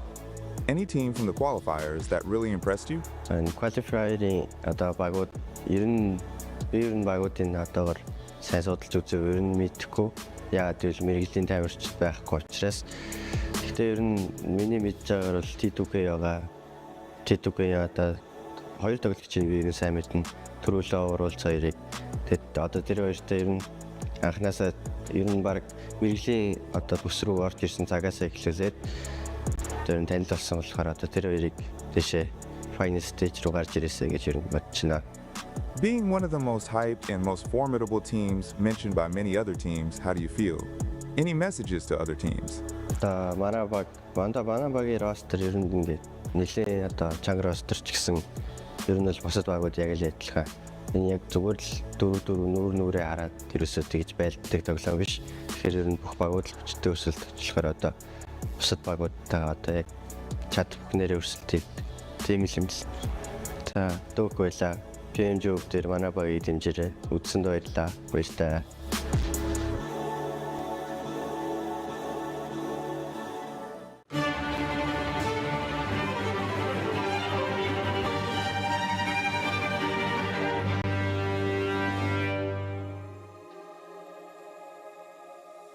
Hello guys, my name is Novix and I'm a player from Team Nigma Galaxy and my role in the game is fragger. You guys have come quite close to glory a few times in international tournaments. How prepared are you guys to reach the finish line fastest this time around? We reached some like only top 3 in all the tournaments we played last season. I think we're preparing a lot for all the team, but we're lacking on some individual mistake. And during this off-season, we tried to fix that a lot. So our goal here is to win the tournament. As a PUBG Mobile athlete, what is the biggest challenge that you have faced over the years? For me, the biggest challenge as a professional player is to be consistent, stay on top, dedicate a lot of time to the game and make some concession in real life. Sometimes it's tough, but it's part of the job, I think. As for the qualified teams fighting for a spot in the main event, which team has caught your attention the most? For me, the biggest opponent in these prelims is going to be the Turkish team because they are really aggressive and they have strong gun skill. T2K is also a good team and they had a huge name before back in 21. And I think all the team have chance to qualify basically, but some of the team are going to be way better. For all your fans from your region who are expecting a trophy, what's your message? My message is simple. Like, we missed 3 trophies last year because of individual mistake. And this season is going to be over. We're just going to play for trophy and we're going to get it. Which main event team do you consider to be the most formidable threat for you guys? I think we have 2 biggest opponents in this tournament. We have 4MV, but depending on their form and if the team working well together. And we have NSR. They're like a very good team and I think they can win the trophy as well. I think like for MV, of course, they have strong gun skill and a lot of star players. But NSR, it's a team that understands a lot the game. I think they're kind of similar than us, to be honest. How does it feel to come back again as an invited team to the PMGO main event, this time after participating in 2024 PMGO? For me, PMGO is like, as a player, as a SnowX, it's an important tournament because this is where everything starts in PMGO Brazil. And for me, it's one of the trophies that I want the most. I really want to prove that I can win it, and I will try. Like, I will give everything to win it. And, representing Nigma Galaxy, it's good. It's a good org. We're having a good time there. We have a good team as well, and we're working a lot. So I feel really confident with the team. Thanks for watching. Thanks for supporting us. It was SnowX. See you soon.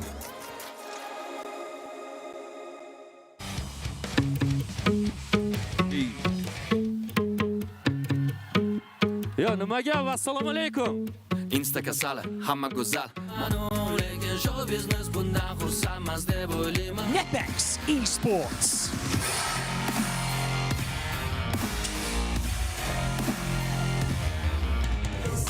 Pictures that I make.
I was still, my bad. I was still enjoying myself there from that performance from Asa Prince. Great, by the way, but it did give us time to talk to some players and some coaches, though, and we got some good spicy stuff. So just to refresh your memory, hopefully we'll be able to show you the overall, because right now Regnum Karya is in first place. They have passed the Smash Zone. They have achieved the 80 points needed and some. And this team could win the whole tournament if they end up getting a chicken dinner here in the next game. Something to keep in mind, though, is the hot drops. Yes. And actually, I wanted to almost delay like the mid-time like little concert we were going to have, because there's actually so many theories that are going to be happening. 3 teams don't drop that far away from the side of Regnum Karya. You have 3 teams. That's going to be Deek Xavier, there's going to be Nigma Galaxy, and one team that's just hot on their heels. Actually, it is going to be GOAT quality here, Nipchiro, that could be trying to just ruin it for Regnum Karya. Absolutely, I think that is entirely a good chance of doing that. We did speak to Regnum. They were like, yeah, we're gonna win this game. They're feeling really, really good. However, maybe they're not really accounting for those 3 teams that you just mentioned, because they do not only drop nearby, but very close. Are we going to have 4 teams in Ross? Oh my god, that'd be so funny. No, I don't think so. But generally, you also got to keep something in mind. You want to try and slow down the game plan of Regnum Karya, but you also don't want to hold to your chances of reaching the 80-point smash zone. So like, you got to find that perfect balance. And again, Regnum Karya drop split. Maybe just focus 4 players on that one player, hinder their chances of a win, and then maybe just play your entire game plan as you usually would. Maybe. We don't really know what's going to happen. We don't know. This is the first time we have seen the Smash rule in effect here in PUBG Mobile Esports. And I did enjoy seeing a little bit of the players being relaxed. They don't seem too worried about everything, especially from Nigma Galaxy. And for Nigma Galaxy, I feel like the biggest question is going to be, can this team please just keep 4 players alive? Because to be fair, they have been performing so well the whole day. They just need that win, and they need to, first of all, cross those 80 points as well. And I mean, they got it yesterday, right? They got one of those wins under their belts. This is not a team that cannot win in this lobby. But it wasn't it Pachinki, right? They had a circle kind of heavily going their way. True, I haven't seen but a it's win not where that they're the like... zone, It's not that the zone got handed to you, it's what you do with the zone that got given. And I think, you know, they took advantage of some things. I think they've been super consistent. We want to see more action, but I do see that they could win this next game. For everybody out there, we'll have to wait and see what's going to happen. But don't forget that players worldwide are checking in on the World of Wonder map. Enter the map ID currently on your screen. Immerse yourself in the full panoramic experience of the PMGO Uzbekistan offline tournament without leaving your home. Start your virtual venue tour now, and maybe I'll end up being there, all the 7 pixels of me. But I'm just really excited to see what's going to happen here on this next match. So you know what? Let's go to the last Aerogale of the PMGO Uzbekistan with John Allen and Blank. Ladies and gentlemen, keep your thumbs and fingers on your Infinix GT20 Pro at all times, and in case of emergency, smash! That's right, it's time for Regnum Karya to get into this one, into the thick of it. We're into the double digits on the match count. It's time for 10. They're the only team currently with the ability to smash on through this entire tournament and make it in with a chance to end this tournament before match 6. Something that we've never seen before. Can Regnum Karya make history here on this stage in Uzbekistan? It's a question on everyone's minds right now. Now, last game they came 2nd place. They were awfully close to a chicken dinner, but it wasn't what they needed then, but it's what they need right now. There are other teams chasing currently. GOAT quality at 78 points, 2 points off that threshold. They can make it this game, surely. Right, guys? Surely. Must be able to. That's definitely going to happen, depending on how many laps of Erangel they do, that is. A point a lap, I reckon. Yeah, we've got to start handing those out at this point for teams that longest distance on the roads. LGD falling down a little bit. DX Xavier 51 points at 9th place. They started the day off very, very well. Nongshim Red Force, I would say they've redeemed themselves today. It's not the craziest results from them, but considering their performance yesterday, it was a whole lot better. Circle vastly off towards the eastern side, giving Black Esports a nice, good chance here after their chicken dinner on our previous match. Regnum Karya All eyes on them. DXavier are closer to the ground here, at least to Wild. Silas hits the deck first, grabbing the vehicle. Looking to try and pick up his teammates if he needs to. He will be on call should evacuation be necessary. Keeping 4 players alive, the name of the game. Upgrade and Hellion both across the water from them. And will be scrapping with one another. The iron sights on the K9. But the bark is bigger than the bite this time around. I was close. I was real close, actually. See now Upgrade, Influence Rage, both in Yasnaya together. Taking a look over towards Regnum Karya, currently in Rozhok, with Hellion quite close by.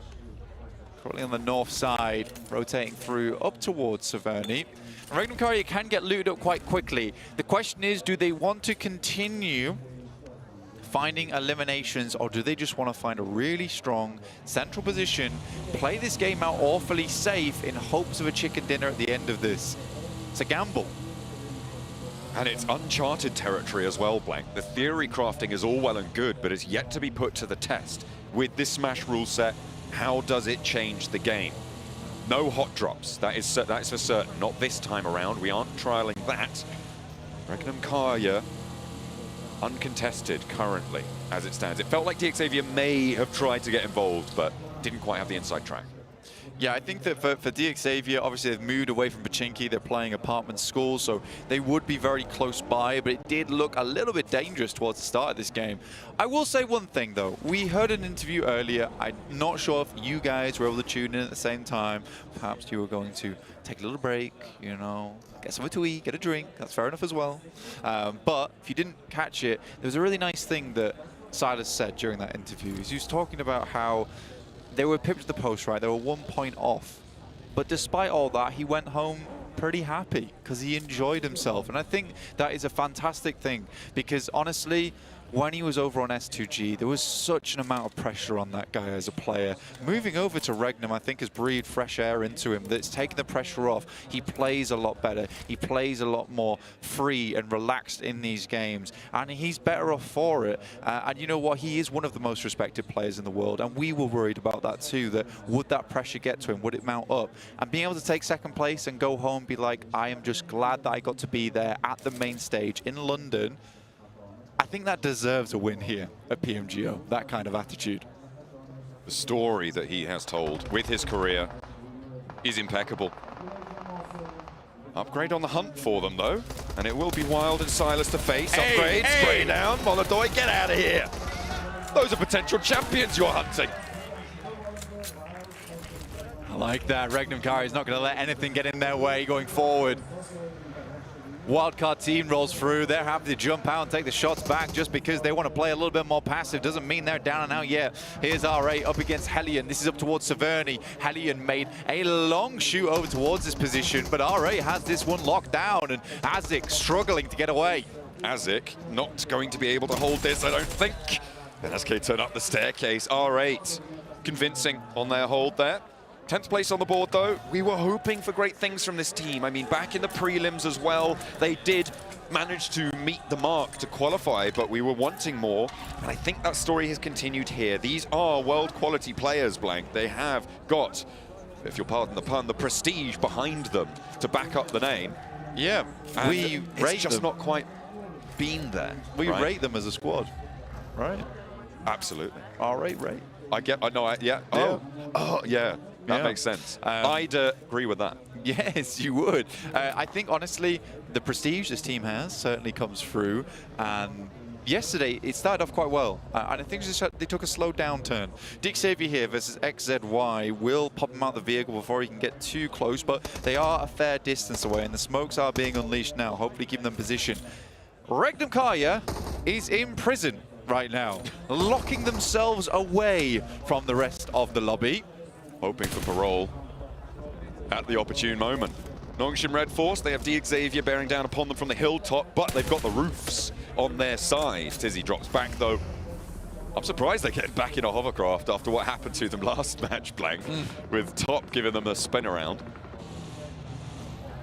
Yeah, hopping out the hovercraft there, and suddenly it's in the hands of another player. Not ideal for you. Levi's here with DXavier. moving over towards a fairly decent compound, I would say. Has great broadside and a lot of rotational capability. The only difficulty with this position is you have to hold this wizard tower to watch out for teams coming in from that north side, because they get a hold of this, they can really pepper shots down towards you in that compound. So Paragon will be that forward outpost for them in the monster truck, for now at least. I'm on Goat Watch right now, Blank, and I've just received word that they are still out by Gatka currently on their lap of the island that they tried to do last time around, hoping to complete it this time. And of course, a reminder about our smash points rulings. I'll keep hammering this home because it is important. Only Regnum Karya can win from the smash ruling this match. Even if Goat get a chicken dinner, they will not win the entire tournament, but they will be eligible to do it next match if they're able to breach that 80-point barrier. So we're really all eyes on Regnum Karya with a secondary focus on Goat quality. Yeah, Regnum Karya are playing extremely centrally right now. And I think that because they know that they're only ones in that smash threshold right now, that they can afford to have one game where they just play for the win. They're not going to go for anything crazy, but this will be fine. In the meantime, if you want to keep up with all those scorings, you can check out our vertical feed available over on YouTube and TikTok at PUBG Mobile Esports. It has everything that you might want to see there, John. Just a great little tool that you can add to your repertoire at home. But it's not the only tool that you can add to your repertoire. That's right, we have our official map feed, which is now live on PUBG Mobile Esports YouTube. You can check that out on a separate stream, second screen, separate device, whatever you feel like, guys. And you can keep up to date with every single rotation as it happens on the beat with these teams. And if you have that map stream open, you will have just seen the hard south shift that has popped on our map. Very much down towards that south side. Cuts in a lot of water here. This is a rough circle. Teams need to get a move on immediately. Regnum Karya up towards Prison will be rotating down on that eastern edge. There are a lot of positions to play around here, but only some are capital real estate. We will see which teams can grab what in this scenario, because there is a huge amount of open ground. And Regnum Karya heading into the dead trees, but they're hoping that their game is not dead in the water after this. The mad dash south to the peninsula. Milter power. Milter as well. A lot of that hillside up towards the lumberyard, which I think Regnum Karya have just drawn up on. Everybody else making that dash as well. You've got Black Esports posturing around that west side of Milter power, that mini Milter area as well, potentially high value. The teams are crunching in, but no massive casualties so far, other than the scrap we saw from R8 up in the north side in Severny. That was a lot earlier on, as well as current lobby leaders and smash point potential champions. Regnum Karya getting that pick up onto upgrade. Reject far down towards that south side. It's actually a really nice position for Reject. Yeah, they're tucked in, but honestly, you'd rather be there than anywhere else with the way that the circle has pitched up with almost 50% water inside of this zone. Is that it's likely to move back off and over towards that north side, pitching Reject in fairly decent position, honestly. We'll see how this game pans out, though, because I do think stage 3 is where things are going to get a little bit funky, a little bit interesting going forward. 4MV currently holding out Aki Cyber on the Western Bridge hold. Milter will become a bit of an interesting spot sooner rather than later, with teams trying to pass through that zone, because it's like almost a sanctuary, and a sanctuary for multiple teams before you need to leave it, in which case everyone gets a little bit angry at their neighbors. It's not the ideal situation.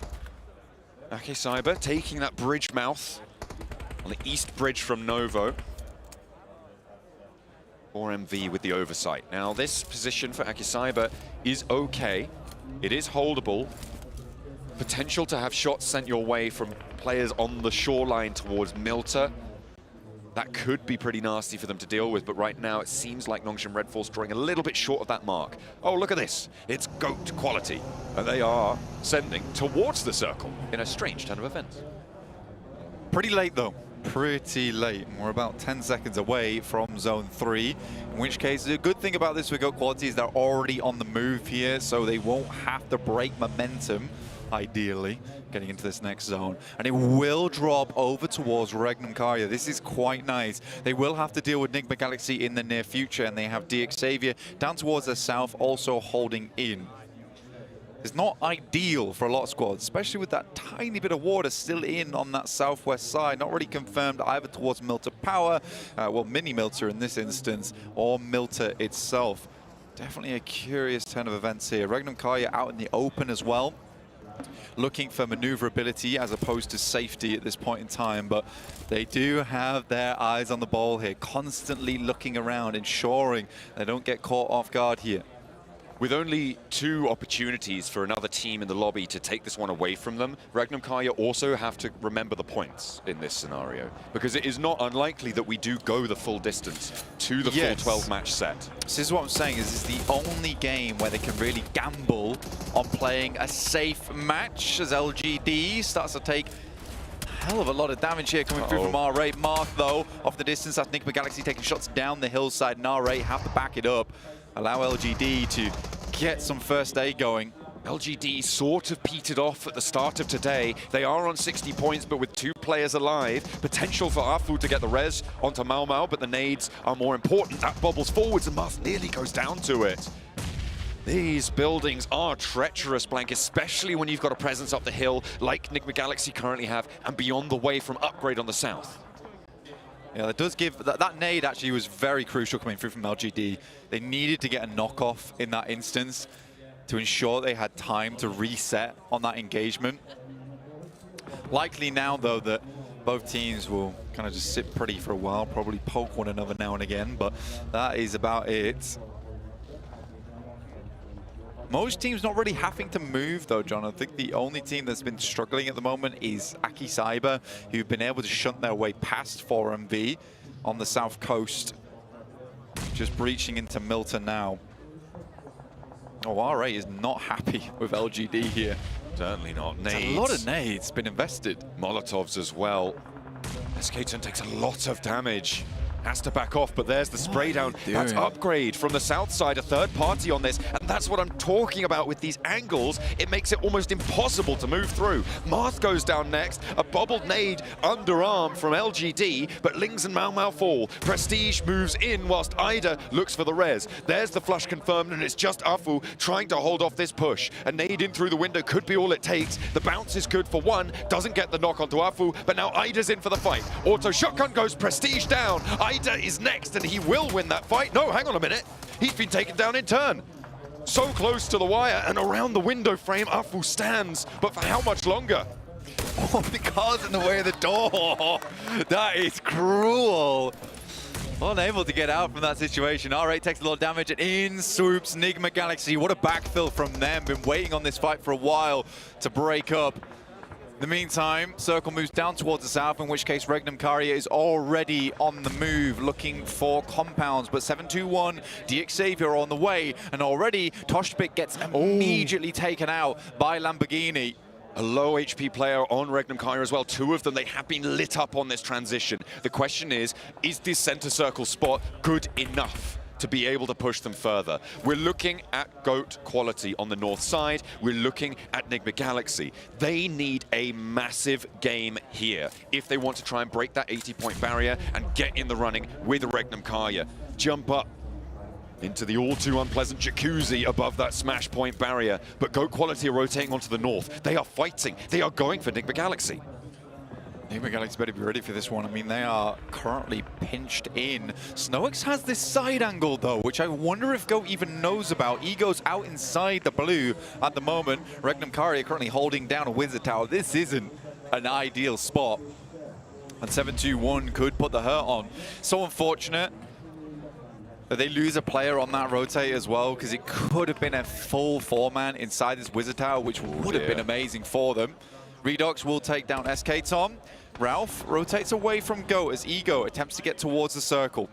Redox is handling R8 almost on his own here. Doesn't really have too much backup across the way. Needs players to roll on in, but there's another team chiming on into the fight. Redox hops out the window. 3 players alive, maybe now 2 as the blue zone envelops this engagement. GOAT quality picked up 1 in that blank. They're now on 79.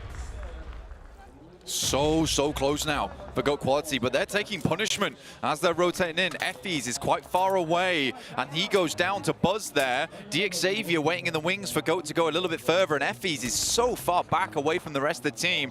Very unlikely they'll be picking him back up again.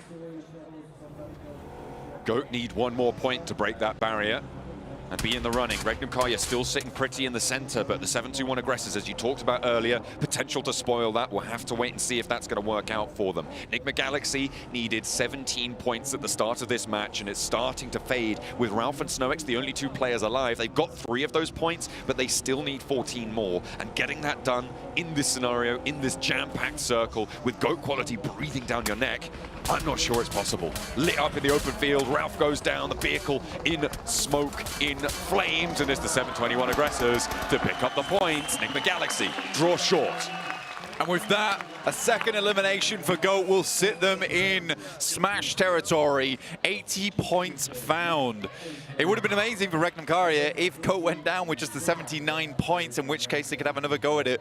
And my main worry, though, for Regnum Karya is that they're more of an Arangel team, in my opinion. They're less of a Miramar squad, and I think that that's going to come into effect when we go over towards our next 2 Miramars. If we make it there, that is the question. 3 players can win. And in the position that they hold, I mean, they're a bit isolated and don't really have too many outposts here. But they can hunker down and try and keep things calm. The circle is a hard north shift, but it only really cuts out Black Esports here. Everybody else already in a somewhat decent spot. And again, a second reminder this match, even if GOAT Quality get the chicken dinner here, they do not win the tournament yet. That will be next game they will be afforded that opportunity, because they had to break that 80-point barrier before the match starts in order to be eligible. Xavier in a fantastic position at the moment. And with a very good opportunity, actually, to push further up, but probably not in range of the Smash territory. For Xavier, they can certainly put themselves further up the prize pool, at the very least here. GOAT still at 3 players. Basically, Regnum's praying for a south shift, because although their position is pretty, let's say, not rubbish, but it's not incredibly defensible. It's not a fortress. The best thing for them is that 7-2-1 is going to take the brunt of the force coming through from Nongshim Red Force, as well as force from Aki Cyber. That's a lot of force. It is a huge amount of force. Let's hope it's not an unstoppable one, or if it is, then they can be immovable in their own right. There's the spray down on the run out. One of those points, I think, went to the 7-21 aggressors. I think the other may have been to GOAT Quality, as we take a look at some of those long-range inter-compound shots. GOAT really currently taking shots down towards Xavier. 4-v Zyol rolling up. But not much more than that, as Nongshim Red Force will take them down. Like I said, they have been having a real turn-up of a day today. It's very nice to see. I think they're one of the few teams that have been able to find their feet since yesterday's play-ins. 3 players alive for them. Binny has gone down. They have 4 elims on the match, but they win against 4MV, who have been fairly disappointing. I think it's safe to say for everybody who was following their journey into this tournament. The names on that roster, incredibly strong players, just not quite able to find cohesion here in Tashkent. Black Esports. Let's see if the other Turkish team in the lobby is going to cause problems for Regnum Karya. You can see them just over the crest of the hill.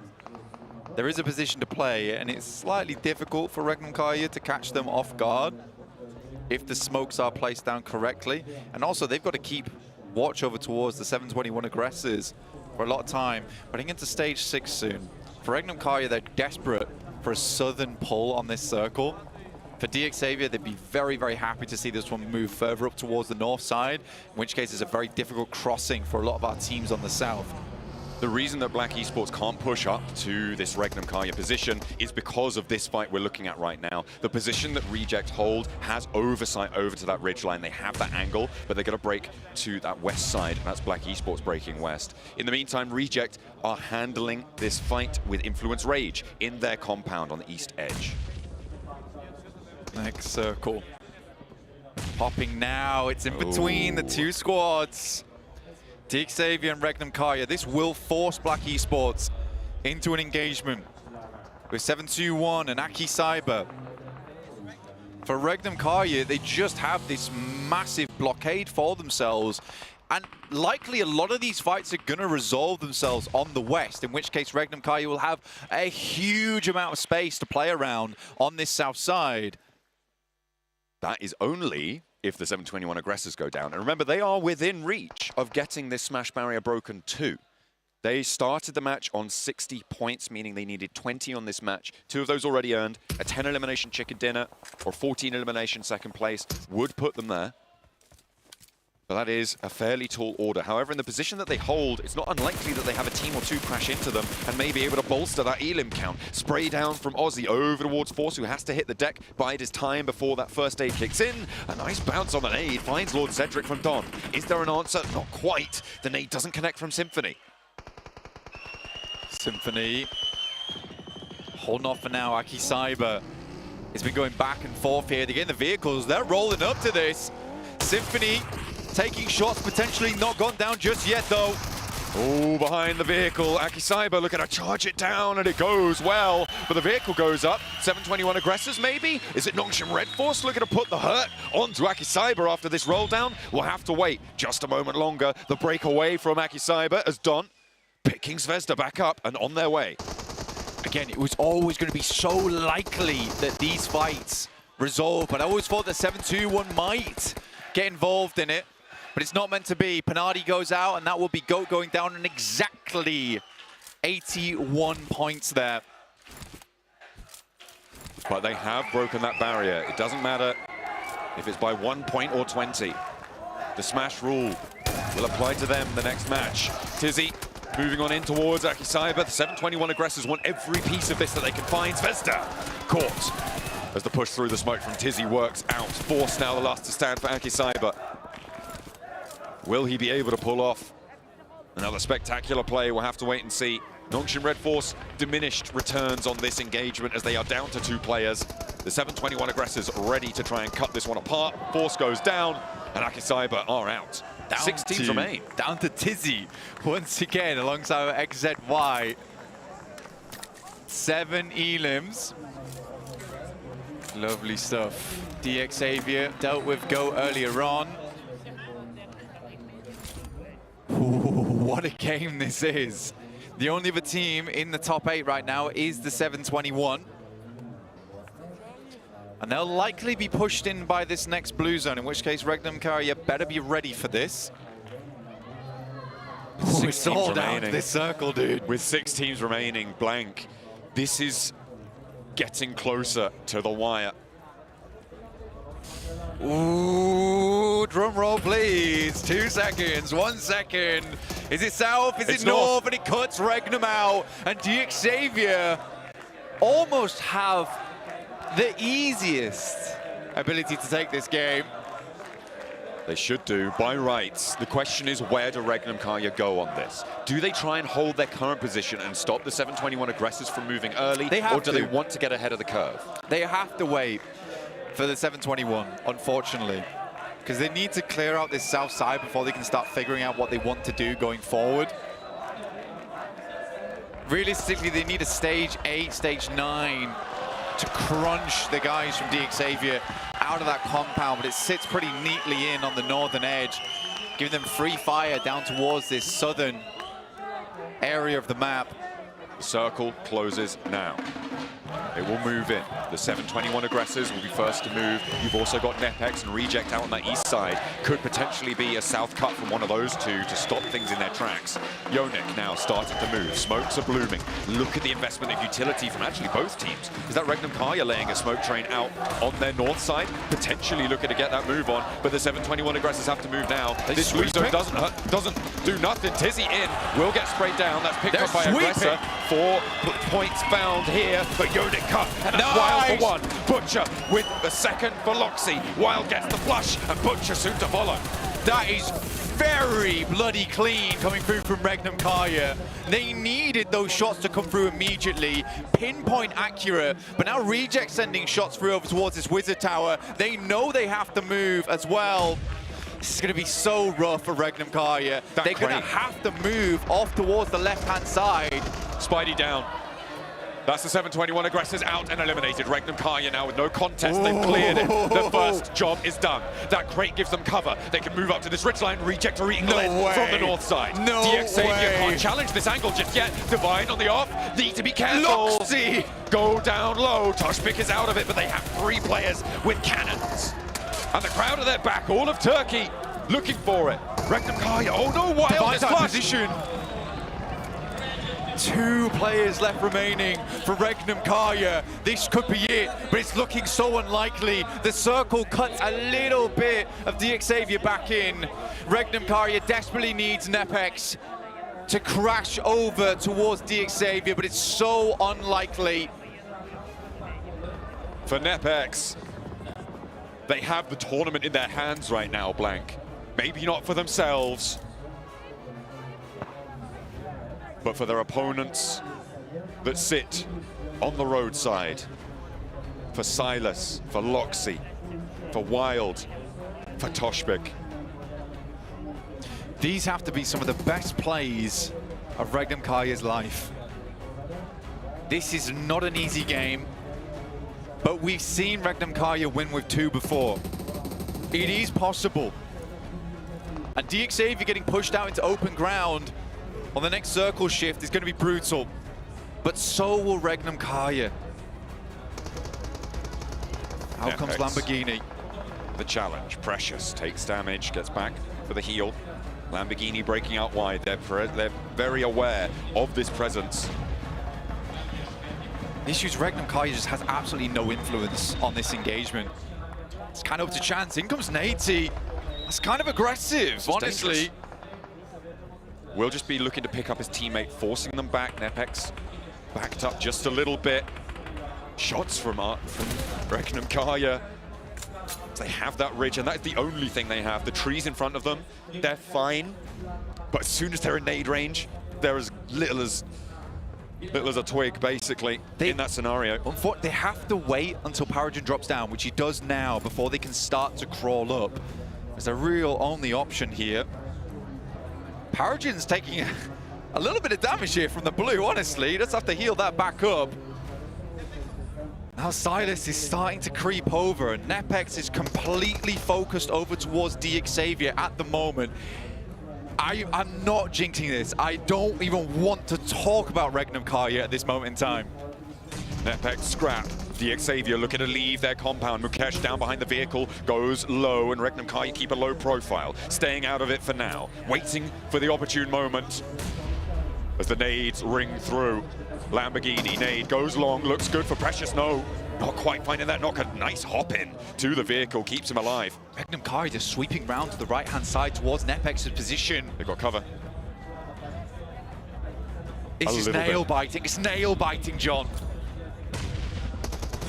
A nade on high, but that's Paragon going down to Domain. Nades in from Regnum Karya on towards Mukesh. It will not find the knock, but it does do a little bit of damage. Gives them an opening on the flank, but that will alert Nepex to the presence. Precious is down! Moving in. Precious is down. Mukesh is low. A sliver of HP there. How is Lamborghini Mukesh falls. up? The backline for DXavier needs to stay strong. A flush onto Lamborghini. Regnum Karya crawling, creeping their way, potentially to a victory. There's a nade. Mukesh is still there. Mukesh is still there. DXavier move in, but they're challenging Nepex. Regnum Karya. They're all lined up. They're lining up for them, and Silas goes down. Levi Levi finds it. Loxy hits the deck. Denied. So close. Look at the health bars across these teams. Domain is going to try and finish it versus Levi's, and will find it. Clutches up for Nepex, but what a game from Regnum Karya. I am sweating. As I imagine Regnum Karya was during that game. That is insane stuff.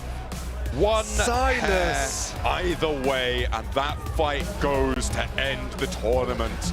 Blank. These guys are champions, but they have not got that title fully earned just yet. However, they have competition. GOAT quality. Cross the boundary. 2 teams head to head. into the desert. For Regnum Karya, either way, it's a rough one because that fight was so incredibly messy between DXavier and NepX that there's actually a world where, to be honest with you, for RC, for Regnum Karya, they could have just maybe moved round towards that western side and cut out DXavier. Where Silas steps up here, he could have probably played towards the low ground instead. But it's the fact that they wanted to influence that fight. They didn't want to have inaction happen within that team. But it's actually the thing that somewhat loses them the big chance there. I don't think it's reasonable to assume that that fight would be as messy as it was, though, John. No, it's really nail-biting stuff, though, and this smash rule, it's got the blood pumping. Let's head on over to the desk to maybe calm things down, but I have a feeling they're pretty excited too. NepX being able to clutch it right there, but the main storyline, I'm alongside there, Blank and John Allen. I was biting my nails. I thought Regnum Karya had it. If only. Oh. If only. We would see every nade nip train. We're like, oh, that's the first nade. Maybe yeah. it's going to be happening. But realistically, you saw how hungry they were for that win. Yep. So they amazing. were just clawing in tooth and nail, attempting to make it work out. But unfortunately, at the last hurdle, they were not able to secure that chicken dinner. But still a podium. They're getting close. They know what they have to do to secure that PMGO trophy. That's the main one, right? This team knows exactly what they need to do. And I think we just saw it right there. It just comes down to making sure that you have your 4 players alive. Absolutely. It was something that they tried so hard to do. I was not even aware that that was a tower. I thought they had a compound, which makes their position even worse. So for them to come out from such an unplayable position into a third, very nearly a win, in another scenario, I think Blank is quite right. I think Silas should have gone downhill instead. If he had done that, it was entirely possible for him to win. That fact alone is so amazing to me. I mean, Regnum just putting in the work, and he's got another chance. He's got another 2 chances to do it. But I will say, the good news about this big game for them is that if we do not have a smash rule, then at least, at the moment, that gap is widening so to win anyway. Yeah, if we don't have a smash rule and we go right to game 6 and none of the teams in that smash zone do get the chicken dinner, that is still going to be very impactful points. But you are allowing other teams being able to get on the smash zone, which now in the next game, in the first Miramar, is not just going to be Regnum Karya. It's also going to be Go. Yes, Go, and maybe even other teams after the first Miramar of the day, right? True. That club is going to go larger and larger as the day goes on. So let's go through some of the highlights. Enigma Galaxy in particular here, we saw willing to get involved in third parties. They know what they have to do. They have to try and climb their way back up to 80 points. They are still in reach technically of making that happen. And there's just so many storylines just clashing all together. This is absolute peak, absolute cinema. I'm enjoying every single minute of it. But Miramar, smash rule? Smash. I love it. So good. It's actually so much fun. I'm just saying. When we're talking about this, we're like, okay, I think we're going to have to wait until the end of the event to see if we're going to like the smash roll. I absolutely love it. It's so fun. This is so fun. I mean, all 5 of us were out of our chairs. This crowd was absolutely wild. Everybody was on the edge of their seats. I am all for having this back. Yeah, I'm still confused by 7 there. What is he doing? He's doing a bit on What? But no, the audience, we were in phase 9. It was just closing up. Like, this is peak Battle Royale concept. Oh, yeah, absolutely. This is what you love to see, and the audience was going wild until Regnum Karya went out, but still the attempt was absolutely amazing. But this Harry Potter tower, they tried to Avada Kedavra the entire lobby. Unfortunately, it was just not meant to be.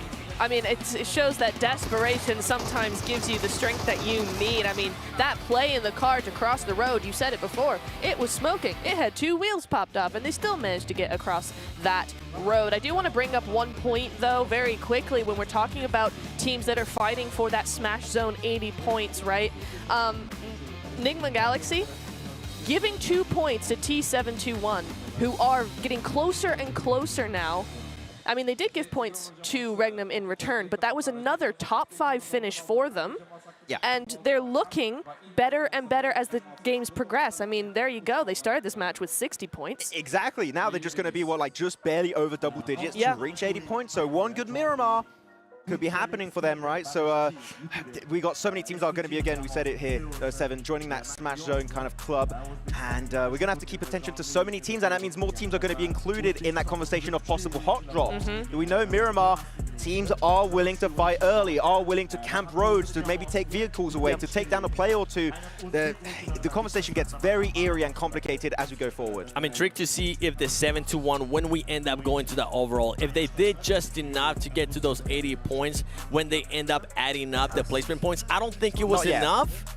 But the thing is, if at least they'll be really close. And the positive out of that one is that this team was able to get a win yesterday in Miramar. True. Yes, it's very true. They're one of our Miramar teams. So can they do it again? That is the question as we head over to the overall ranking. And that Smash Zone just got twice as big. So actually, for the next game, if Regnum Karya and Go don't get a chicken dinner, the conversation is going to be mainly focused around T721 aggressors, Nigma Galaxy, and Deke Xavier. LGD Nepex could still maybe even reject, but we need a big win. Like literally, actually, where any one of these teams on this first page are not in the Smash Zone could be getting there literally next game and could be smashing on game 6. True. Possibly. If nobody ends up winning the next game, right? Yes. Going into the final game, we could have 7 teams in the Smash Zone. I think there's not that many points in the lobby for everyone to make it up there. I think let me just dream. might make it. I think 2 teams might join. I think it might be a 4-way fight happening in that last game. I will say, though, Dick Xavier coming in there with a 2nd place has brought them 66, tied with Nigma. And so now you're looking very, very good for the next 2 Miramars. I think a lot of the teams, they have kind of given up. A little bit. Not going to lie. Just I a think touch, some like, a smidge. okay, you know what? For me, in my mind, I'm already in the plane. I'm going back home because we're not really involved in a conversation. We're just points on the leaderboard at this moment. Yeah, it's a bit of a shame. But you'd have to do what you got to do. And you know what? Somebody's going to be down there. I mean, anything can happen here. These teams at the bottom, they're going to end up getting desperate. They're not going to want it to finish just yet. They're going to want to get some more points, too, because the prize pool does end up affecting them, even if they are too far away from the 80-point mark, if they are too far away from being able to become the champions. But we have to wait and find out. Yeah. We do have 2 more matches left. And for everybody currently at home, don't forget that BYD is the #1 NEV producer in the world. As part of the PUBG Mobile Global Open, BYD is proud to be the event sponsor. Learn more about BYD models and flexible financing options at the BYD booth during the event, or visit BYDauto.com. Because right now, everything is heating up. The tension within the arena, especially whenever Regnum Karya was able to stop the 7-1 from making that rotation. Oh my lord, yeah. Everybody's mind just started popping. Everybody started getting out the seats. They were like, all right, we're time to go. Let's go. Let's get this win sorted. Didn't happen, but just means there's another game of epic action coming. Yeah, I mean, wild, top pick. All the fragments are looking so good, but Silent Jelly's on point. I'm telling you, they're going to be close again to getting another win possibly here. Our heart needs a break. We'll be right back after this break.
It's starting to heat up here. It's getting hotter and hotter, but don't forget that in the heat of the battle, the fastest and most powerful survive. The Infinix CT20 Pro not only delivers pro-level speed, precision, and seamless gameplay, giving the ultimate edge to all the players around the world. This is the official gaming phone, built to outplay the rest. And while you're at it, check out those vertical streams, not only on YouTube, on TikTok as well. When you, especially if you're watching on TikTok, if you give it hearts, it's not actually hearts. It's the cool thing is the PMGO logo, and you are upset. What's wrong? He stole it from me. Tell him to give it back. I'm in the chat with everyone just like, what the hell is happening? I'm like, I They don't want know, to talk to lads. me. They really want to talk to me. I'm taking it You're back. moderator. You're going to ban them. Don't do Well, that. I'm going to take this phone because I definitely need one. What so, the hell? Man. You know what? I'm just going to put it in my back pocket, so You vibe we'll killer. keep it there. Yeah. Yeah, sorry. But I mean, Not is there sorry. really a vibe killer? The thing is, right now with what's about to happen, GOAT is now going to go into contention of being able to be the winners via the Smash rule. Is this team also ready? We have seen already Regnum Karia being able to switch up their playing style. Can GOAT do the same? And for some of the other teams that are currently very close within that 80-point gap, Nictura, what will they be doing? I think they do the exact same thing because it worked for Regnum. They did the exact same thing last game. They got so close, and I think GOAT just need to do the same thing. We'll see, right? We'll see. It's easier said than done, but I'm ready to go into Miramar. So let's take it with Blank and John Allen. Once more unto the breach, Regnum Kaya, and now accompanied by GOAT Quality in the Smash zone, looking to take it all here and now. Blank, we were talking during that break about that last game was Regnum Kaya's opportunity to do what they did there. That is no longer afforded to them. I know, a 1 in 8 chance that this game ends right now with us finishing the tournament here in PMGO. I mean, that fraction's kind of small. Kind of small. Yeah. That's like 12.5%. But it's not that small. Still a pretty sizable margin for these teams to take this one home.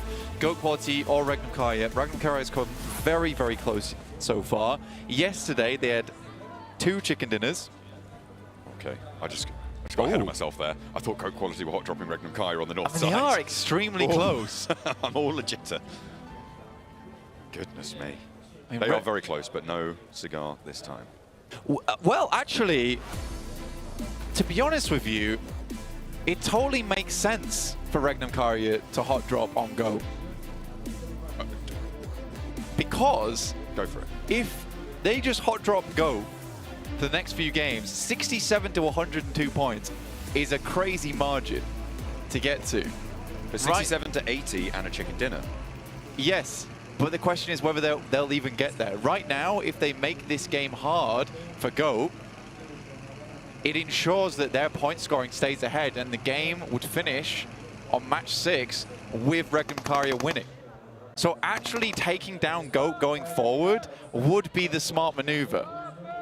If you didn't want to implement Smash rules and just hold out another team because you're so far ahead in the rankings, that could be a possibility. And they are setting themselves up in the way of GOAT. You're not seeing the numbers anymore, Blank. I think you've read the matrix here. I think I have. I think you're the one. You're beginning to believe. Perhaps. Or maybe they're just going to stick to their guns and hope that GOAT don't go all the way. If you get into the late game, you can face off against them in the late game as well. Ooh, knock. A Winnie knock actually coming through. Over towards the 721 aggressors. That comes in from 4 Miracle Vibes, who have not been living up to their name, it's safe to say, over these last few days. The vibes have not been immaculate. They've been probably immaculate so far. 3, 2, 1 Miracle Vibe. Yes, quite quickly as well, dropping down in number.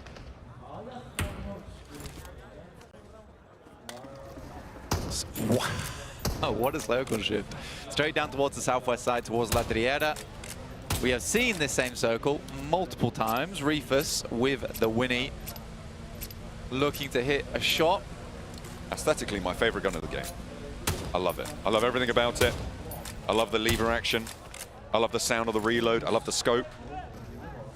Just a shame about the gun, really. Yeah, Not amazing. Not amazing, sadly. 721 aggressors passing through over towards Latveria right now, looking to get themselves a central position. Remember, this is the team that's chasing. It is unfortunate. They lose a player early, though.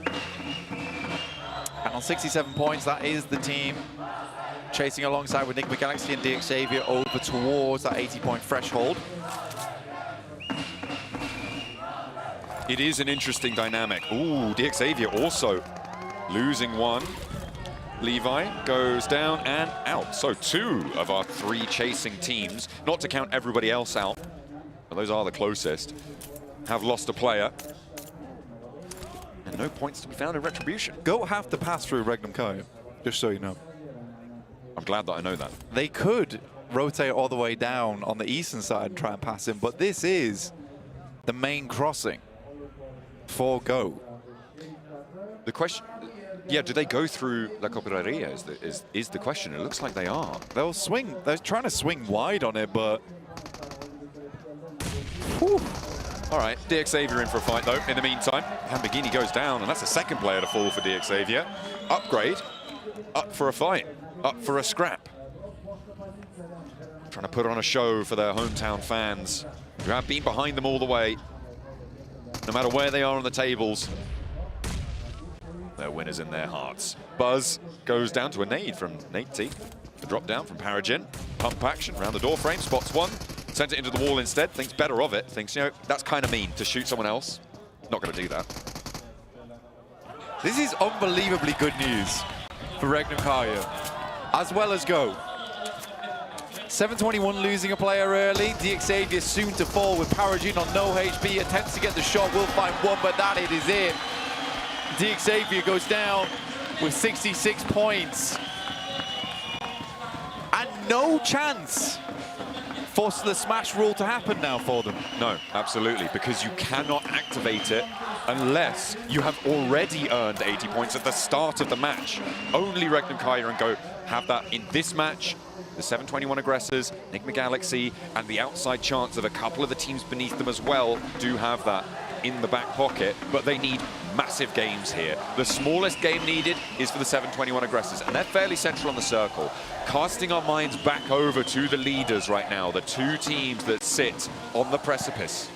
Regnum Karya have left La Cooperaria. Goat Quality did not run through them.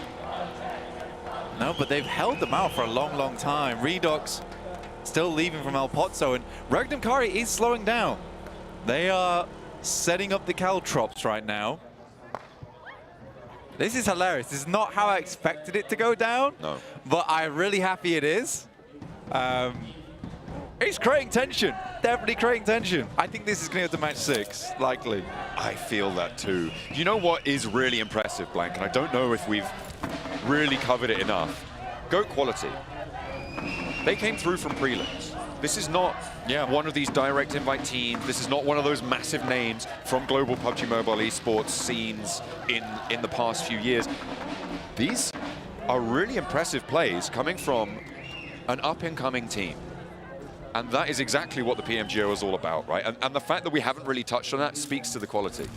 It does speak to the quality of Goat Quality. It feels like they are in that conversation very naturally. Yeah, I think that's a really good way to put it, in the sense that, like, we haven't really questioned the fact they're up towards this top bit side, because I think throughout all of their days, they have shown themselves to be a team that can sit shoulder to shoulder with the other squads inside this lobby. 721 aggressors getting peppered. That's another one out. 2 players. I would say it's very unlikely now for the 721 aggressors to get up towards 80 points, which once again, whew, it's just Enigma Galaxy, maybe LGD, maybe NefX, 21-point games. I believe in Ralph, you know. They've got the western side of this circle, Blank. It's pretty decent. Here we go. Here we go. The north side, you're right. We're locked in now with Regnum Karya. Behind them, further up to the north, about to breach towards El Pozzo, is Goat Quality. You've got outposts from Reject as well. Kid plays spoiler to it. Ray G might spot one. They've just slowed them down, really, haven't they? That's what they've done. It's just they've had a very, very leisurely rotate into this circle, but it's caused Go to be constantly on the back foot here. And Regnum Kai, they can afford to have a bad game. Definitely. As long as they're causing big issues. West side shift. What is that? I thought the circle had just disappeared from the map. Hard west side shift. This is great for Enigma Galaxy. There's just no space. This is great for Enigma Galaxy and for Regnum Kai on the north side. Yeah, they can slip in over towards the western edge. Actually, John, this could be huge for Regnum Kai. Suddenly, the game turns on its head. Goat knows they need to get a move on. They turn their car on its head. Yeah, I think for Regnum Kai, they were like, yeah, we'll hold out Goat, and we'll just make life really, really difficult for them. Circle shift and like, actually, we could just win. What if we just like win the whole tournament right now, guys? Yeah, that'd be like sick. That would also be a possibility. Reject now rolling over towards Goat Quality on the western side. Oh, Nongshim. Close by to Silas. Being surrounded now, it's Binny who backs off, wants to get away. Silas has other ideas. Being cautious though, they know that there's more teams behind, but they have put so much pressure up to this south side. I mean, they're in a fantastic spot. By the way, LGD take down Black Esports. 2 more players for them, but they're split. LGD will get a couple of points on board, 63 total. And they're down towards the south. Very near to 4MV, who Black Esports. There are over 2 players handling things, apparently. Doc cracks a shot off. And Symphony out of tempo with that one.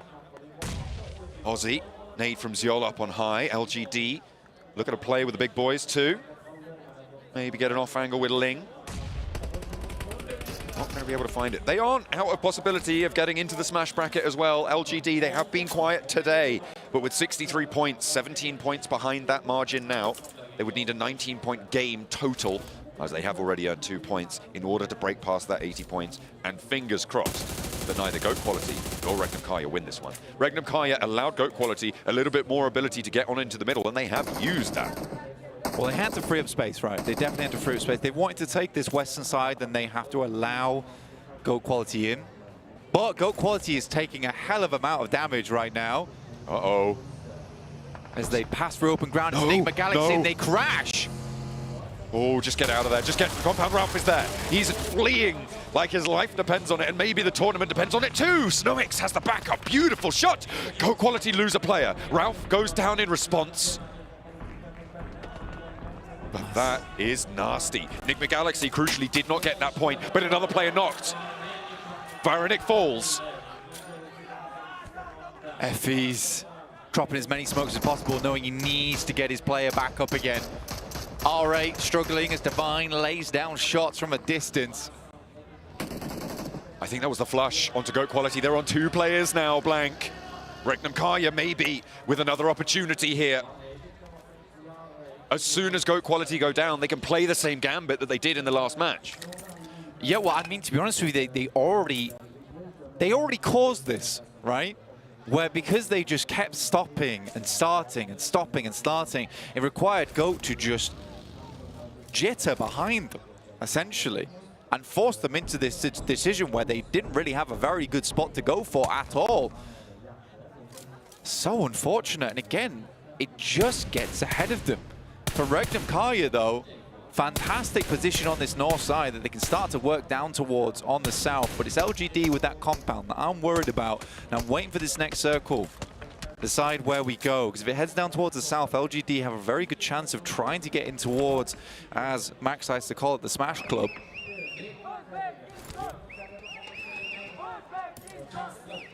Narvalo on a wide split for Enigma Galaxy. 2-1, remember they lost Ralph in the open. And Narvalo maybe just looking to spoil the day for teams trying to rotate on that western side. Enigma Galaxy, they had this shift kind of in the back pocket. They kept this split as teams moved in, and they have been punished. It was Goat Quality to take control of the compound that they had, but only 2 players are not going to be super big. Wild, okay, he's gone down. This is Reject crashing in. Regnum Karya with Toshpik looking to hold this one, but I think Divine wants the flush. The knock, Loxy on that off angle, up against the unplayable cliffs. As Silas rolls in to defend Wild. Divine with the challenge for the pump actions there. Duello now with a challenge across the open ground, and Silas slivers away. Loxy in for the fight too, and Reject now with 1 player in locale, and Loxy's there. Reiji finds Silas though on the off angle. Toshpik running on through. Silas all but done for, will go down, but Loxy and Toshpik, that's a tall order to take on by any stretch of the imagination. Can Reiji do it? First goes down. Loxy is next. Regnum Karya with 1 player alive. They may fall in here at the hands of Reiji OCO. A tag is found, and Loxy on the inside with the spray down. The drop shot is not good. But it delays long enough for Wild to bleed out. Silas did his best on that front line, and in comes Nepex. This is going to be a difficult hold for Regnum Karya as they're surrounding the building. Their names pop up on the feed, and everybody, their eyes alight, aflame, as Loxy, the first of all. Toshpik, nade in hand, 1v4 on a sliver of HP. I don't know about that one, Chief.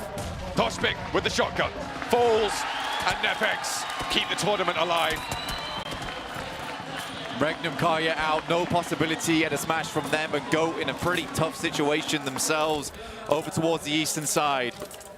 Now it's all up to, realistically, Nigma Galaxy, LGD, all the way down to potentially 12th place. I mean, even Nongshim, to be fair, on 56. That's what I'm saying, 12th place, like it is a big old jump, but possible at 24 points, 14 elim game. It has happened, and that's the way to kick it off. The Nongshim Red Force on the eastern side. Finding that flush as well, adding points to the tally. Slow and steady. Nigma Galaxy regroup out to the west side. They want to go into the hills where they found themselves. Our tournament leader right now is out, but it is so fortuitous for them that GOAT Quality also have stumbled, but not fully fallen yet. Not just yet. I mean, we'll see what happens with GOAT Quality. Realistically, what they need here is just a few elimination points, potentially some placement points to get in a little bit closer contest. It's 26 points that currently sits between them, and Diego finding Effie's is not ideal. These 2 teams have been looking at each other for a while. Influence Rage across the road from GOAT Quality. GOAT Quality took out the tires on their vehicles. They take out one of their 2 players in response. It should be Resible though. They have got that cover. It was a headshot behind some cover, and you can't crash that. The vehicles were disabled earlier by Ego on the spray downs to the tires. And Influence Rage don't need to leave this yet. Yeah, GOAT's just going to chill. Like you say, Influence Rage don't need to move across. Getting into stage 5 in a little bit. LGD currently with a very strong compound, looking to close this game out well. As nades pour down. Lovely arc on that one from top. Like a mortar, this lad. Ooh, Menzio, look at the arm on this guy. Gonna be able to lob them on in, but not gonna be able to do any more this volley. Maybe look for another. Akisaiba, 2 players currently standing in the roll down. Okay, they want to go aggressive here. Doc breaks out wide, 5 nades in the pocket. Will be able to lay down the law, I'm sure, on this angle, but 3 players now to face him. They have managed to restructure just a little bit. Nade to the vehicles, will not find the damage. Doc now 4 nades in hand. Looking to launch another. 3 in the back pocket, clears the tree. He's slowly zeroing in on their position. Force breaks out to the vehicles. I wonder if those footsteps are heard, but he's continuing to strafe across their position with these nades. Now with the last in his pocket, will he be able to land anything? It feels like he's not got the job done. Not quite what he wanted. Snowix from Nigma Galaxy. This is important, taking shots over towards Nepex, who are held out on that north side at the moment. Nigma Galaxy looking to get in towards the exclusive club at the top here. Over 80 points.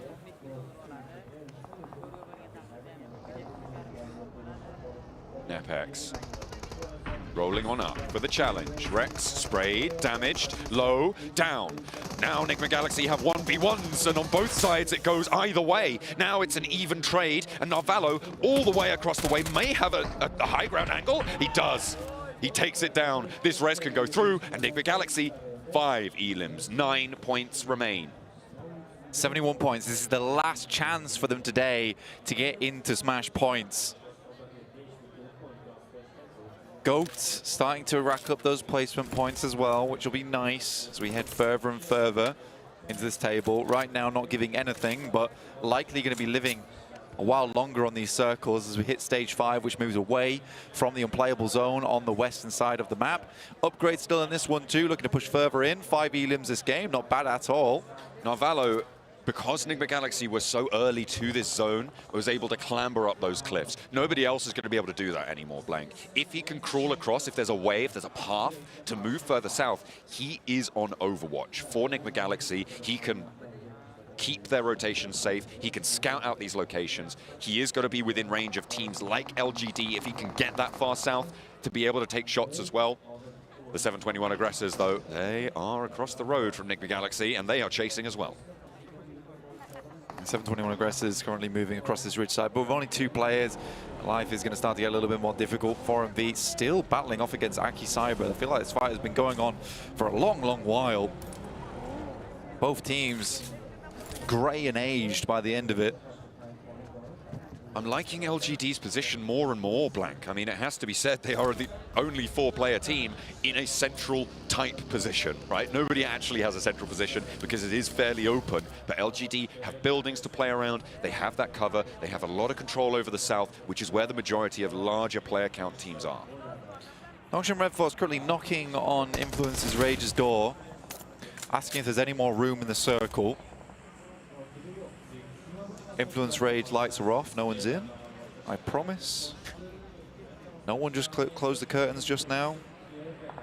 That was the cat. You were seeing things. That was the cat, mate. Wasn't me, wasn't me. 4MV, Aki Cyber, trading blows. And the 721 aggressors, they've moved, they've made a move. They're rushing down towards LGD's position, diverted, turning around, turning tail, maybe towards Goat Quality. Yeah, if they take Goat Quality position, that would actually be very, very nice for them, but it looks like there's been stopped short as 2. Fair enough, all things considered.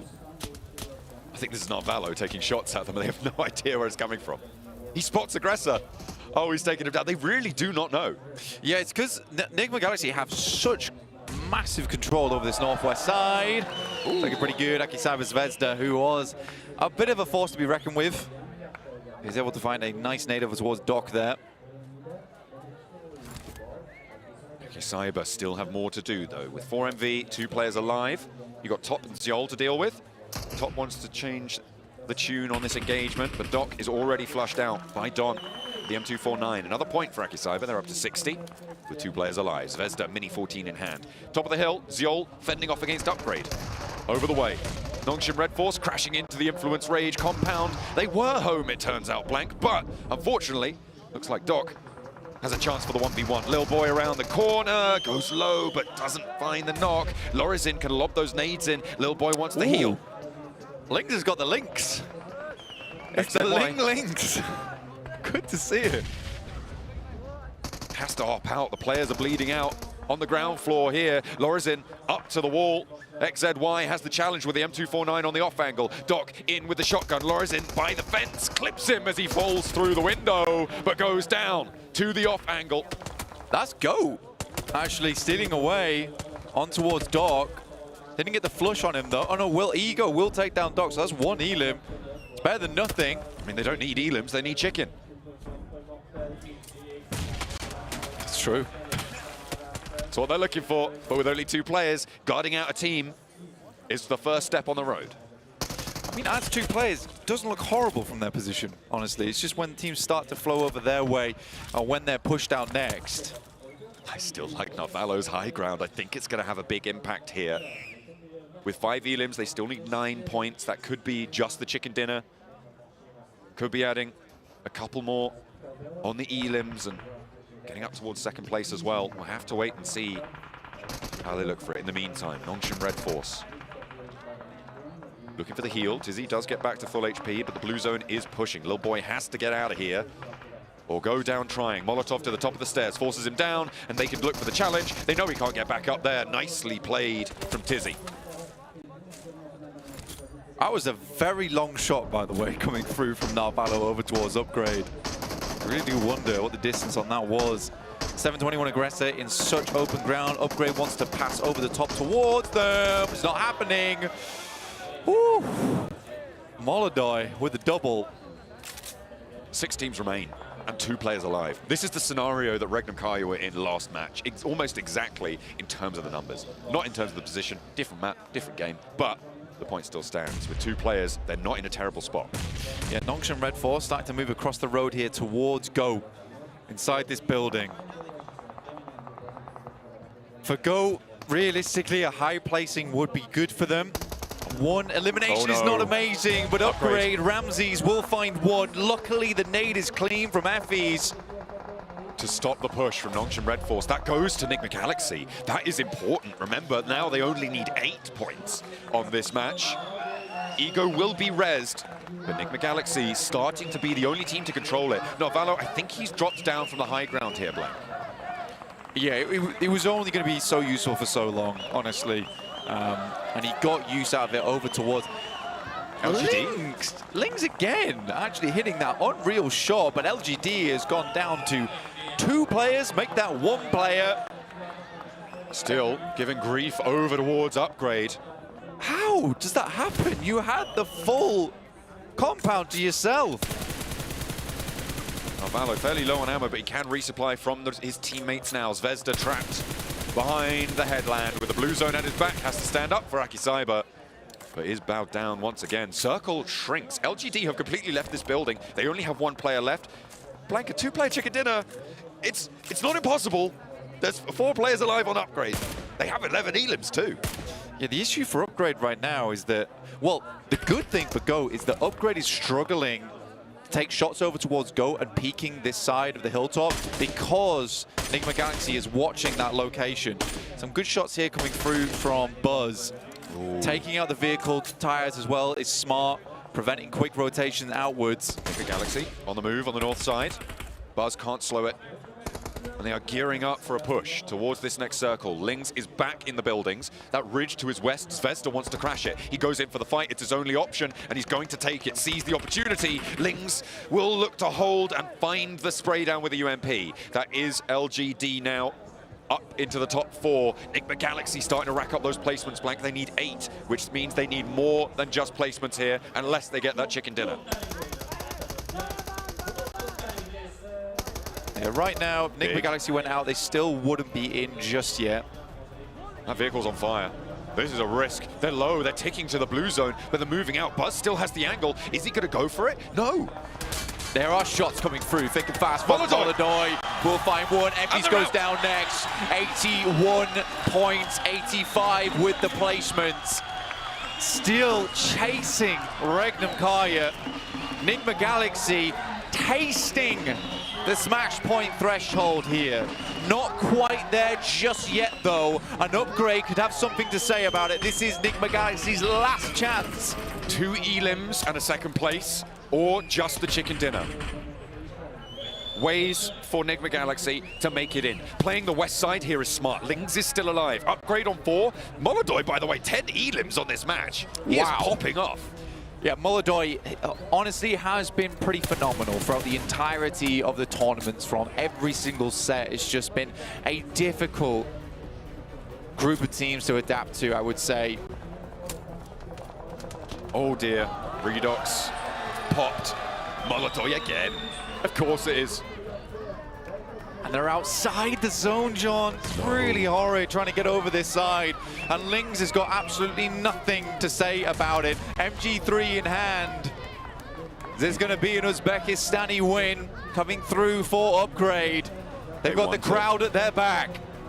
Bruise and Buzz in the open, need to be careful, but Molodoi on this high ground is terrifying right now. Will have to move eventually, and Lings is waiting for it, for LGD. Enigma Galaxy move down south. They're going to the buildings, Blank. They're playing the ridgeline, and now Buzz has a challenge to breach onto this one. Narvalo low, maybe looking to heal behind it, but has the line up. Ramses is there too. Molodoi, what can he do about this? Doesn't have the open side of the warehouse available to him, and Narvalo gets the heal off. Buzz is there, but Lings lies in wait. A snake in the grass.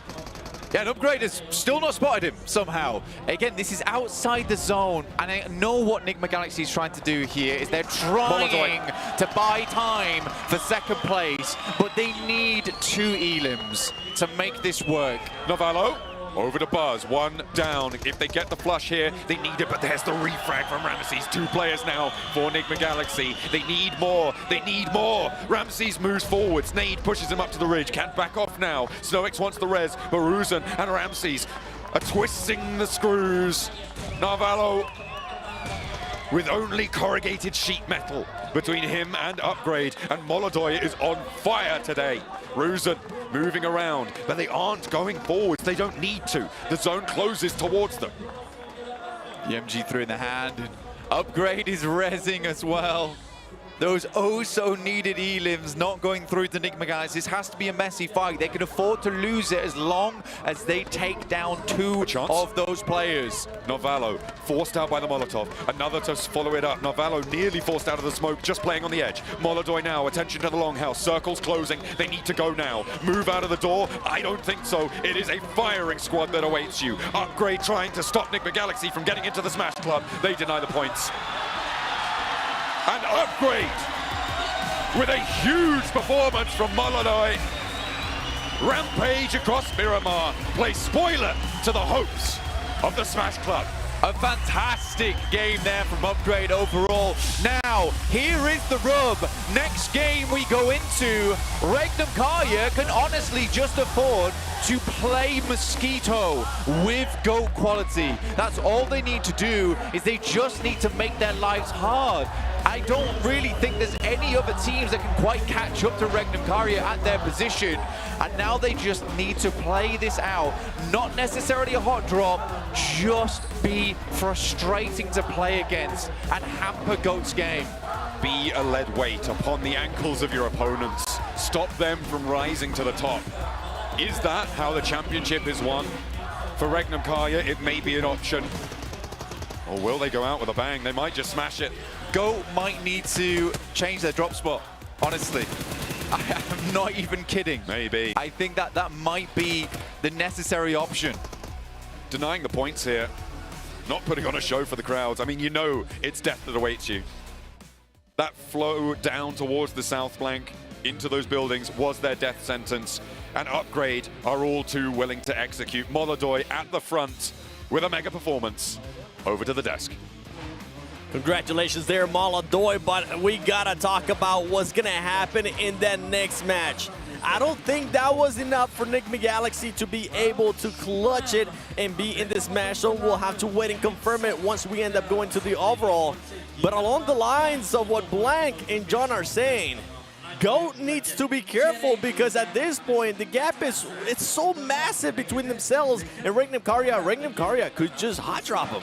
They absolutely could. I see that in their future if they aren't careful, right? Because let's think about it. The gap is big enough. It's at this point going to be something like 30 points. GOAT didn't do too much in that game. So what's going to happen is if Regnum loses, they still have a really good chance of winning, because the odds of GOAT actually winning the entire game are, you know, enough to take the risk. If GOAT lose that hot drop, Regnum wins automatically. Yeah, you could just try and wound them. Like, that is really something that could be happening. There's a lot to take into account for this final game. Of course, Molodoy, again, congratulations. That's a massive game from him. The home crowd is so hyped for his boss. Of course, he also had the MG3, was having a great time. But looking at Nigma Galaxy, denying points, I think they just didn't know who their opponent was, so there was a fear like, we don't want to give the Smash ruling to maybe Regnum Karya, maybe GOAT, we just don't know who it is at that point in time. But I think they were just 1-2 points away, like they were close to making it into the Smash zone, and I think they barely missed out. Maybe numbers are just their biggest enemy here. Yeah. Based on what John was saying, they just needed one more elimination or 2 more eliminations to make it to that Smash zone. So, yeah, even though you are wanting to deny the points, I wish they would have just gone for it. Just send it and see if you can at least get 1 elimination to your name. I don't think the mistake was there, though. I think the mistake was actually full sending into the compound. I know Upgrade had a player up on that high ground, but I really would have liked to see something where either they don't push fully to that side, just away from those nades, or they try and push the ridge even push the high ground. You can use your vehicle to dip down to the ridge and then up again if you really wanted to. It wouldn't be that risky and certainly might have given them a better chance. I really wonder, did they know how close they were to entering the 80-point barrier, right? I don't know. Because if they're aware, you're one elimination possibly away from entering, just get all your players in one car, send it on one player. Send it on one player and you just try and get an elimination, try and flush it out, get a second if you can, just get as many points as possible because you're that damn close. And if you get the win, then you actually go the entire way. But I think that the play you're talking about here of sending in the compound into the warehouse is just a survival play. But unfortunately, survival is not enough to push it up. It would have maybe been enough to make it and to actually win the smash ruling. But here, I think that might just be one of the biggest misplays we have seen this PMGO tournament. To be fair, there with Upgrade, they played that perfectly. They were holding every angle possible. Nick McGallagher there with the 12 points, 24 for Upgrade. And LGD as well, finally waking up, but it's a little bit too late. Who else woke up, you know, was actually 4MV. I know we've been talking about them a lot, but 7 points seems to be one of the biggest games we've seen from them, and they really actually just switched their strategy all the way around. We saw them perched up onto that high ground, just picking shots and picking players off of teams who were rotating, and once they kind of got to that close range, that's where they kind of fell apart, which is really weird to say for this roster, but the long range, it actually helped them get a few points. Not gonna lie, not really looking at 4MV right now. That's true. Cool to see some stuff happening from them. I'm like, you know what? I'm already disappointed enough. I'm not paying too much attention looking on the second page of the rankings. We were still looking at some teams. We were looking at DX, I think, like maybe towards the second half of the day, they could do a final push. Erangel, very disappointing, Niptra. We were like, oh, yesterday they were dominating on the grassy pastures. Here, nothing happened, and unfortunately, they kind of lost that opportunity to get in contention with your two teams currently in the Smash Zone. So I feel like, unfortunately, they had an opportunity and they fumbled in the mid-section of today. Well, we've been trying to do math, everybody. I think it's time we actually take a look at that overall. Show me who's going to be in this match for the last game. Is it going to be Nick McGallagher in there? And they're not by 2 points. They're going to end up missing out. And the storyline becomes Regnum Karya and GOAT. What are we going to be seeing out of them? Because the lead right now that Regnum Karya has over them, 21 points. That is massive. Hot drop, hot drop, hot drop. That's what I want to see. Against it. I'm against really? it. You're Yeah. You weren't when I said this in the middle That's a really good disguise. Oh my god. No, but for real, I feel like, you know, maybe this team doesn't want to win that way. They actually want to win the game, and I could understand that.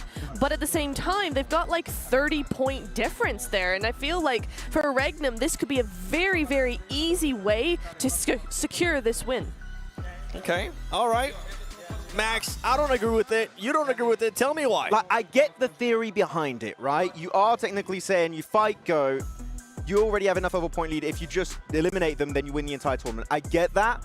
I still believe that GOAT have shown willingness and the strength to get big chicken dinners. Not just like medium-sized chicken dinner. It is the thing that, do you want to take that risk minute 1, where like a slight difference in like dropping from the plane and you arrive maybe a second later and then someone's already looted a weapon. There's so much to take into account. The loot also is quite impactful in those kind of hot drop situations.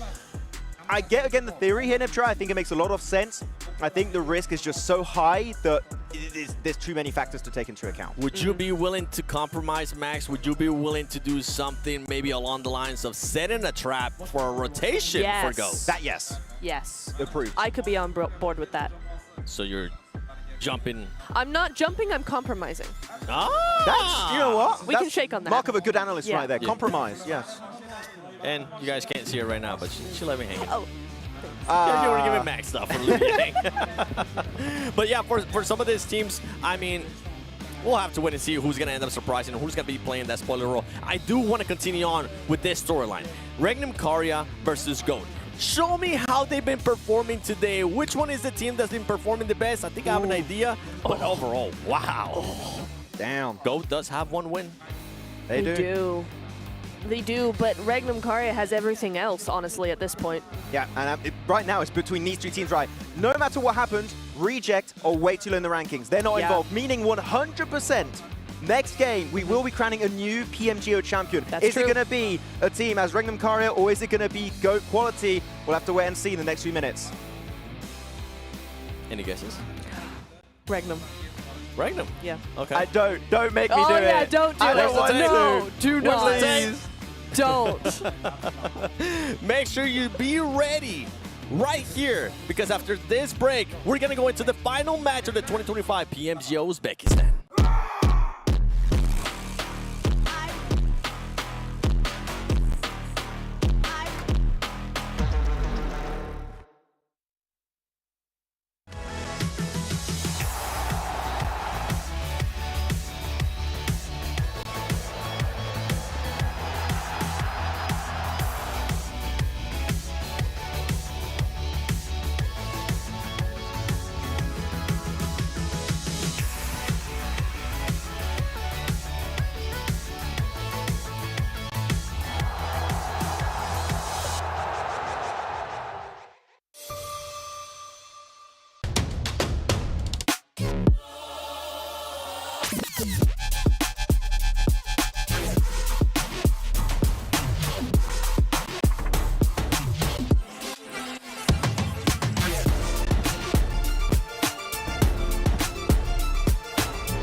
I would say it's a tight race going into the last one, but if Regnum Karya ends up playing their game, if they make sure that just GOAT doesn't end up winning, this is theirs to win. It is indeed. I'm very excited. This has been a long time coming for a lot of these players and this team as a whole, right? We've been wanting this since London, since PMGC. Yeah. What was it, 2 points, 1 point, something like that? It was damn close, yeah. Yeah, so this would be nice for them to get this win, but GOAT are already looking for it. They're chasing it down. 85 points on the board for them. All they need is a chicken dinner in this last match. Yeah, from the few chats we just had with some of the players, seeming like the overall idea is playing our own game, not really changing anything. Because again, their own playstyle they've been working on for like almost years now for some of the players has been perfected to try and get these wins. They're just going to stick to the game, try their best, but there could always be like just a random factor thrown in there and just puts your entire plan to shame. Us three just got a chance to talk to the Regnum Karya coach. We asked him, anything different? No, we're just going to play our game. Maybe a chance of a hot drop? No, we think GOAT is just going to land somewhere completely random, so we're not even going to risk it.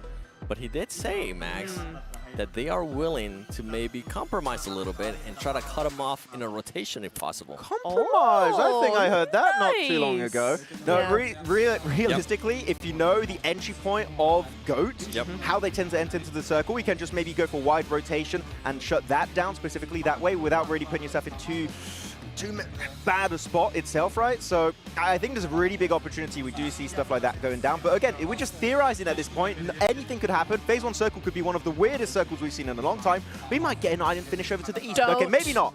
Don't. But maybe. No. Yes. No. Yes. No. That was one of the best finishes we have seen. It kind of was, though. D plus It was pretty fans are like, awesome. oh, we want it again, but we're not here. For GOAT, though, I mean, for this team, not only do they have to go pretty much try to win this game, right? They have to try to win via the Smash Roll if they want to become champions.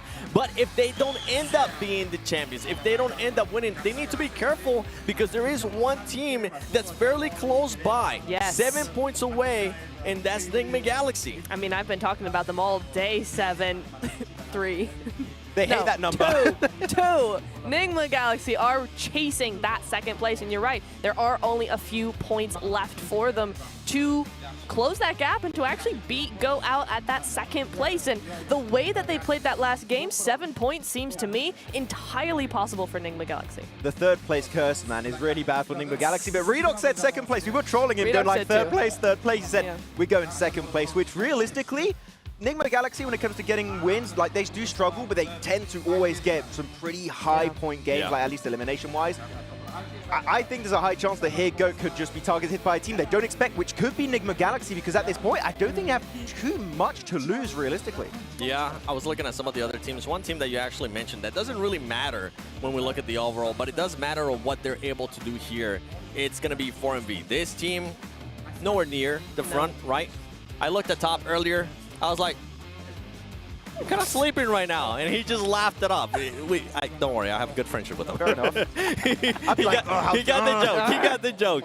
But the thing is that team is able to frag out. So you're talking about targeting. You're talking about some of these teams having to worry about that. If you do go against a team that has been really fragging heavy, for example, like 4MB, if you're trying to be Regnum Karya and make sure that GOAT doesn't end up winning, if you're trying to be GOAT and make sure that you do end up winning this last match, they need to make sure they back off from that fight in Aptura. Absolutely. I felt like 4MV were just only now starting to wake up, which is a real shame because it's match 12 and it doesn't matter anymore. But that does pose a risk for teams in that Smash zone. GOAT, Enigma even, as well as Regnum, right? So yes, definitely something to look out for. A few other teams, I mean, Upgrade just got a win on Miramar. We know them to be a heavily fragging team. Again, not in a position to actually take the tournament win, but certainly in a position to be very, very dangerous. Wow, beyond excited, man. How's this game going to go down from minute 1? It could be one of the weirdest games we've ever seen, or it could just be like down to the normal gameplay until the very last few circles like we had in the last wrangle. Expectations are high. What are we going to get at the end? We have no idea, but man, I'm telling you, the Smash Rule might just be happening very soon. You know what? Let's do something that we haven't done throughout this whole tournament that much. Let's try to do a quick little prediction game. Ooh. I'm going to start off with you, Neptura. Regnum. Regnum? Yes. To win this match, Nigma to win this match, Regnum to win the whole thing. Oh, hi. Max! You know what? John? Before we go with your prediction, John, going into this last match, do you think GOAT is going to be able to clutch it up and win it via the smash roll, or do you think it's going to be Regnum Karya? I think it's quite unlikely for GOAT to be able to clutch this one up. You know who I'm backing? It's who the crowd's backing. That's right, Upgrade. Oh. This Back to guy. back. This. Nice. Get a load of this guy. Disappointed. That's crazy. Oh, what a wild prediction. My third unofficial analyst. Yeah. By the way, you do have some amazing points during that cast. Thank you, thank you. Who do you have? Regnum Karya, honestly. I think that they've already... It's weird how quickly they've cracked the code on Smash rules. That's all I need to say about it. It is weird how quickly they've cracked the rules on it, because immediately know that they just need to be a nuisance at this point, and they're far enough ahead. There's a lot of nuances to it, which I had not thought about before until we actually got into tournament proper. So honestly, very exciting rule set. Silas, pretty smart guy. Yeah. Pretty big brain. He's ready. They're so relaxed too right now. They've been in this situation before. They know exactly what they have to do. It's theirs to lose. And last but not least, ladies and gentlemen. Wait, did we predict? It is going to be Maxman pick. Regnum Karya, no smash. Alrighty. So you know what? Let's get ready here as we're going to be going to the final game of the PMGO Uzbekistan 2025. I'm excited to find out who's going to end up winning. Could it be Regnum Karya? Could it be GOAT via the smash rule? Boys, take it away. You know, it's crazy that Maxman predicted 4MV in those final moments to get a 79-point game and win the entire thing. I don't know how he could have said that, to be honest. But we are going into our final match. We have gone the distance. The question is, smash or no smash? Smashless. I think it's a smashless one. We'll see, though. I could be proven wrong very easily.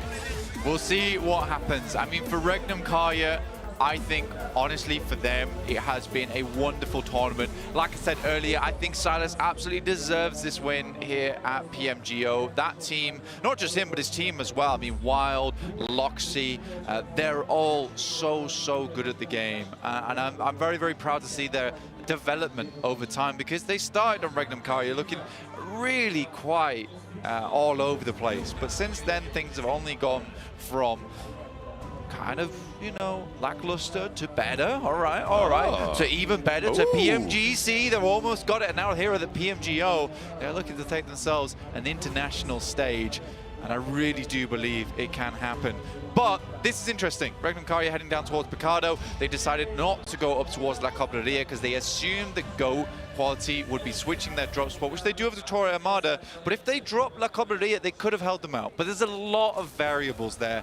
And I think you just want to take variables out the mix here for Regnum Karya. If they're able to get 10 points ahead, that 85-point margin, and GOAT goes out early, it's just over, really, at that point, isn't it? So Regnum Karya looking for a consistent game. Seems to be what is on their minds, what will be at the forefront. I think, and they touched on it on the desk, the biggest conversation for me is Nigma Galaxy or GOAT Quality. In second place, who's going to be able to take that second place, that second fiddle? Because right now, GOAT Quality obviously 85 points, 7 points ahead of third place Nigma Galaxy. And I feel like Nigma Galaxy have started to turn up, especially in that last match. Maybe some missteps in those final moments, but either way, I think that is solvable. Yeah, I think for Nigma Galaxy, the problem with them right now is that they are a very competent team that sometimes doesn't have the confidence in themselves to make maneuvers that they could pull off. And I think that it has taken quite a while, because Nigma Galaxy started out as a pretty haphazard team, to be honest, when it was put together. And slowly over time, they have learned each other's mentalities, how they play around one another, and have improved from there onwards, which is fantastic to see. And I think at this point in time, Nigma Galaxy just needs to take that next step and be like, yes, we can crash that compound. Yes, we can take this 4v4 easily. And they just haven't quite got there yet. But I'm really proud of all of them. And I love a team.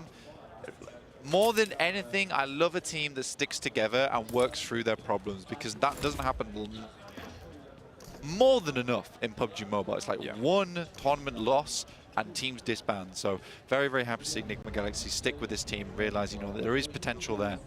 It's teams like Team Spirit that spring to mind when you talk about longevity. Obviously, there was a bit of a shuffle a year or two back, but they have had a fairly consistent setup. I mean, they are fairly solid there, but you're right, Regnum Kaya definitely now starting to keep themselves together, and Enigma Galaxy as well. These two teams, I mean, they're demonstrating what that sort of cohesion can do. I just don't think this is how you win a game, though. GOAT must know they need a smash on this match. And if they were to overtake Regnum Kaya at 106 points, it would probably have to be a chicken dinner anyway, right? No, just get like 23 elims. Yeah. Go down third. So I think for GOAT, like playing up here, Torre Armada, it's so out of the way. It'll be a long rotate, so they're already starting themselves off on the back foot. Whereas Regnum Kaya just sits themselves dead central, and Picardo, very, very nice for them. I mean, Tian was playing with his food on this point. At this point, there were 3 players from LGD staring down Zeptimus just then. They were like, should we get this point? They were like, wait, I'm not ready. Engage fire. Engage. Bang, he's dead. I mean, they confirmed it. They did do that. I'll give them that. A whole point for LGD, 71 points. They are also technically in that conversation for second place. For the PEL, to be able to jump on up there would be good. Yeah. It would be probably one of the best performances we've seen from the region in quite a while, I would say. Yeah. Do you know what I'm really sad about? What are you really sad about? No early smash. Oh. I wanted a match for smash. Yeah. That's unfortunate. It's just been a normal day for me. it's what we've seen, just so regular. Yeah. Yeah, it's unfortunate. I mean, Regnum Kaya were this close. I will say, it has made it very exciting, though. So, I agree. I like that about it. It's true. Although I am going to sleep well tonight. Yeah, just no 3-match smash. I will not be sleeping tonight. I have a flight very early. Ah, that is true. Mine's in the afternoon. I'm pretty happy about that. Either way. Yeah, good for you. Yeah. Kind of is, actually. Kind of slick with it. Love a 3 p.m. flight. Regnum Kaya still just holding their nerve in the middle of the map. This match is entirely, this tournament is entirely dependent on what GOAT Quality opt to do here. They are now mounting up from Torre Armada. Where do they go? We could have a Crater Fields finish. We could go back to La Riviera on a pretty crazy shift down to the southwest side, a Montenuevo kind of area. Enigma Galaxy, it's Paragin, rolls up with the buggy, and the buggy rolls away from him. That should be an easy pickup, but Navallo has lead sent his way too. From off in the distance, Paragin goes down. He does get the point though, Navallo attributed for the elim. Yeah, I mean, there's not really many other places that Paragin could have gone there. He'd already scaled 500 feet up into the air. So DXavier do lose a player, which is pretty significant in terms of the points tables. 6th place right now, very close for a lot of teams around them. And honestly, 59 to 66, that's from 12. 57 to 66, that's from 13. There's a lot of movement towards the middle of the table. Oh, there is. I mean, big games for anybody down towards maybe 10th could see them in 2nd place if a massive chicken dinner comes through. But it is all on elimination count. Enigma Galaxy are going to look to snaffle those away. So are LGD to try and push their way up too. RMV very close to Regnum Kaya. GOAT still moving in on that northern side. R8's in front of them over towards water treatment. Enigma Galaxy having that lineup across the hilltops. Oh, hiding. Regnum Kaya actually just hiding. Sneaky moves. RMV close by. Nice. Briefus finds out Silas doesn't want to hide. Spotted by Top. Does get to cover. Is it going to be Resible? It's going to be a long way for them to go. Look at how far away they are. He is completely isolated. Silas with a bad time. The smoke's starting to bloom off in the distance. Regnum Kaya are mounting a mission here to get this one back in control. I don't think the boys can get to him. I do not think the boys can get to him. Oh, Black Esports. Lord Cedric. What's going on here then? Third party. Top says no. Back off. These are ours.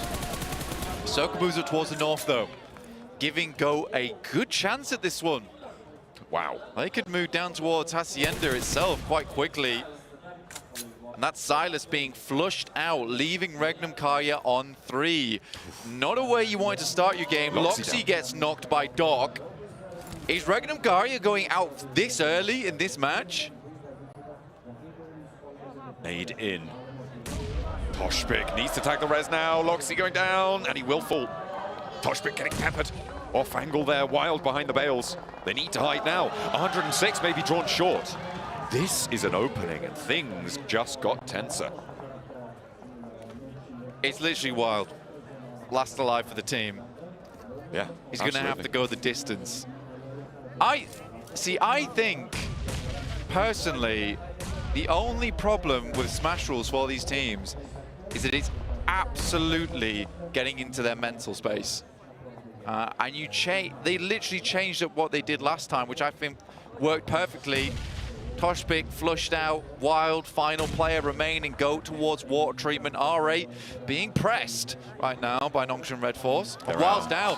Regnum Karya out in 16. That is a turn up for the books. To close it down like that. A non-moving target now for GOAT quality, even if they don't get a chicken dinner. 21 points. That's not impossible at all. It's an 11 elim game, which is a pretty casual chicken dinner. Vinny on the door frame with a pump action for 1. Last player to stand for Nongshan Red Force. Ooh, 1v3 on the door frame. Binny bashes them back, but Nigma Galaxy on the outside here, looking to try and add to their tally. A lot of points to be snaffled away here. Narvalo picks up that first. 2 elims earned already, and now they're only 5 behind Go. Not far behind at all, 80 at the moment. GOAT quality with that 85. Currently up towards water treatment. They've got fairly decent position to play around on these ridge sides, but the 721 is coming in thick and fast right now. Let's just read it. Regnum Karya are out, okay? In 16. Are they just getting prepared for the ceremony, perhaps? Silas is sitting back in his chair. I'm taking a look over to his desk right now. He is head reclined. He is chilling. Part of the plan.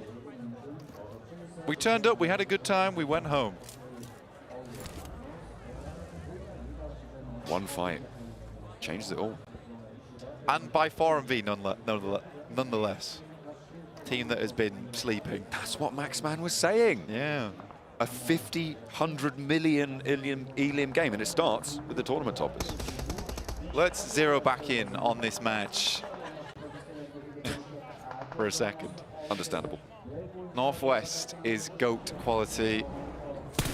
Trying to play on these ridge sides, but a lot of teams are going to be coming in quite quickly. 4MV, the pressure's off now, in which case they can decide that they can play the game again, apparently. Cyber, top taking shots. They're up to 5 elims, Blank. Is that death? No, it's only half his health bar. Don't worry about it, it's fine. It's okay. Doc's there. I think they know he's on this corner. We'll be able to get nice. A look into the barrel. Oh yeah, this is the 4MV I remember. They're actually kind of good at this game. I don't know if you guys realize this. So 4MV taking down Regnum Karya at the start, potentially ruining the chances of the Turkish team taking PMGO.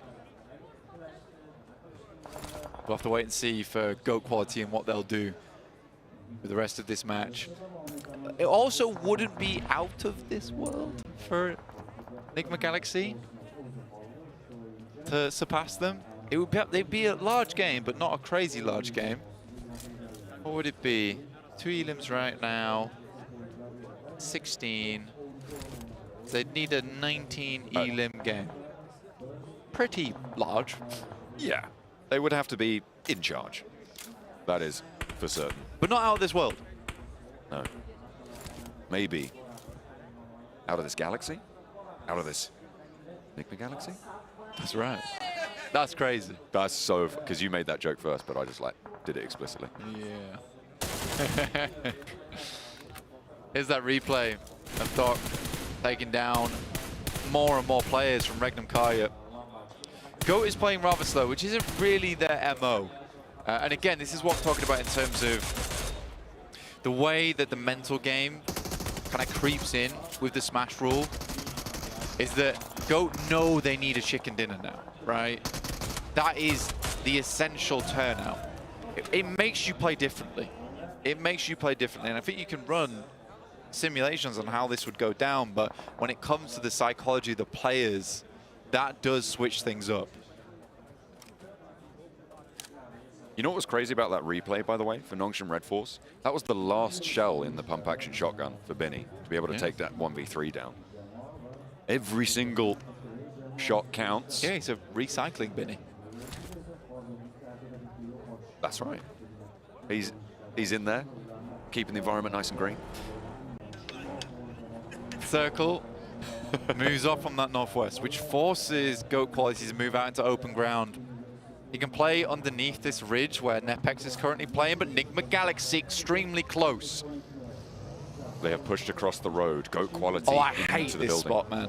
I hate this spot so much. How much further are Enigma Galaxy going to go? Now Valo and Ralph wandering around, hopefully not aimlessly, nearby to Hellion, and you're going to farm points, maybe. That's the team to crash into. Falcon, Rarinho, Azik as well, Groza all pulling pins on nades. Redox is in for the backup position. No, he's in for the pickup. So Ralph crashed that US, right? Yeah. Oh! And then ran away. Redox gets popped out, trying to save Ralph. Ralph will go onwards though, you know? Thanks Redox, but that's sick, bro. I'm gonna play without you now. 5 stars, no tip. Getting them out of dodge, and they've lost SnowX as well. They're down to 2 players, and I think their hopes are shrinking. Yeah, we have to reiterate, it's a pretty essential game for them. I mean, it wasn't out of this galaxy to get up towards GOAT's position at 85 points. But now we are desperately far away from that position. And it's also possible that LGD overtakes Enigma Galaxy now, losing out this early on. The reason I don't like GOAT's position is because you kind of need to have an outpost over towards the ridge, towards that southeast side. And if you don't have that, you're very limited information on how the circle is going to be progressing and how it's changing into the future. And right now, GOAT's really playing a slow game. Little boy will find Binny. And out in the open too, unfortunately. No amount of shotgun shells is going to save you from that spray down. Influence Rage currently holding Hacienda up on the top of the hill. They have got the manor house under control. Diego sits on the roof tiles. We'll try and dance over them. Keep things nice and calm. Enigma Galaxy sit in their shadow, but they will need some interstellar subterfuge to be able to get all the way through this match. Yeah, it's not happening. R-Ray and Aki Cyber both out. Both had pretty good runnings. Oh. Nepex finding one over towards Go. It's a long distance shot though. Unlikely to be answered with an elimination. They will get them up. Dig Xavier though, spotted by 4MV. Currently on 8 eliminations this game. And climbing. How many do they need? They started on 41, trying to get to 85. That is 40, 44, 40, 45. Yeah, that's probably not happening, but they could just have a calm 5th place, redeem themselves, final game. That would be pretty chill of them, I think.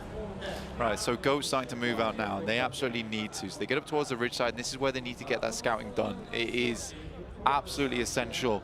Next circle drops, and it keeps them in on this ridge side. That's really quite nice for them. Might need to worry about teams crossing up over towards that north side, though, like Reject or Dig Xavier, trying to take that position. The 7-2-1, though. Yonix scouts off to the west. Could spot this forward position if he's lucky. Although luck really hasn't got anything to do with it. It's whether he's looking at his screen or not. Maybe but not going to go too far afield, not just yet. The zone starting to crunch them, putting the pressure on. Southeast side, remember, LGD not out of running, certainly for a second place. Maybe not first place, but still a chance for them. They've already got a point on the match. Still quite a bit to keep track of here. Enigma Galaxy just hanging on as long as possible. It's something similar towards that last game. So did GOAT, and they still got fairly far into the match. It's not unheard of. GOAT would have to go out fairly quickly, though, here if Enigma Galaxy want to leapfrog them. But even then, there's LGD, and like you say, 7-2-1. Barreling their way down the corridor towards the upper placements. There is a calm that settles in the foothills of Hacienda for stage 5.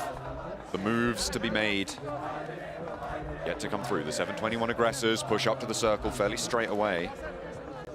Not too much. On the western side, out of San Martin, a little bit of conflict from DX Xavier and Reject, but will simmer down. LGD, the major push, and it will be enacted. Tian, the first, on the off angle, crashes into the side building, unoccupied. The second two follow up. Lings and Afu into the building, but Lings goes boom as Ramses lays a landmine beneath him. Mao Mao low HP, but the M249 though rattles off a couple. Will go down in response, so it's 2 players versus 3. Mao Mao flush. Ruzan in for the building. Molotov onto the top floor, no window hops this time. Afu wants the fight, goes downstairs to try and flush out the pretender to it. Ruzan with the DBS, spots it, puts him down, and LGD may be falling here and now.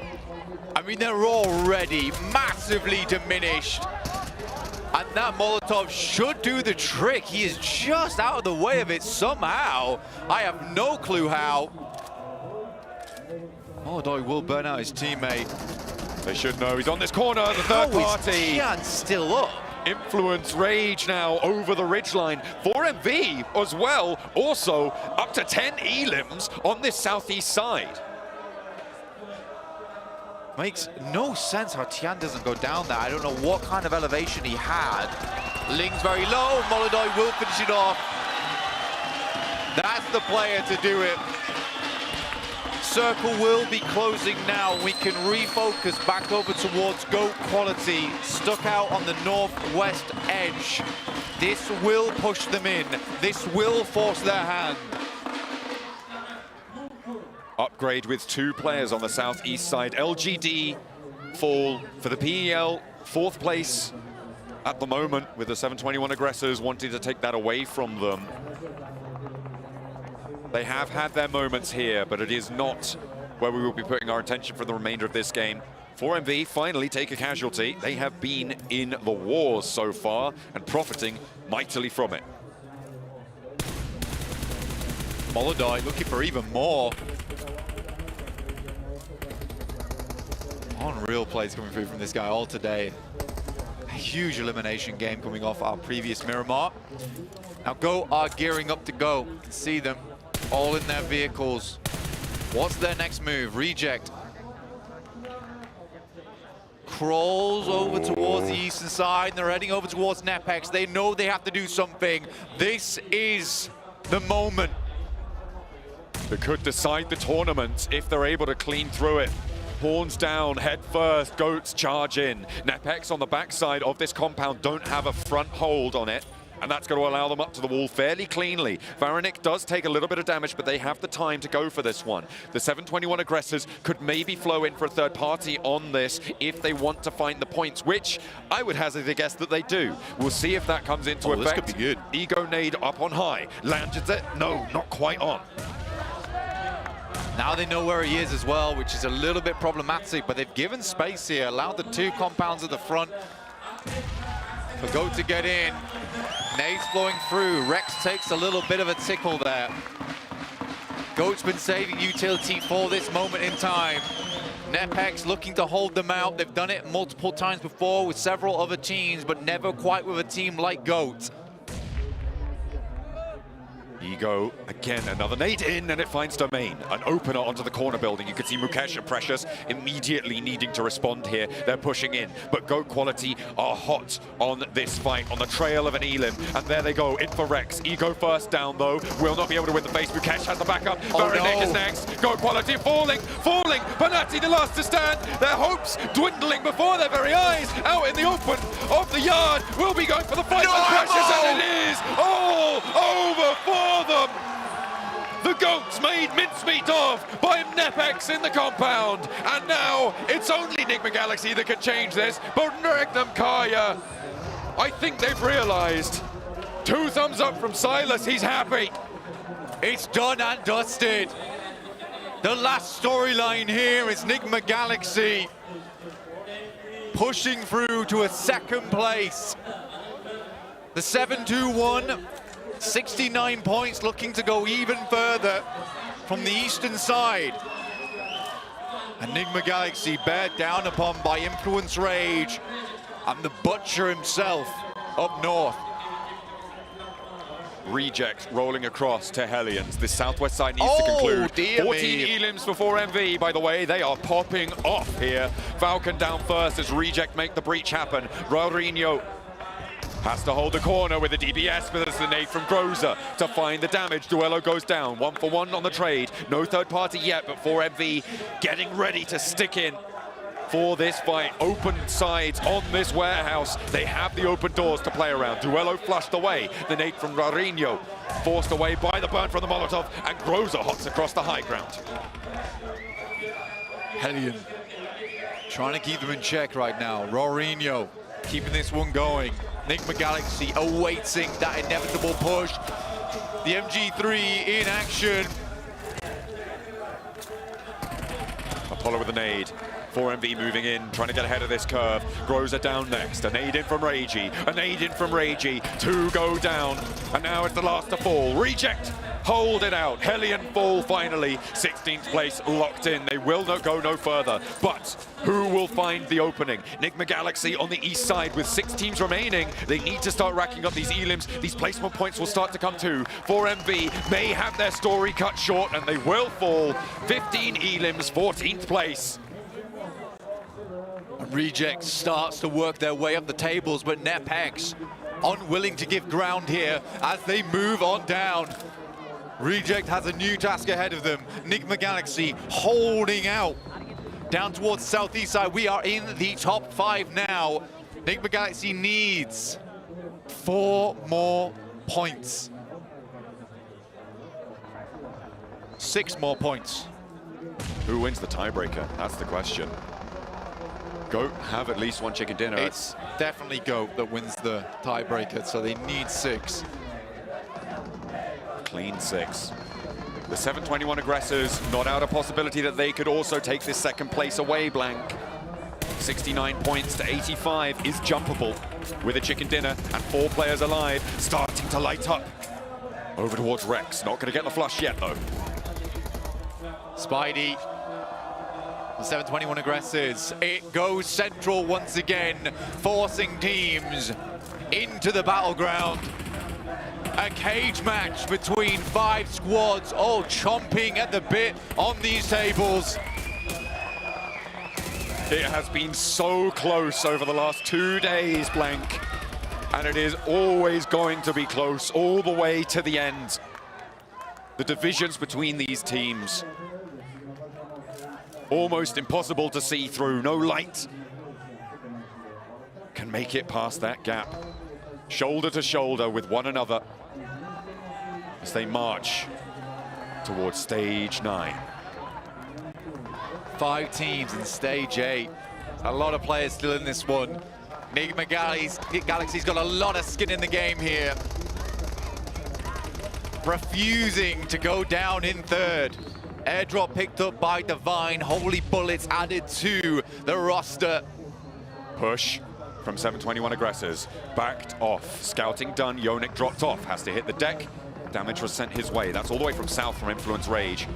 Nade in from Yonik. Looks for pressure, short of the rock. The Molotov behind it. Enigma Galaxy have an angle too, but they have to move. Spray down from Aggressor. Good for one, good for Flush. That goes to Divine from Reject. Could be crucial, still no points for the 721 Aggressors, but they have a position now, and Nepex want to try and change that. Aggressor around the edge, can't land the shotgun, but the Butcher's here to play.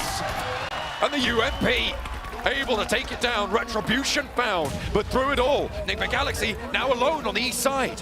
Butcher in the north had to move over towards the west to help out. 721 still grinding, still pushing. 5th place looking to move over the top from LGD, and they should do just that with the placement points alone.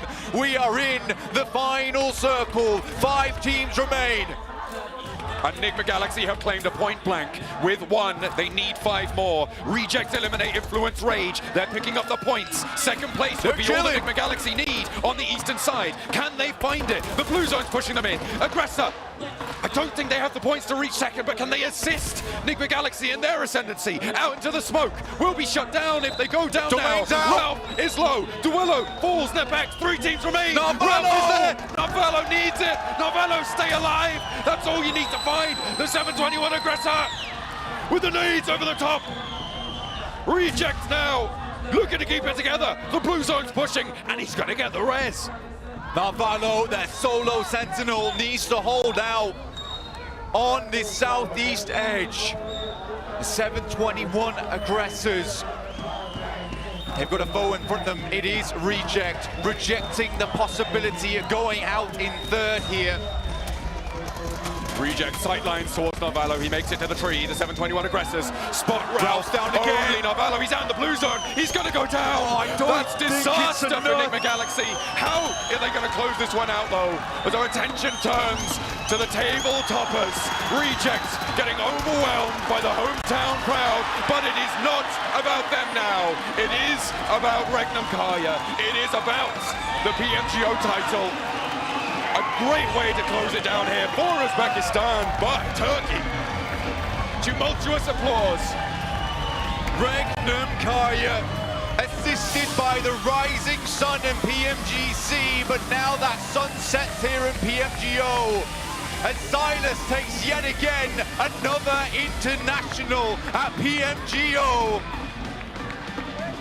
A fantastic close down, going down in 16th place, but it matters not a jot. GOAT quality could not go the distance. The mountain was too tall. And as they take to the stage, Toshbik, Wild, Loxy, and Silas, Regnum Kaya. Ladies and gentlemen, 90,000 amateur players from over 150 countries, and we have found our champion. Uzbekistan, make some noise. It is your 2025 PUBG Mobile Global Open Champions, Regnum Kaya Esports. Qadrli teletomoshabinlar, aziz do'stlar, 150 dan ortiq davlatlardan 90 mingdan ortiq havaskor o'yinchilar orasidan chempion nomini aniqladik. Demak, birgalikda qarshi olamiz Regnum Kaya Esports.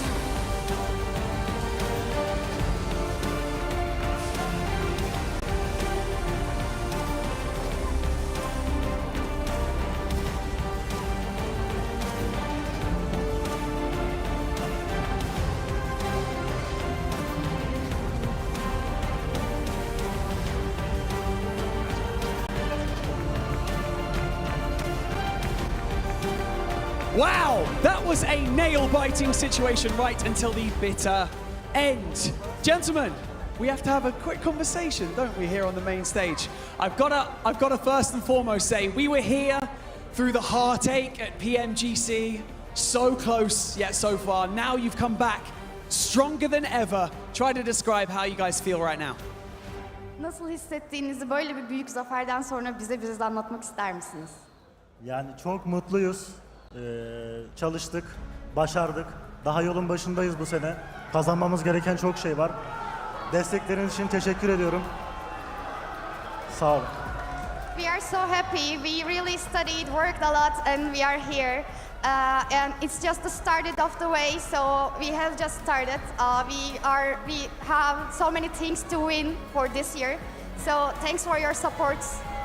But we also had obviously the implementation of Smash rules in this, so it made it very, very nerve-wracking. Describe what it was like sitting there and waiting to see if you were going to be surpassed by GOAT quality.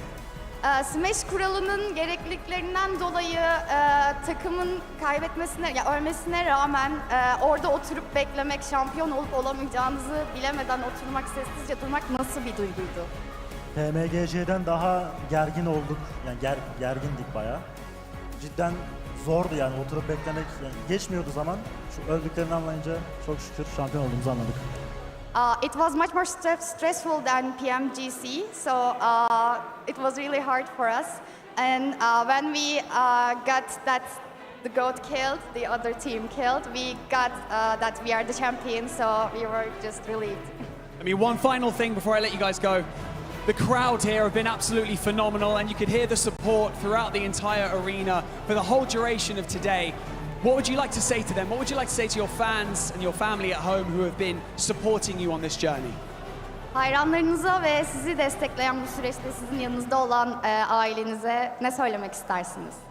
Bizi destekleyen herkese çok teşekkür ediyorum. Daha bir başlangıç. Daha fazla kazanmak istiyoruz. Anneme ve babama da selam gönderiyorum. Thanks for supporters, and this is just beginning. So, and I'm saying hi to my dad and mom.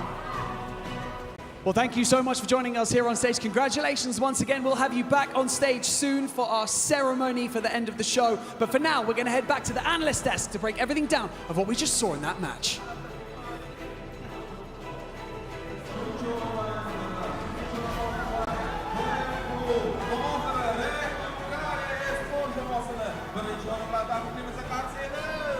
Regnum Karya, finally, after what happened in PMGC 2024, being able to become the champions here at 2025 PMGO, and Silas becomes one of the only few players to have 2 global trophies to his name. Yeah, joining the ranks of Nova Esports, of Vampire, able to win 2 global trophy events, and the man is king once again. One of the best, if not now you can maybe say the best IGL currently in PUBG Mobile Esports. That man is just so damn good, and he proves it once more here in Uzbekistan.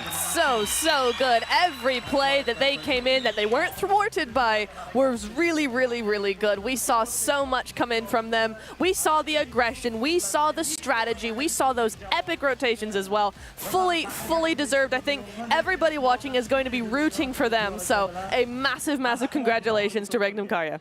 That was first place. It was. With that finish, we don't know who ended up second place because GOAT did end up getting eliminated, and they weren't able to score any eliminations. On top of that, we saw Enigma Galaxy having 2 players alive, and then the heroes, in a way, here of Uzbekistan trying to make a push to the top 3. So you know what? Let's find out what the final rankings are as we're going to be going to overall. And who is in second place? The Enigma Galaxy! They beat the third place! Second place being 1 point! 1 point! GOAT goes all the way down to 4th place. They're tied tied! at 85 apiece. Oh my goodness me! Redox, we were chatting to him earlier saying 3rd place, he wants to dodge it, they make it. The 2nd place is finally secured, they get the silver. But the tie for 3rd place, T721 having one of the biggest step-ups in the very last game.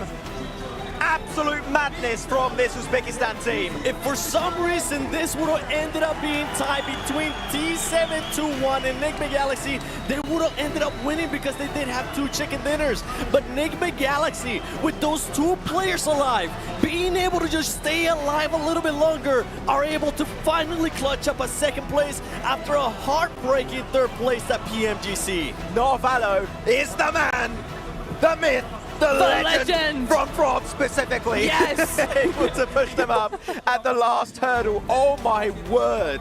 Like, I'm looking at this Enigma roster. they have what it takes to win global trophies. I really hope to see this team stick together Please. because, oh my word, these guys are crazy good at the good old PUBG Mobile. They're showing it over and over again. Now let's keep going down the list. GOAT, as I mentioned, they end up going from 2nd place all the way to 4th. Rejects, the defending champions, they make it all the way to 5th. LGD, a team that looked like they were going to be challenging for that Smash Roll. A team that looked like coming into today like they could be champions. They finish in 6th place. It's rough. That is rough. But NepX, I want to talk about them. They really stepped up today. Only missing 6th place by 1 point and actually beating Nongshim by 1 point as well. So very, very well fought by NepX and Nongshim as well. Able to stay on the top of that leaderboard. Yeah, we also did see LGD, no chicken dinner. I know this team can do amazing stuff. I just hope their next global event we do see a little bit more from LGD, hopefully. But second page, 4MV just became the villains of PMGO 2025. Just chasing down Regnum Kari. We're like, what is going to happen? They made that suspense happen purely because of their move. I know I said Top wasn't angry that I told him that he's been sleeping, but I think I finally made him wake up. Or at least the whole team woke up with those 15 eliminations that they were able to get. I'm sorry. Out of 58 points, 52 are eliminations, 6 placement points. IHE. Excuse me? Again? This team, to be fair, I gotta give this team some props in regards to, yes, all of their points are coming in from those eliminations. If they can narrow down max those placement points, this could be a scary team if they end up qualifying to PMWC. This is just the beginning of their venture, right, heading into PMGO. Though I do want to talk about 2 teams, Aki Cyber and also Upgrade. Local team having a little bit of a taste here of some of the best PUBG Mobile esport level out there, and I really hope we do see them come back stronger in their next adventure. There you have the elimination leaders. Wow. 20, 20, 20. And just to make it fair, Loxy there finishing off with the 20 and Doc 19.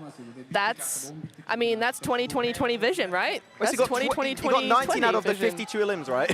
Yeah. That's a crazy ratio for Doc to have. Crazy. What? Okay. Wow, all right, like a third of those gaming. elims, sure, why not? I mean, we knew it, he had it in him, but my goodness me. Molodoy coming in there from Upgrade. Tizzy, how many the of those man. elims did he get as a solo?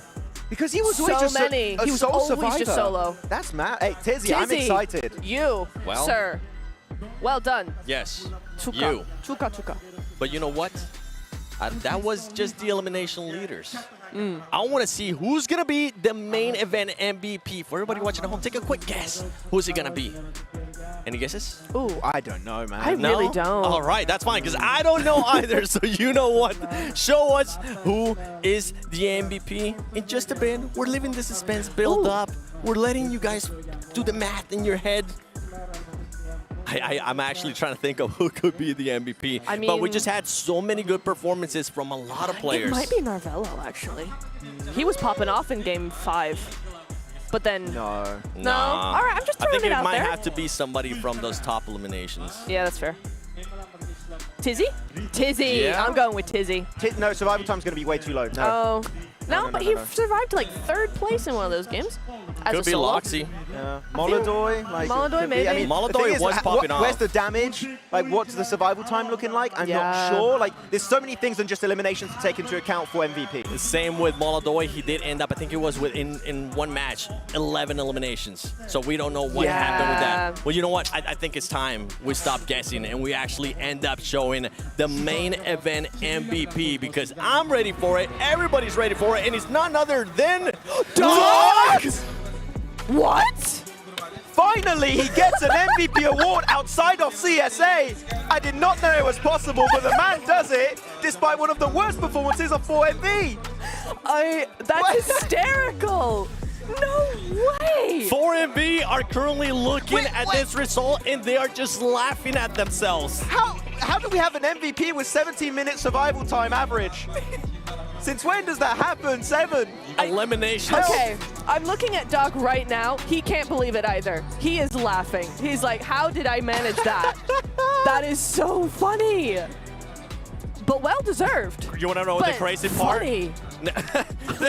this is wild. Now 4MV not only has one PMGC MVP, not only 2 PMGC MVPs, they can also add Doc to that lineup, which is now the 2025 PMGO MVP. All right, winning the tournament, I sleep. MVP? Oh, yes. Ready. Right. Money in my pocket. Okay, I was like, oh man, there's no way we outbeat PMGC last game of last year, and I'm like, so many confusing things happening. Yeah. I don't know what's going on, man. That's crazy. This PMGO has been amazing. It's been a pleasure working with you, Max. It's been a pleasure working with you, Neptura. My name is the 7WG, but let's send it over to Barney. Ladies and gentlemen, welcome back to the main stage for the 2025 PUBG Mobile Global Open closing ceremony. We would like to kick things off by inviting a very special guest up here onto the main stage to present our third place finishers check. It is, of course, the General Manager of PUBG Mobile Publishing and Global Esports and Head of Emerging Markets Publishing, Tencent Games, Herman Zhao. Xonimlar va janoblar, Toshkent shahri mezbonlik qilgan PUBG Mobile Global Open'ning qaynoq taassurotlarini davom ettiramiz va hozirgina bizni yonimizga kelib qo'shilgan inson taqdirlash marosimida bizga yaqindan yordam beradi. Xalqaro esports va PUBG Mobile nashriyoti bosh direktori, yangi yo'nalishlar va nashrlar bo'yicha direktor Herman Zhao janoblari. Qarsaklar eshitilmayapti. And now, in third place at the 2025 PUBG Mobile Global Open, make some noise for the 7-2-1 aggressors! Qadrli do'stlar, 3-chi o'rin sohiblari, vakillarimiz, qarsaklar bilan qarshi oling. Z721 agressor jamoasi.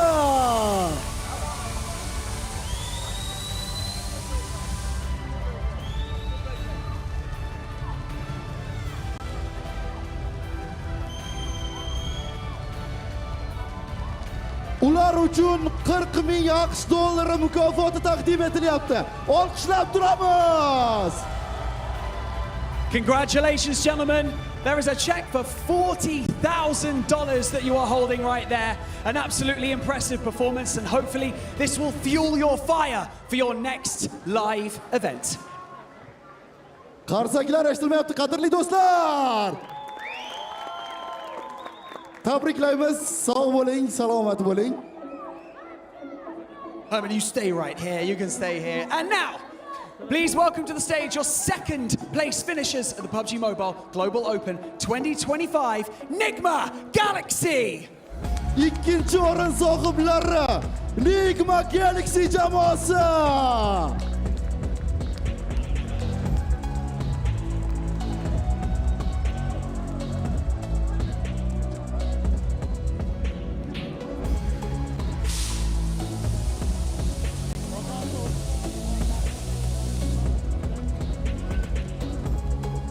And Herman is going to present you with your check for $50,000. Congratulations. Ular uchun 50,000 AQSh dollari mukofoti topshirildi. Qarsaklar bilan olqishlab qo'yamiz.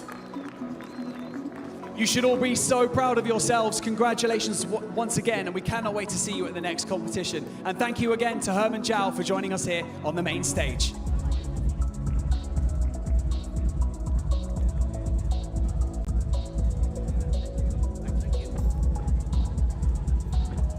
Okay, it is about that time. It is time to welcome to the stage. Oh, it is indeed your General Manager of Lightspeed Studios, Quantum Studios, and Airplay Studio Tencent Games, Mr. Silite Yang. And of course, it is also the producer of PUBG Mobile and General Manager of Lightspeed Studios Tencent Games, Rick Lee. Demak, birinchi o'rinni taqdirlash uchun sahnaga taklif etildi. Lightspeed hamda Airplay studiyasi va Tencent Gaming bosh direktori Silite Yang hamda PUBG Mobile produseri Lightspeed studiyasi va Tencent Gaming bosh direktori Rick Lee janoblari. Demak, and now it is time to welcome back to the main stage your champions of the 2025 PUBG Mobile Global Open, Regnum Carrier Esports. PUBG Mobile Global Open'ning chempionlari Regnum Carrier Esports jamoasi qarshi oling.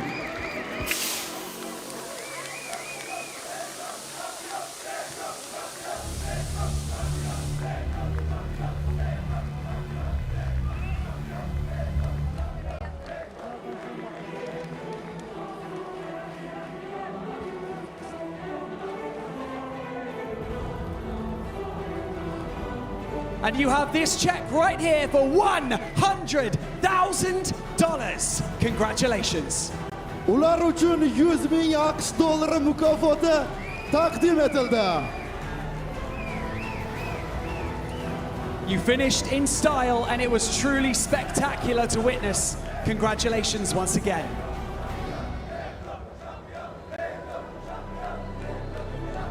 Okay, Rick Lee, Silat Yang, thank you so much for joining us here on the main stage. You may now exit the stage.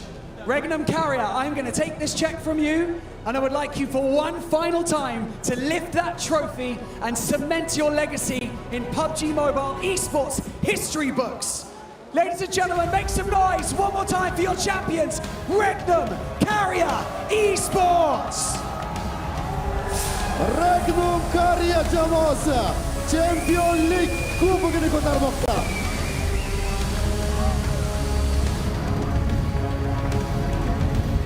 What an absolutely phenomenal week of competition we have had here in Tashkent, but from the Uzbekistan finals to the prelims, and now with our Smash Rules main event, we couldn't have asked for a better set. Congratulations once again to our 2025 PMGO champions, Regnum Carrier Esports. Thank you so much to all of the players, to all of production and talent for putting on such a fantastic event. My name is Barney Banks, and that is Maruf over there, and we will see you at our next event. Good night. Xonimlar va janoblar, bir hafta davomida kibersport muxlislarining e'tibori Toshkent shahriga qaratildi. O'zbekiston finalidan to asosiy musobaqalargacha hammani hayajonda ushlab turgan ushbu chempionatga va ijodiy jamoaga minnatdorchilik izhor etamiz. Men Marufxo'ja va hamkasbim Barni shu nuqtada siz bilan xayrlashamiz.